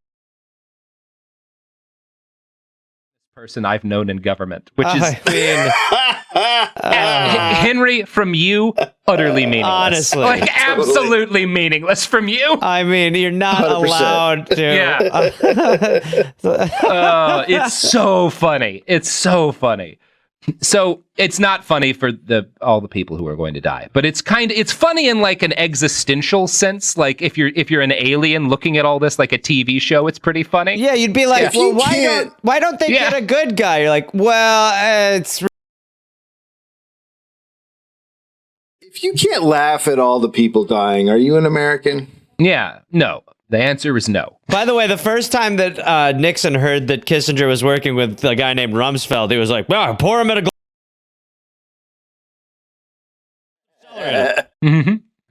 So Rumsfeld and Cheney worked within the White House. Oh my God, Kissinger. I can't believe I got to hear their name. I know, baby, I know. While Wolfowitz is part of the CIA's review board set up by Gerald Ford as a sop to the far right. The Reagan conservatives, who he's, again, trying to win over and get behind him so he can win the election against Carter, the Reagan conservatives were certain the CIA, had been underreporting Soviet military power, because the Soviet military in like the early chunk of the Ford administration is like, they're actually not doing great. Like, they're like, we really don't need to keep buying a shitload of weapons. Like, they don't have the kind of military assets that we've been saying for years. So we now are getting a shady CIA inside of the shady CIA? Yes, this is like this. It's like a Russian nesting doll of the CIA inside the CIA that's even worse than the other CIA. So the Reagan conservatives were certain that the CIA had been underreporting Soviet military power, and Team B was basically Ford gave them Team B so that they could get new appraisals that showed that the Soviet Union was actually increasing their military assets. So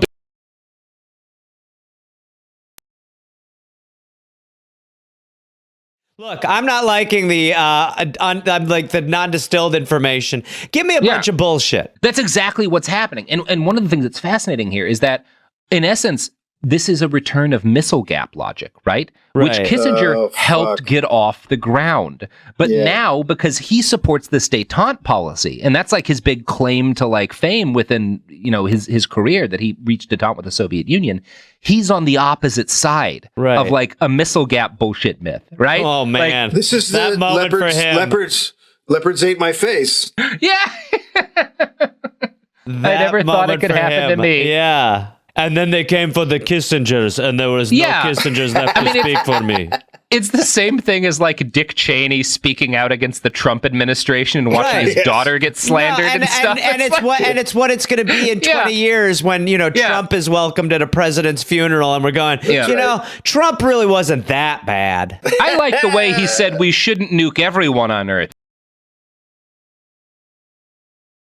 I mean, Jill Biden handed him a piece of peppermint candy. He's not that bad. So, former CIA analyst Melvin Goodwin later said of Team B, quote, the CIA so far to the right that it would never say no to the generals. Not how estimates work. And again, you don't toughen up estimates. Like, they're estimates. Yeah. Pause this and listen to our episodes on the Dulles brothers, and then realize that Cheney's like, I want them further right than that. That's not nearly right-wing enough. No. That is the craziest fucking thing I've heard yet. Bug fuck. It's like someone in a gangbang being like, I want more orifices. Not enough holes here. I can't stick my dick in enough stuff. So, in December of 1976, as the Ford administration prepared to hand over power to Jimmy Carter, the CIA finished and released a 55-page report. Greg Grandin describes this as, quote, the right's answer to the Pentagon Papers, a nearly perfect. The scholars and policymakers who composed the Pentagon Papers represented the kind of men Kissinger disdained, experts enthralled to facts. In contrast, the members of Team B were admitted ideologues.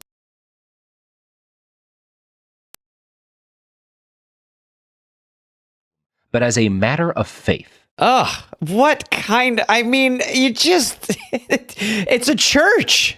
It's a war church. Yeah. It's also what's happening here, because they are against Kissinger, but as Grandin notes, they're using the kind of logic he used, right? They're with him on all of the murder, crazy American shit, but they're like, he's just not racist. They're basically like, we got to get rid of Kissinger so we can worship his tactics properly. That's exactly what's going on here. And in Kissinger's shadow, Grandin continues, quote, previewing what would become known as Dick Cheney's 1% doctrine, Team B interpreted threats with the smallest probability of occurring as likely to occur. Absence of proof of Russian superiority was taken as proof of superiority. Team B's failure to find a Soviet non-acoustic anti-submarine system was evidence that there could well be one, noted by someone with the finance. Which makes sense.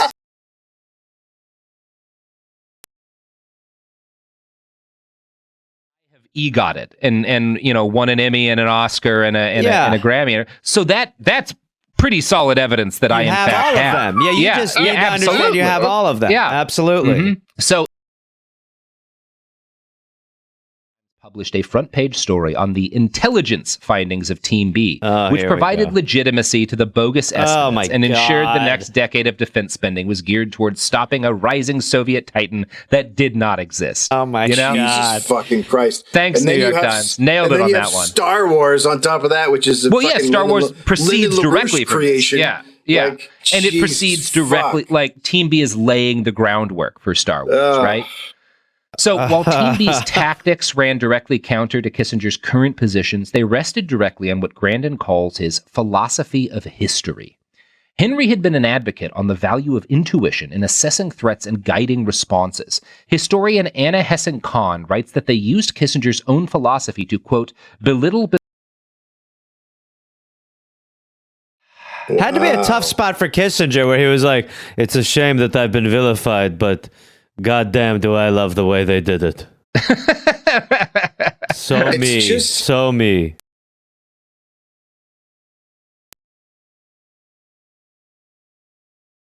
In Russia, and everyone's like, we got to get rid of him. And I'm always like, just remember, whenever the U.S. gets what it wants, it's always worse. Yeah, every time.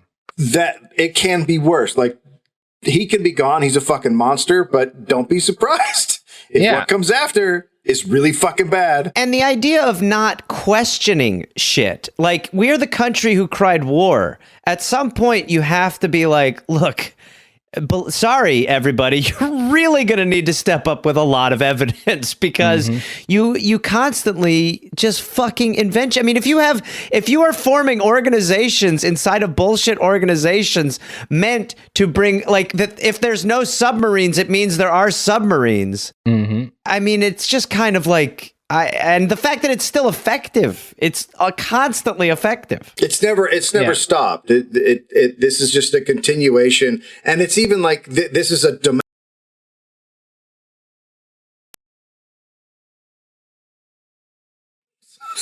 internally, externally. It's what we do. Don't worry, we'll make it worse. Yeah, that is the promise that the United States makes itself in the world. Don't worry, we can fuck this up. I mean, we fucking created Putin. If you go back and look at it, like, we were behind all that shit. Yeah, it's us looking at the bombing of Kiev and going, you know what'll fix this? If Bangladesh doesn't get COVID-19 vaccines. Yes. Right. Yes. Yeah. Which at some point is going to be what, like, we will at some point solve something just totally on accident. Like, So when he left office in 1977, Henry Kissinger would never return to direct political power. He desperately wants to. Yeah. That's nice. Now I understand 2016. Yeah, he really wanted it to happen, but he never quite pulled it off. He eventually started a consulting firm. Business for himself. Christ. He makes a ton of money doing this shit. Of course he goes into consulting. Like, absolutely. A consultant's job is to give the worst advice. Oracle. Now, Walter Isaacson, author of the biography Kissinger, claims that Henry was actually much more ethical in this period of his life than most former government officials who start consulting businesses. Come on. He waited an unusually long time to start his business. He avoided for years directly connecting his clients to people he'd worked with in the State Department. What a low bar. It may be accurate that he is more ethical in his conduct here than most people, but again, that's a low-ass bar. Yeah. Most of his business, the business he does in this period, can be boiled down to like he's helping oil and gas and other extractive industries make deals so he's with like doing foreign nice leaders. philanthropical stuff. Yeah. No, yeah. So he's just destroying the world. Well, yeah, absolutely. He's a middleman for the people destroying the world. Let's be clear about it. Yeah. You know, he's making connections between people who are willing to kill And to be the fair, planet. he's pining to be in charge of it again. He is. Probably his most morally questionable moment in, like, I guess, a conventional sense.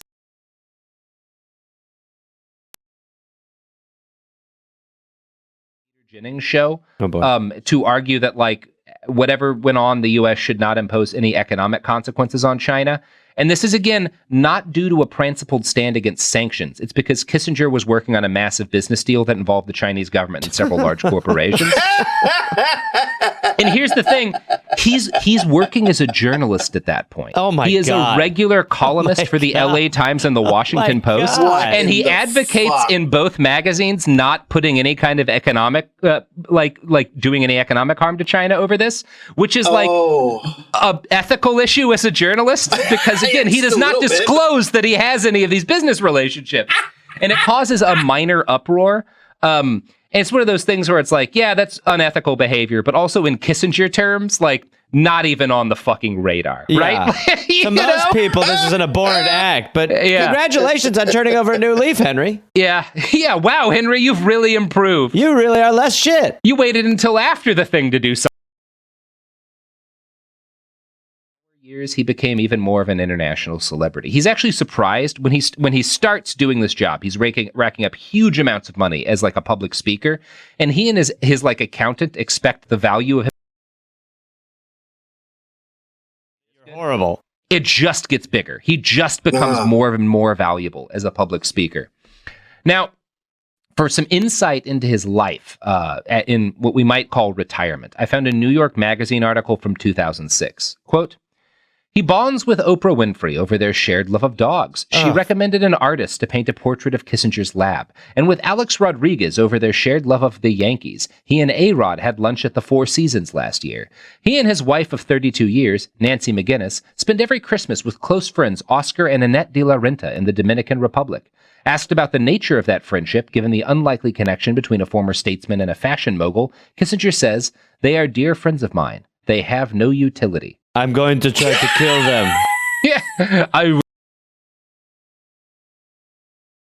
Can we finally agree that Oprah Winfrey is a fucking monster? Yeah, I mean, right? Oprah buddies with Henry K. Winfrey? Yes. I mean, yeah. Dr. Phil, Yes. Dr. Oz.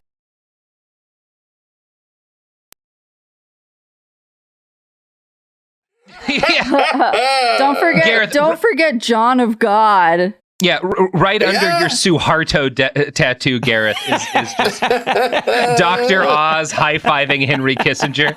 Now, to be honest, this is before he got his show, so I liked him early.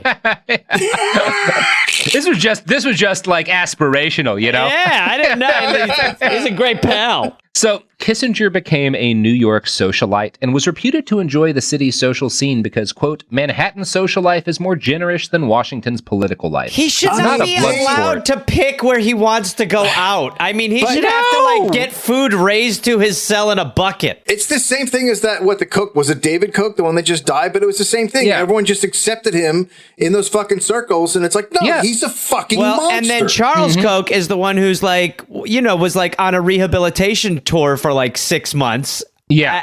And you know, major news outlets are reporting like,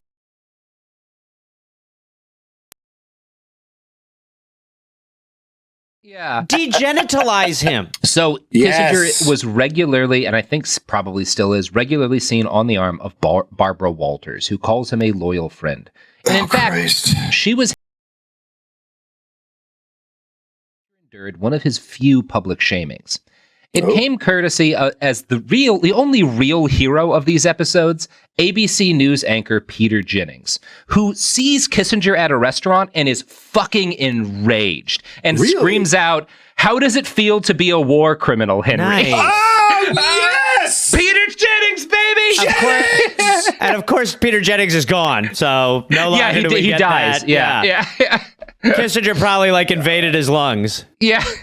That should happen every restaurant he goes and into. to all these fucking Anywhere. people. Yeah, Jennings is basically the only person at Kissinger's social level who calls him out. And ever. imagine, and I mean, he is a nightly news anchor on a major network. At some of these people that we have in present day who are, again, not only allowed to walk around, but are still in spheres of power. But Dick, like we were saying about Dick Cheney, George W. Bush should not.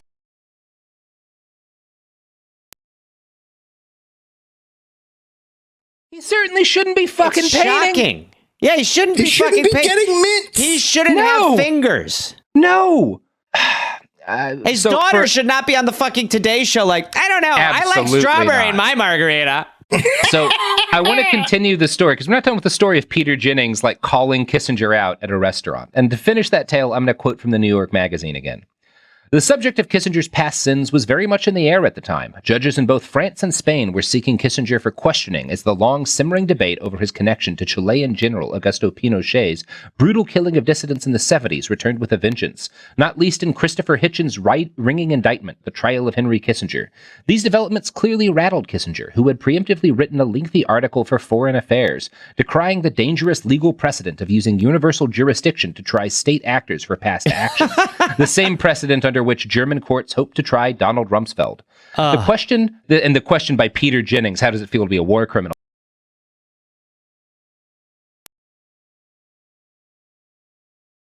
And former ABC chairman Thomas Murphy. Grunwald told Jennings the comment was unsuitable. Yeah, that's really an unsuitable thing to say. Was it as unsuitable as... This is the thing. Manners. They care about manners. They don't care about all the fucking bodies. And to his credit, when Grunwald is like, Peter, that's really unsuitable. Peter's like, I don't give a shit. He's a fucking war criminal. He doesn't say that exactly, but he says the emotional equivalent of that. It's such a bummer. Barbara Walters later said of the moment, I tried to change the subject, but it was a very uncomfortable moment. Let's talk about Kissinger's Cambodia. wife, reacted very strongly and hurt. Kissinger said nothing. Man, it really is and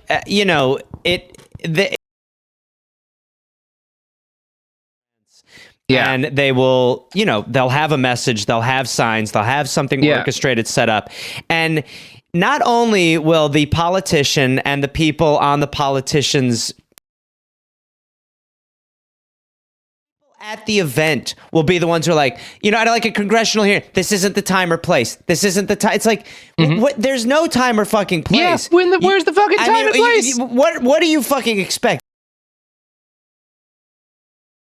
Really do is try to make them hate living in the world they're ruining. Yeah, it is a fucking mark of how fucked up any kind of accountability to the political classes in our society that the most consequence Henry Kissinger ever faces is Peter Jennings yelling at him once at a dinner party. A man who's been dead for 20 years, 15 years.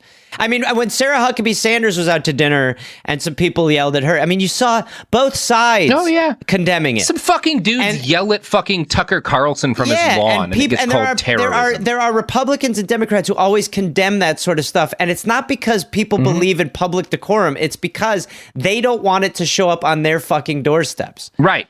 They don't want that shit to come back on them. Yes. And I'm sure if someone's going to point out Peter Jennings did something fucked up, he must have. He was in media for a very long time. He did 9/11. That was Peter Jennings. He flew those planes right into those towers. Yes. I'd forgotten about that, Garrett. Yeah, that's how he died. That's how he died. Yeah. But it fucking.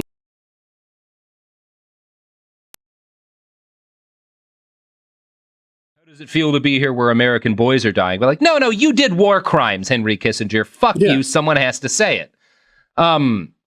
In his many decades worth of declining years, Henry has focused his remaining powers in an attempt to secure his legacy.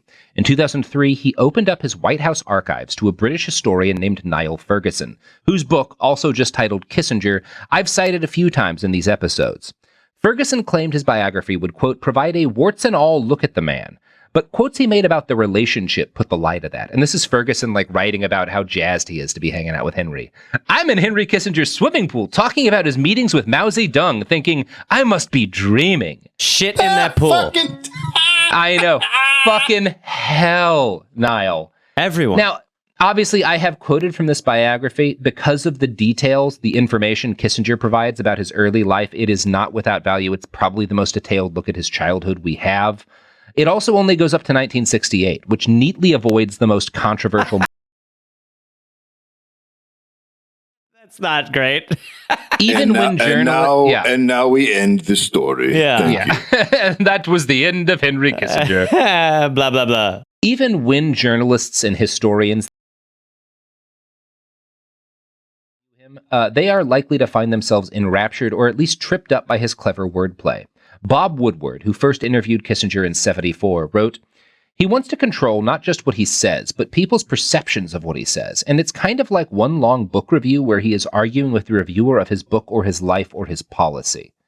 Seymour Hersh was more blunt in 1983 when he wrote, he lies like most people breathe. Wow. Now, yeah. The most comprehensive biography of Henry Kissinger, and the one if you're looking for just a book on Kissinger's influence in the U.S. and how toxic it was, I recommend Kissinger's Shadow by Grandin. If you want an actual biography of Kissinger's whole life and time and power, I recommend Walter Isaacson's 1992 book Kissinger. I actually think Isaacson is too clearly does not wholly condemn the man. I find the book utterly damning, right?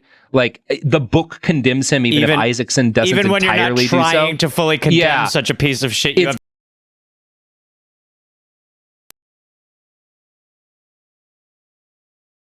Now, the best thing I can say about Isaacson's book, Kissinger, is that Henry Kissinger himself complained endlessly about it. He whined to Isaacson's boss, Henry Grunwald, who defended Isaacson and said he felt the book was balanced and down the middle. Kissinger responded, what right does that young man have to be balanced and down the middle about me? I mean, wow.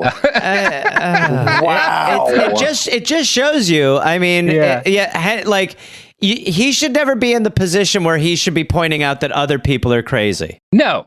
Fuck, you don't get to say that, Henry. Yeah. No, ever. As New York Magazine notes, Kissinger denies that exchange ever happened. I believe Henry. I mean, the guy doesn't lie. He seems like an honest man. Yeah, I bet Nixon still had him wiretapped. And here's a quote from that article that's very funny.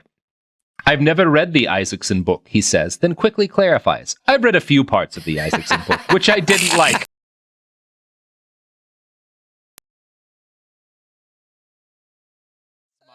That is so Trumpy. I know. It really is, right? Yeah. I didn't read it. I read parts 1 through 510. Yeah.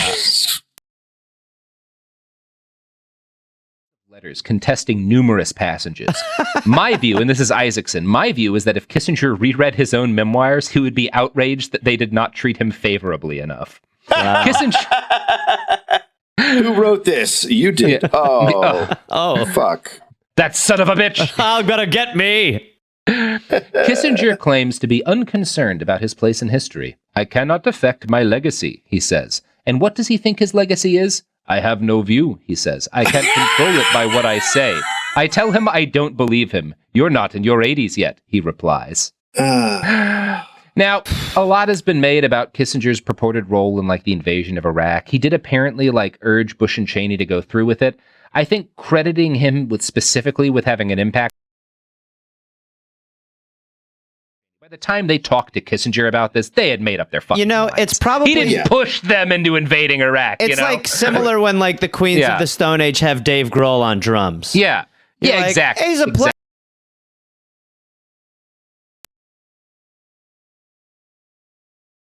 of the Bush administration. Yeah, right. Great Trump. And I think that rather than like actually being a meaningful role in arranging consent for the invasion of Iraq, I think Kissinger was doing here what he always did. He was sucking up to powerful people to tell them what they wanted to hear. And the best example of this comes from 2008, when during a presidential debate, both John McCain and Barack Obama cited Kissinger as supporting their positions towards Iran. Both men held opposite views of what the U.S. should do in regards to that country. So you might expect, and I don't think either of them is lying. I think they're both, because I think Kissinger just would be like, yeah, of course, that's the right call. That's absolutely. Great. So yeah. What would the start date be, just so I can put it in my calendar? Good call, guys. That's great. You're both right. Yeah, we should invade them and leave them alone. Yeah. So, as a young law student at Yale, Hillary Clinton had taken part in outraged protests against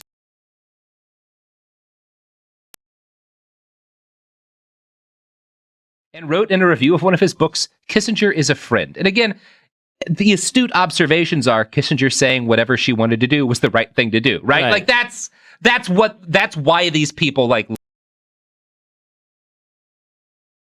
get kind of like looked at as this secret power pulling the strings. I think instead he's just like the ultimate kiss ass. He's just like, oh, you're in power now. Yeah, whatever you want to do is the good thing to do. Absolutely, right? You know, 100%.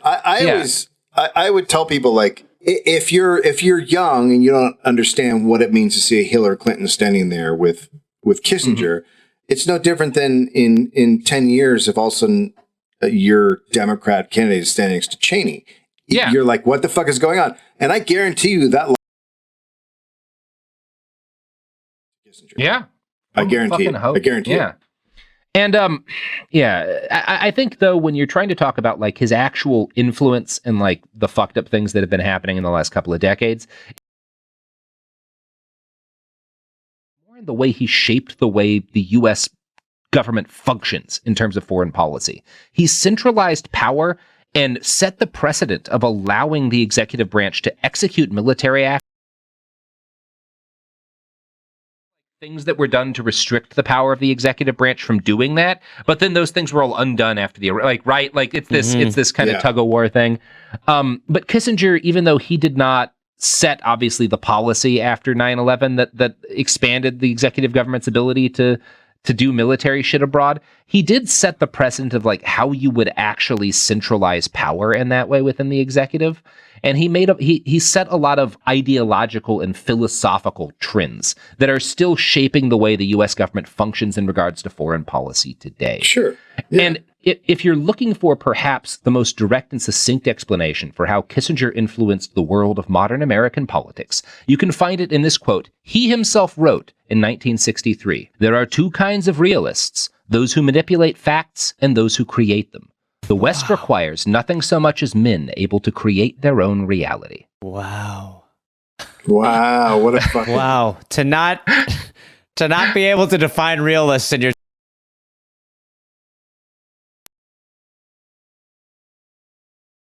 Your definitions of realists to involve people who care about material reality. I heard you say in the first one, I was like, oh, and the second one's going to be realists. It's like, no, no. Neither one is realists. Nope. So that's Henry Kissinger. It's so unbelievable. And to what you like, you know, his legacy, like you're sort of saying, is not just directly connected to the things he's connected to, because there was no prosecution for what Nixon did. No. And there's no prosecution for what Reagan did. And there's no prosecution because we never prosecute and we never actually hold any of these people accountable. You know, you do see the seeds of that flourish now. Like, you can invade. I mean, we're at the point where most people don't even know we've invaded countries we've invaded. Like, at least with Vietnam, people had access to seeing. Bush, it was like, well, we're not going to show the coffins returning. And you see, I mean, it's not just Republicans. You see it under Democratic presidents, too. It just is kind of more egregious at times under Republican presidents. But, you know, it's. And it does kind of boil down to they're going to be evil. journalists and media need to recognize what their fucking jobs are. If you're in some of these jobs, like it should not be a popularity contest for access only. You should be beholden to doing good and making these people held accountable, because it's so relevant in what you're talking about with Kissinger that they just let the access to him, because he became a popular figure, completely blind them as to what was actually going on. Well, it's actually worse than not punishing them. Remember when Obama was elected, everyone was like, we got to move on. And, we're talking about torture and war crimes and everything else. So, but it went further than that, because they gave Bush like the Medal of Freedom.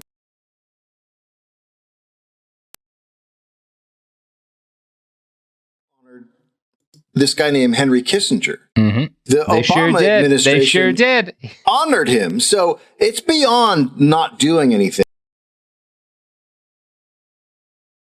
I mean, it's systemic. It's just, yeah. And you know what? If you are one of these people, if you are a fucking anchor at CNN, like if you're Jim Acosta, think of how fucking popular you would be if you did just start using your access to just be like Peter Jennings. Like, be like Jennings here. We are craving this fucking figure. But they would be immediately fired. I mean, but they would never get to talk to but they would be. But you would also, I mean, having even a moment of that would carry your career. Like, if we had,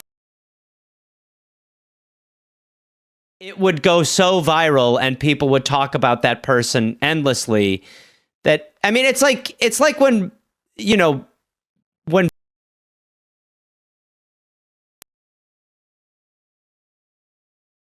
at some point you're so far in the other direction that you're not that far off from just doing the thing that is you're supposed.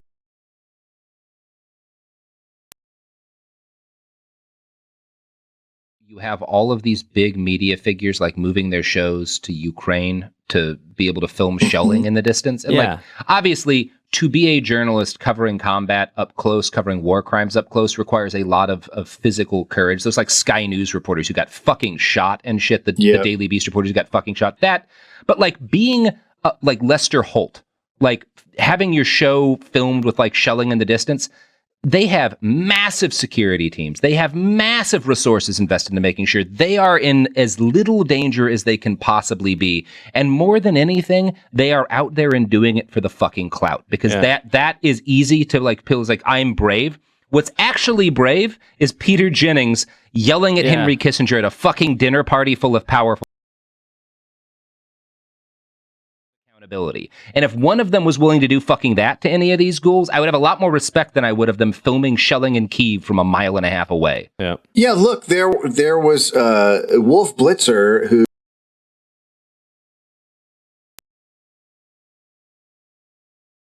where Scud missiles were flying and saying how in danger he was. At the same time, there were journalists, American journalists, in the fucking Baghdad hotel being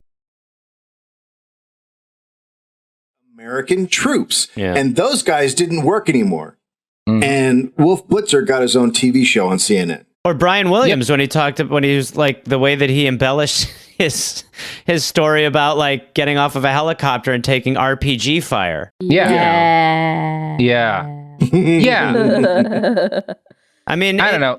We could use another Jennings or two, at least in this regard. Yeah, I mean, it's hard because it's like, what would you? I mean, what would like you're like we want a politician for the people, and it's that's what you wish for. But you're like the step first is to just have these people vilified for the things they should be vilified for. Yeah, it would be nice if there was a journalist. That's the end of the.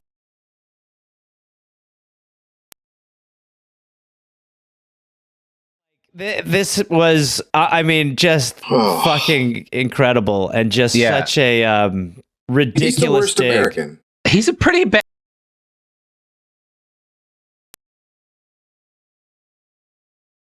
There was talk of like into the countries of like trying him outside of not having him there. during the trial. But can he travel anywhere he wants, or is he restricted? He can't. I'm not aware of. I mean, there may be one place that he also now he's become like this watery figure. So he's kind of like the T-1000, where if you just get close to him, he turns into silver goo and just can go through a drain or something. Yeah, you can't put a handcuff around a pile of watery goo. I mean, he is a big part. Like he argues vociferously for. It is, and he's doing it selfishly. Again, then it would put Kissinger in danger, right? He's not doing it out of loyalty to Rummy, who he probably hates at this point. Although I don't know that Kissinger can take. He's like the Bill Walsh coaching tree of war criminals. Yeah, I don't know what that means. Well, Bill Walsh coached the 49ers and invented.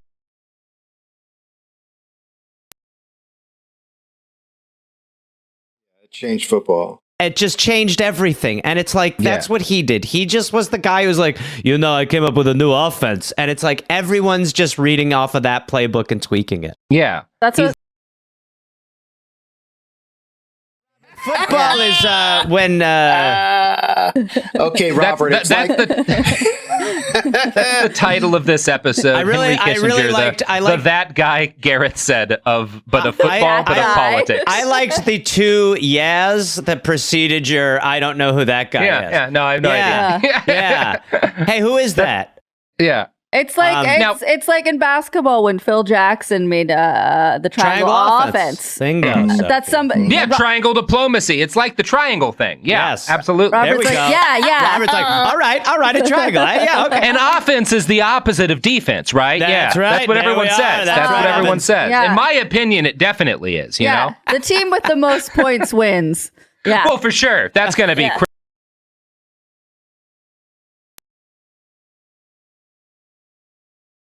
Don't even finish it. You've nailed it already. No, you stuck absolutely. The landing. 3-pointer. Absolutely. That's right. 100%. A 3-point touchdown for Robert. Let's go, Globetrotters.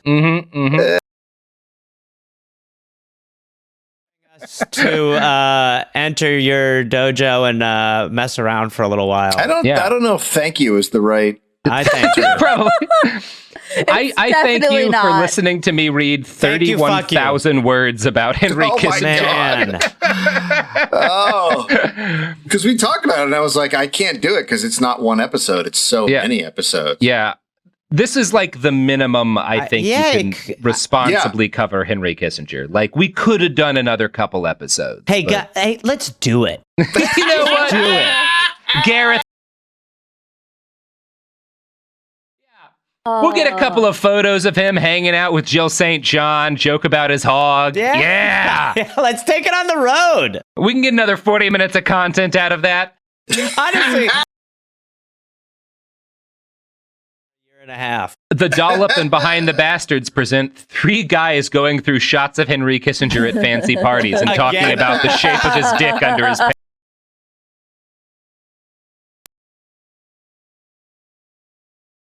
Dave. Well, I'll tell you what, the walnuts on the table aren't the only one I'm focused on. Look at those tennis shorts.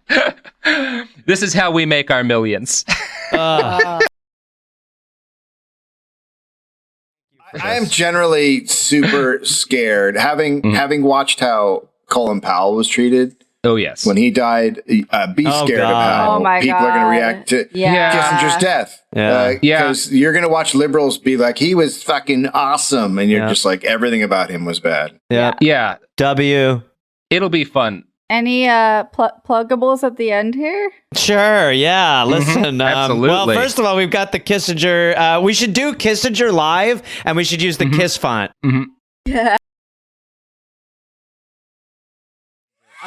Yeah. We will be in Australia and America, the best country on earth. We'll be in Australia in the middle of April to May. You can go to dolloppodcast.com for all that information.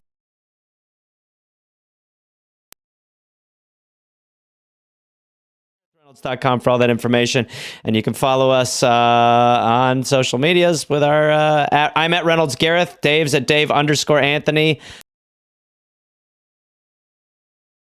Anthony on Twitter, and woo! All right. Thank you for having us again, motherfuckers. Sophie and Robert. Yeah. Everyone, go pray for Henry Kissinger's painful demise. Yes. Yeah, let's all hope that Tim Allen takes him out somehow. He smuggles coke into a party Kissinger's at, and it just blows out the old man's heart. Or he just starts doing War Improvement with Kissinger as his character. Oh, amazing. He's the owl. Right. No, you gotta bomb Cambodia, Tim. All right.